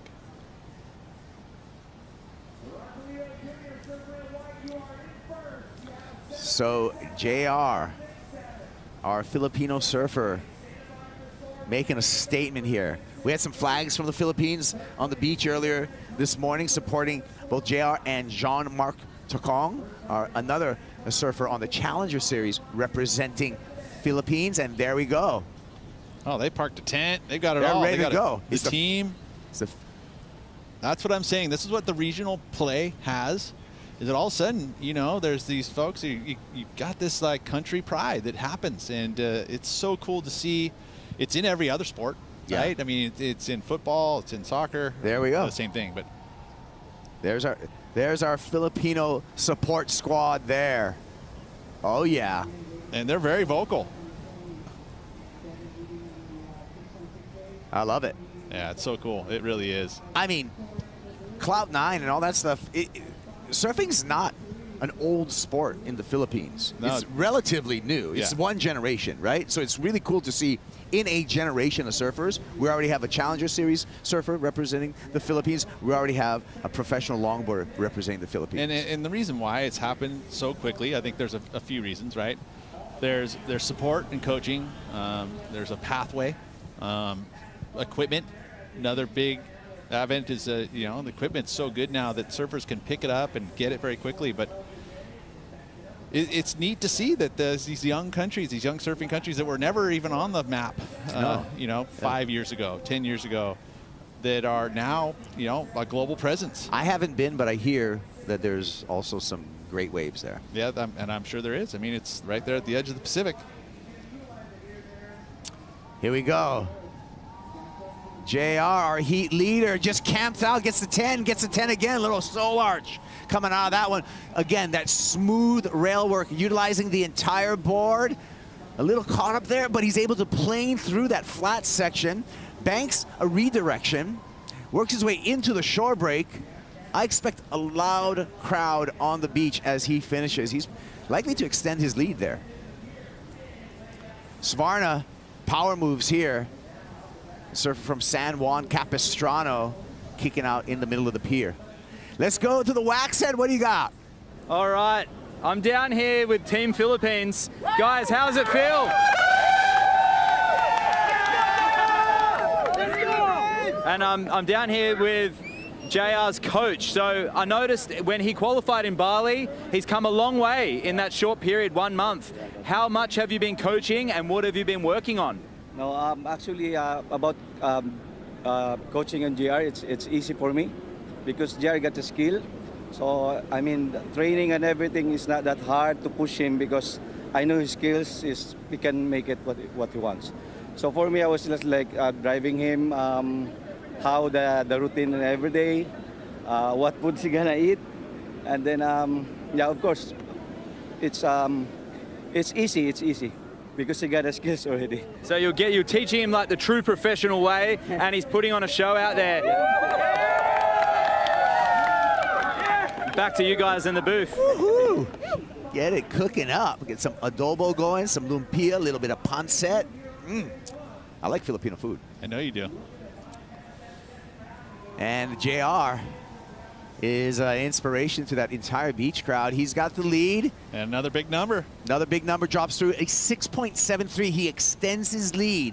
Kevin Skvarna now needing that 7.73. And Tony Silvani, our veteran out there, needs an excellent score, an 8.5. Yeah, I would have to say the Rogelio, with 10 minutes to go, a stranglehold. Not to say that these guys can't get those numbers, but it's been tough to see the judges get those guys to push, excellent numbers out there, and that's what's kind of needed right now. The 7.73 is a large number.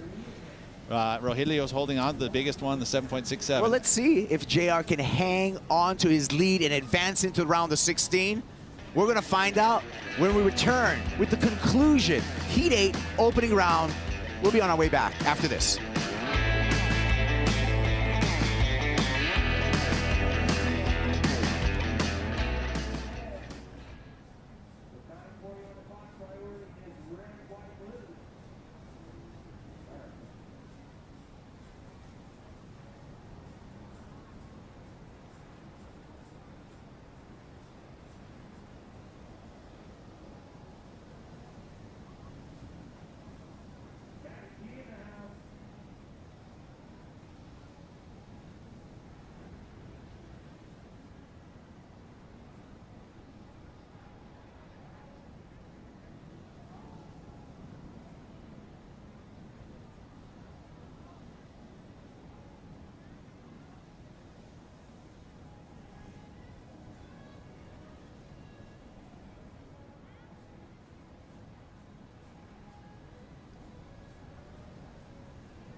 South side of the pier, it's the Huntington Beach Longboard Classic, all part of the Wallex US Open of Surfing, presented by Pacifico. And I know you're bummed.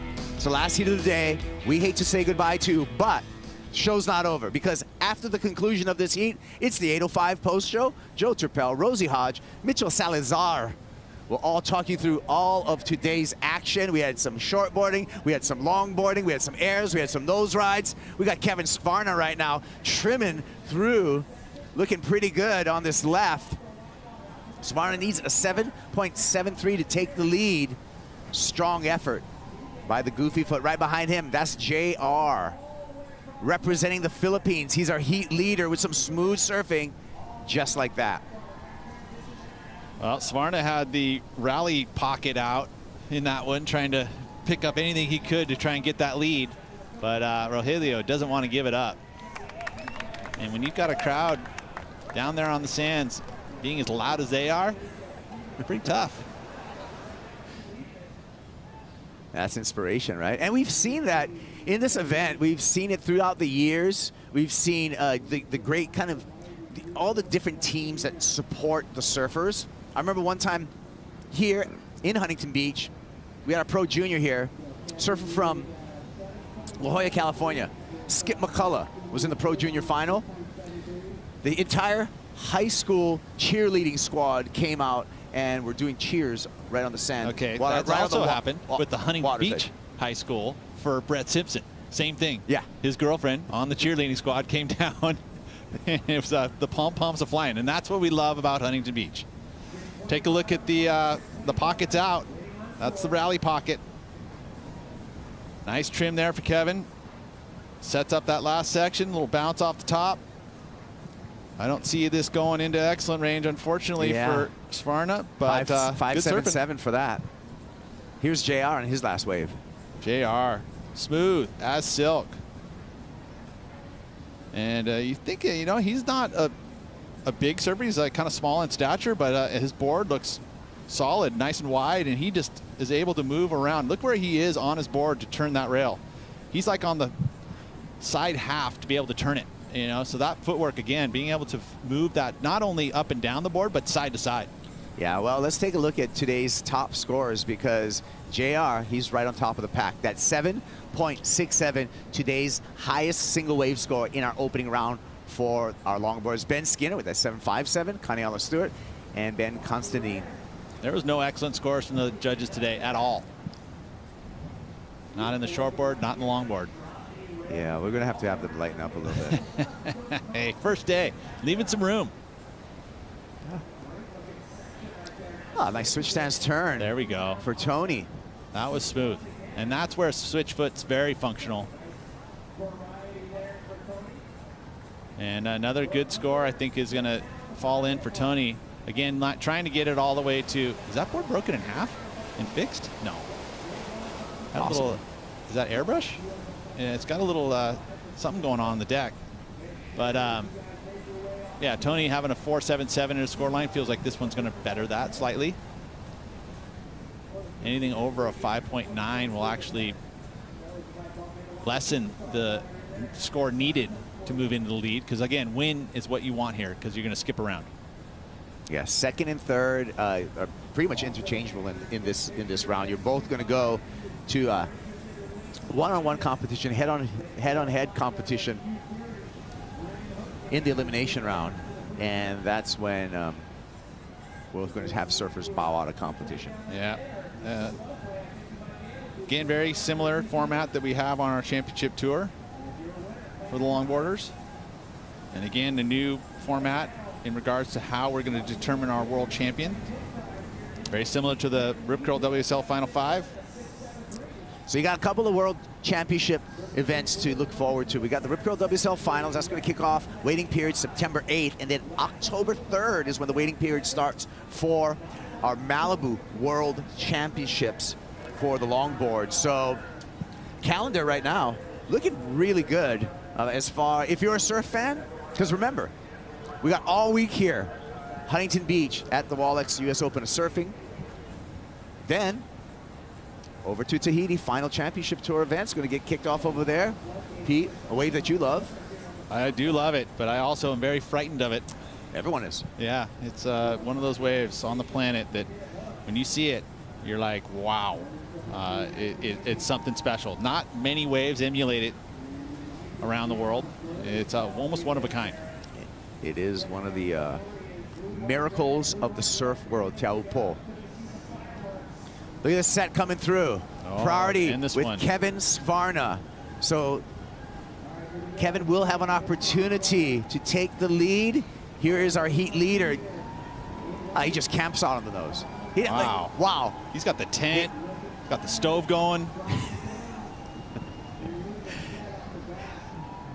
He had the least space on his nose right there. That was a lengthy nose ride for JR. Here we go with Kevin. He's fighting through here. Needs a 7.73, crosses through over to the north side. Still in play. We'll see what that number comes in for Kevin Svarna as he finished off his wave. We're at 2 minutes remaining. I think Rogelio had the actual Yeti cooler on the nose of that thing. When you go camping, you got to have your Yeti cooler. Yeah, I was wondering where you went with that. That was pretty Come good. on, bro. Run with me. I know. Sometimes I don't know the path that you're taking, Pete. I know. It happens often. Sorry, folks. That's ADD. It's good. Follow me here. It's good. 90 seconds remaining. Can JR hold on to his lead? And we're going to see a celebration on the beach if that is the case. Waiting for a number, last for JR, and the last for Kevin. Yeah, I don't know if they'll factor in there, Kaipo. Didn't quite have enough flair. I think Rogelio is going to fight his way into that round of 16, although there is still a minute 15 to go. And you know what? You come to this time of the day, yeah, if you're around, there's still plenty of surf to be had. Okay, so JR does not improve his situation. So the need for Kevin, we're still waiting for a score for Kevin. On this wave, he needs a 7.73. We're watching it on the replay, Pete. Yeah, and we didn't catch that until right now. So he did camp out there, kind of similar to what we saw from Rogelio, but the pier through, and I'm sure he would have gotten a few more maneuvers down there at the end. And we're still waiting on a score for Kevin. So that was a major set wave. Again, looking for a big number, though. Needs a 7.73. No scores in from our judges for Kevin Svarna. Well, he doesn't know. He thinks he's going again. He's going to one more opportunity. Here he goes. Little fade check on the takeoff. Gets the 10. And the wave crumbles underneath him, so he's just going to lean on that nose ride. It's really going to be the previous wave that may make the difference. Catching up here with Tony Silvani. And we got to wait for some scores to tell you who is going to take a win in this heat and move on into the round of 16. Good surfing by all three competitors, though. It was fun. Entertaining heat. Great way. Great last heat of the day. But again. Oh, okay. It's just, I was looking at an airbrush. I was looking at his deck of his board. Okay, so Kevin is not going to get the score. Tony needs excellent 8.5. That didn't happen either. It's over. So there we go. JR making the Philippines proud. His debut on the World Longboard Tour with a win. And the support squad absolutely stoked. What a way to end the day, Pete. Thank you for calling that heat with me. Yep, thank you. You watching, stick around. Right after this commercial message, 8:05 post show. Joe's gonna wrap it all up with Rosie as well as Mitchell.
What a great opening day. Welcome everybody to the 8:05 post show to go over all the big highlights from a great day of action as we kicked off the Challenger Series and kicked off stop number 1 on the World Longboard Tour. And look at all these happy fans hanging out on the beach.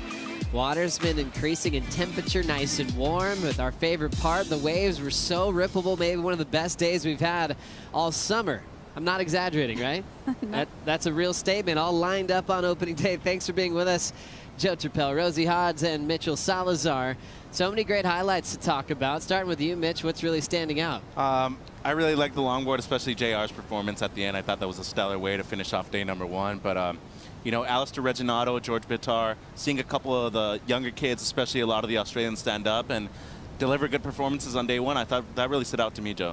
Great to see that as well, and obviously a lot of energy running into the Women's Challenger Series as well, Rosie. A lot came down to check out the action today. I thought that was a smart move. Yeah, really good just to see all the competitors kind of immersing themselves, getting the accreditation, getting dialed in, and watching the contest unfold, because we are going to have similar conditions on offer throughout the week. So come watch, come see what the judges are scoring. Well, we were just talking about JR. Now on the glass with AJ. Take it away.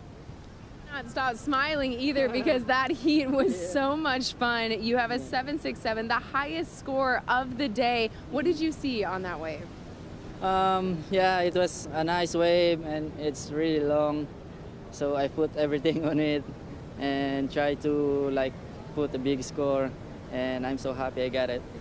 And deservedly so. One of the things that was so impressive was just how much time you spent on the nose during your heat. How did you develop your comfort with that? Yeah, I was just like having fun there and just do what I can, try to like get big scores, and yeah, just try to put everything what I can do. So yeah. Big scores and big support, because you come into a raucous crowd who's all rooting for you. What does it mean to have them behind you? It was super nice, because like it's like pushing me to do more and to do better. Yeah, it was so nice to like hear all the crowd here like cheering for me, and yeah, I'm so happy for it. As you should be. We will see you in the next round. Congratulations. Yeah, thank you so much. Thank you to all the Filipino people, especially the guys who are here to support. Maraming salamat sa inyo, and to all the people in the Philippines watching. Thank you so much sa suporta ninyo. Back to you guys. Thanks so much, AJ. How cool is that? Finishing off on such a stellar performance from JR. Maybe the best support crew on the beach.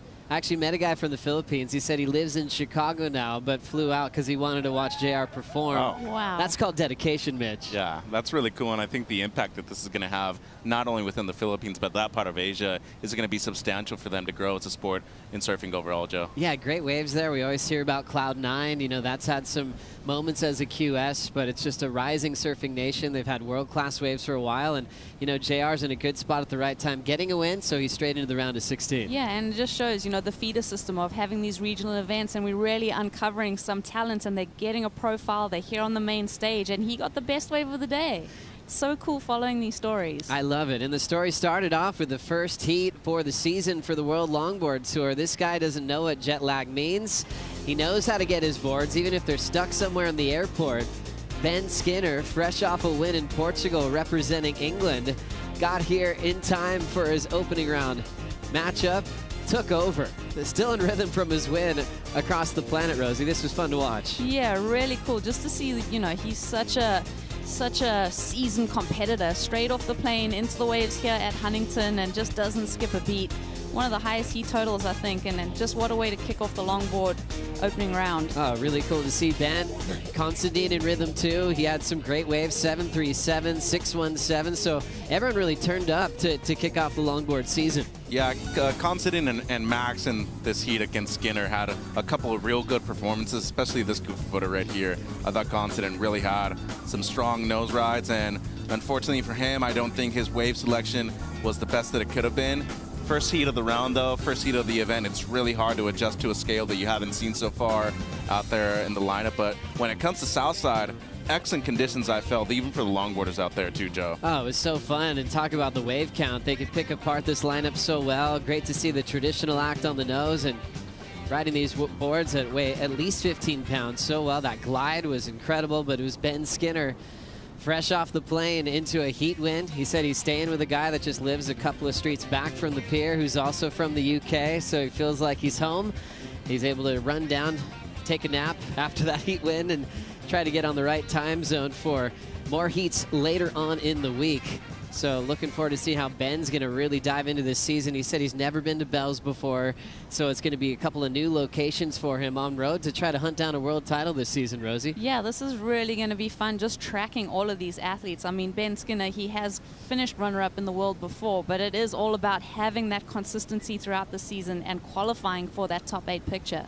Also saw some great highlights from the Challenger Series. Rafael Teixeira was looking very inspired today, the south side of the pier, Mitch. Yeah, this to me was one of the best performances of the day, and unfortunately here, John-Marc Tacong and Eli Hanneman with, you know, a situation there at the beginning of the heat where an interference was called on the Filipino surfer in the white jersey. Hanneman makes it through in second place, but this performance to me, one of the strongest of the day, Joe. High five, known him for years. 2-time QS winner, both at the O'Neill Coldwater Classic and in Acapulco in Mexico. He's a great beach break surfer, but when it comes to technique, superb. Really love the timing on these backhand waves for him. 6.67, 6.10 for Teixeira, looking really in the zone. Eli Hanneman working with Chris Gallagher in this one. Had some nice moments to stay in second and advance. I talked to Gally after that heat, and Gally said, yep, we got through, but we definitely have some work to do going into the next round. Yeah, I feel like Eli, you know, he's had these moments of brilliance, but it's really about keeping that through the rounds and keeping that momentum. I mean, we all expect such huge things from Eli Hanneman. And it's great seeing the form as well. John-Marc trying to get through with that interference. His low score cut in half. Made his run really come up short. Tough to advance on when you don't have 2 full scores to count on, so that opening exchange was really rough. Sometimes you want to keep your confidence and not back down. It's a fine line there because he got on the wrong side of the interference call, ends up being eliminated in the round of 80. You got to remember that you have 30 minutes out there, and if you have to let a moment go in the heat, I mean, it's just that. It's just a situation where, unfortunately for him, it's going to cost him in the grand scheme of things. He only has 2 events left, and if you're trying to requalify through the Challenger Series, you need to be in the top 20. He needs to make both finals day now moving forward, Joe. Tough way to get an interference at the start of your heat, a balance of being overconfident, over-aggressive, going the wrong way. So he's going to be left out of that. Couple events left in the Challenger Series after this, with Portugal and also Saquarema as the season finale this year, with 10,000 points on the line for each win. Rosie, you got to say you still got a shot. Yeah, you still got a shot, but it is a hard lesson learned and probably one that he won't be making in the future. Very true. As we think about the best wave of the day, brought to you by Cup Noodles. We just saw this go down in the last heat for the longboarders. JR just stole the show with a 7.67, Mitchell. Yeah, and I really thought positioning for him was crucial in this matchup, and look at that nose right there. I mean, held on to the 10, then went to the 5, back to the tight 5 right there, and the way he was able to hold that nose ride for so long and then capitalize with a golden opportunity and a carve at the end, just beautiful stuff from the young goofy footer from the Philippines. Really cool to see that energy. Came into the beach, won the last heat of the day, into the next round of competition.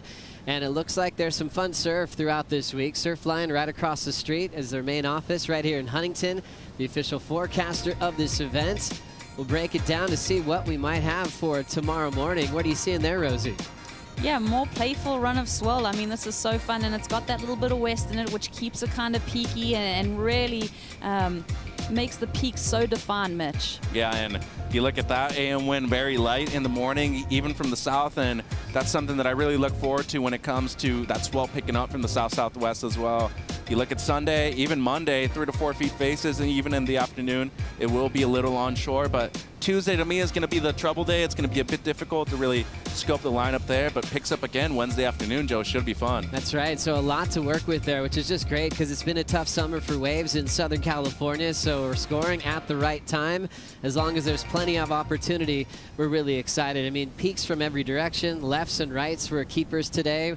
Couple of moments above the lip. I mean, that's how you want to start the U.S. Open. Yeah, it's been great. I mean, even the wind played ball. There were a couple heats where it got a little bit southerly and chopped up the face, but this afternoon kind of glassy conditions. So, yeah, we got to be stoked with day one of competition and what we see in the forecast. Fun time of the 805 post show because we break down the top 5 waves of the day. Some great moments here on Saturday. First, you get great waves, good surf, peaky conditions, and the Challenger Series guys come to perform. This guy from Manly Beach, George Pitar, was unstoppable today, Mitch. Yeah, and I'm telling you, it's the new generation of Australian surfers that I feel are really going to capitalize once they make it to the CT, have a lot of experience competing over there in that region, especially when it comes to the junior surfers. Stellar stuff. And George Pitar, look at that carve right there. Strong performance from a tall kid, too. Really like to see him shine here in HB. Yeah, real clean there with some big scores. Number 4 on the top 5, Conniela Stewart. 7.43 was his high number for his heat win today. Yeah, looking to go one better this year. Obviously finished second in this event, so he wants his eyes on the prize, seeing that he's made the little subtle adjustments. He says he's been training hard, so it's cool to see this guy really invested in this event and this year's Longboard Tour. Gosh, he just seems like the new hero on the Longboard Tour, and we've been saying that for a couple of years now, coming close to a world title last season. As we see a familiar face getting number 3 on the top 5. His dad won this event back in the day, and look at the smooth surfing of Ian Gouveia, Mitch. Yeah, it's a second-generation professional surfing right there, Joe. The Gouveia family, long lineage of surfing within Brazil and within Huntington Beach as well. You know, he spoke about his father making the final against Neco Palhares back in the day, but it just seemed like Gouveia was in form with the waves and dropping a big score on the right over there, Joe. Gosh, he's so smooth. His dad's got a great style as well. Number 2 on the top 5, Ben Skinner once again. 7 and a 7.57. Really in sync, and he's got to be a favorite to win this week.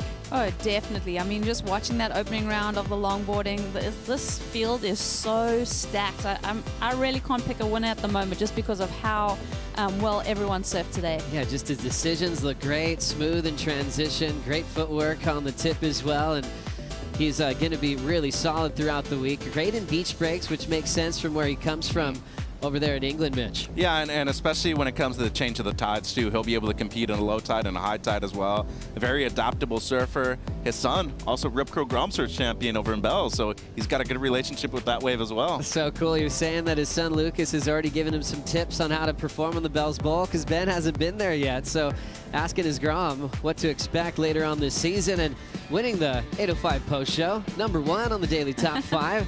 Man from Haleiwa, Shion Crawford looking sharp today. I like that. Winning the post show, Shion. I mean, this guy, I love that board under his feet. I love just the way that he was so engaged in this heat. But chatting to Chris Gallagher, he said he came down to the beach, he didn't have wax, he was just like, didn't have a second set of fins. So there's a couple things. Yeah, I don't want to throw him under the bus, but he can tighten up a couple things. But if he's putting on performances like that, I mean, that's the kind of surfing we want to see. Yeah. That brings out the best in you, Mitch, right? I mean, you're not trying to overthink anything. Well, maybe you got to think a little bit. You need We've fins. all been there. You need to bring wax. Yeah, well, and you need to bring an extra set of fins, an extra leaf string. I mean, there's certain things where being in a Grom won't pay out in the future, but what a performance, especially in the first heat of the morning, too. That is not easy to do, especially when all the eyes are on you here at the Open, too, Joe. Oh, very true. As we saw the Surfline forecast, tomorrow's looking really fun as well. The Challenger Series for the women is looking to get started right at 8 o'clock local time. For now, we're going to say goodbye from Huntington Beach. Thanks for joining us on opening day. We'll leave you with the highlights and see you bright and early. It's summertime in Southern California as we welcome you to the Wallex US Open of Surfing presented by Pacifico. How fun is it this morning, Mitch? Waves are amazing, Joe. It's nonstop out there.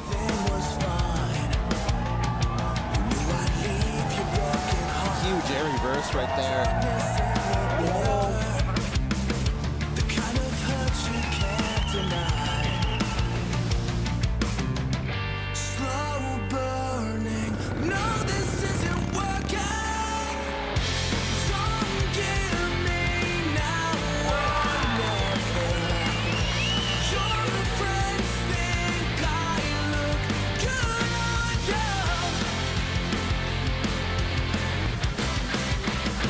Stop number 1 of the World Longboard Tour. We're switching gears here. Levitating there through that section. That was difficult to do.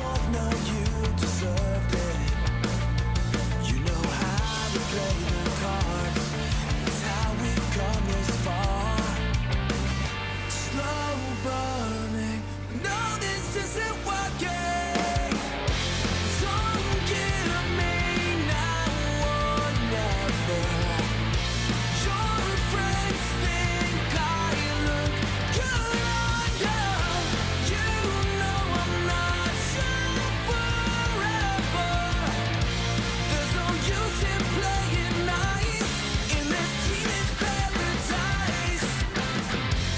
This copyrighted event broadcast is produced by the World Surf League for broadcast around the world and may not be retransmitted, reproduced, rebroadcast, or otherwise distributed or used in any form without the written consent of the World Surf League.